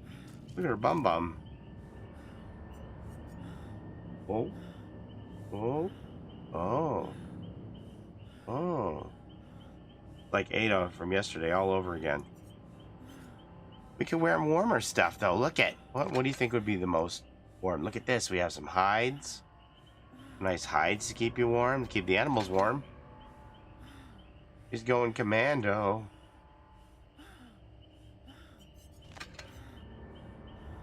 Nice military jacket. Oh, this one looks bundly. Look at that. That's nice and bundly. Yeah. So warm. Nobody's looking at your no-no zone, you know?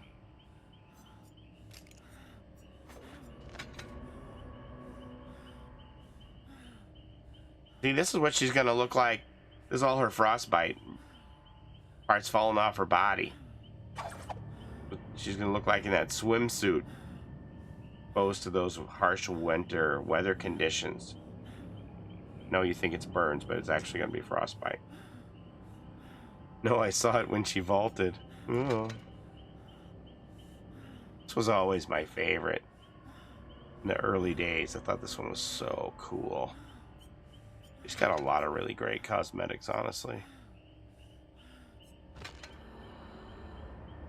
The Baba Yaga. I feel like experienced Huntress players play Baba Yaga because she's a little quieter. I think that's true. And Silly Zombie's got a Mordeo blueprint for the 3D printing. Sounds amazing. Baba Yaga scares me the most. Her voice is all like, yeah.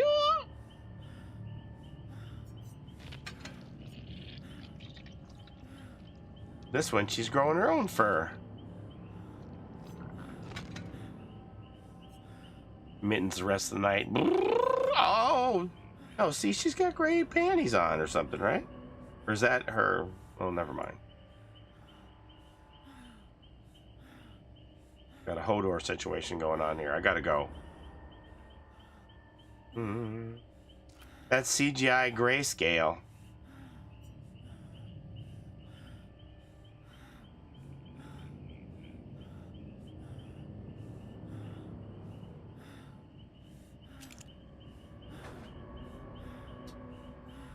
Her little back veil. So cute.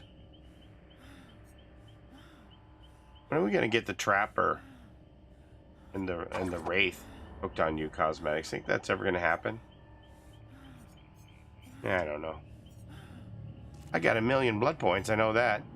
And we made it to Eerie 1. No stress. Time to start playing killer. Gold 4. You know? Wait a minute. Wait a minute. Did we have any plaything or no ed tonight? Did the Dead by Daylight community impress me? Wow. I think I'm in love with the Dead by Daylight community again. Because for a minute there, I hated all of you. Well, not you, but, you know. Wow. Huh. Coincidence? All my killers had no ed, so, alright.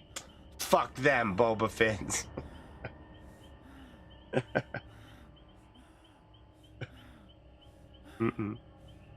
Wow, you heard it here first. Paulie hates us.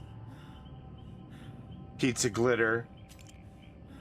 Shoving her raggy Taylor Swift photos in my face. Oh. That is so awesome, though. Man, I don't know. I can't even imagine. I don't even know what the equivalent would be like of that for me. And I don't even know what it would be. Trying to think, like, who... If there's anybody who would be on the mountaintop meet in real life. Huh. I don't know. I have to think about it. Kenny G, maybe. No, I'm just kidding. All right. Have a good night, everybody. We'll see you tomorrow. Bye.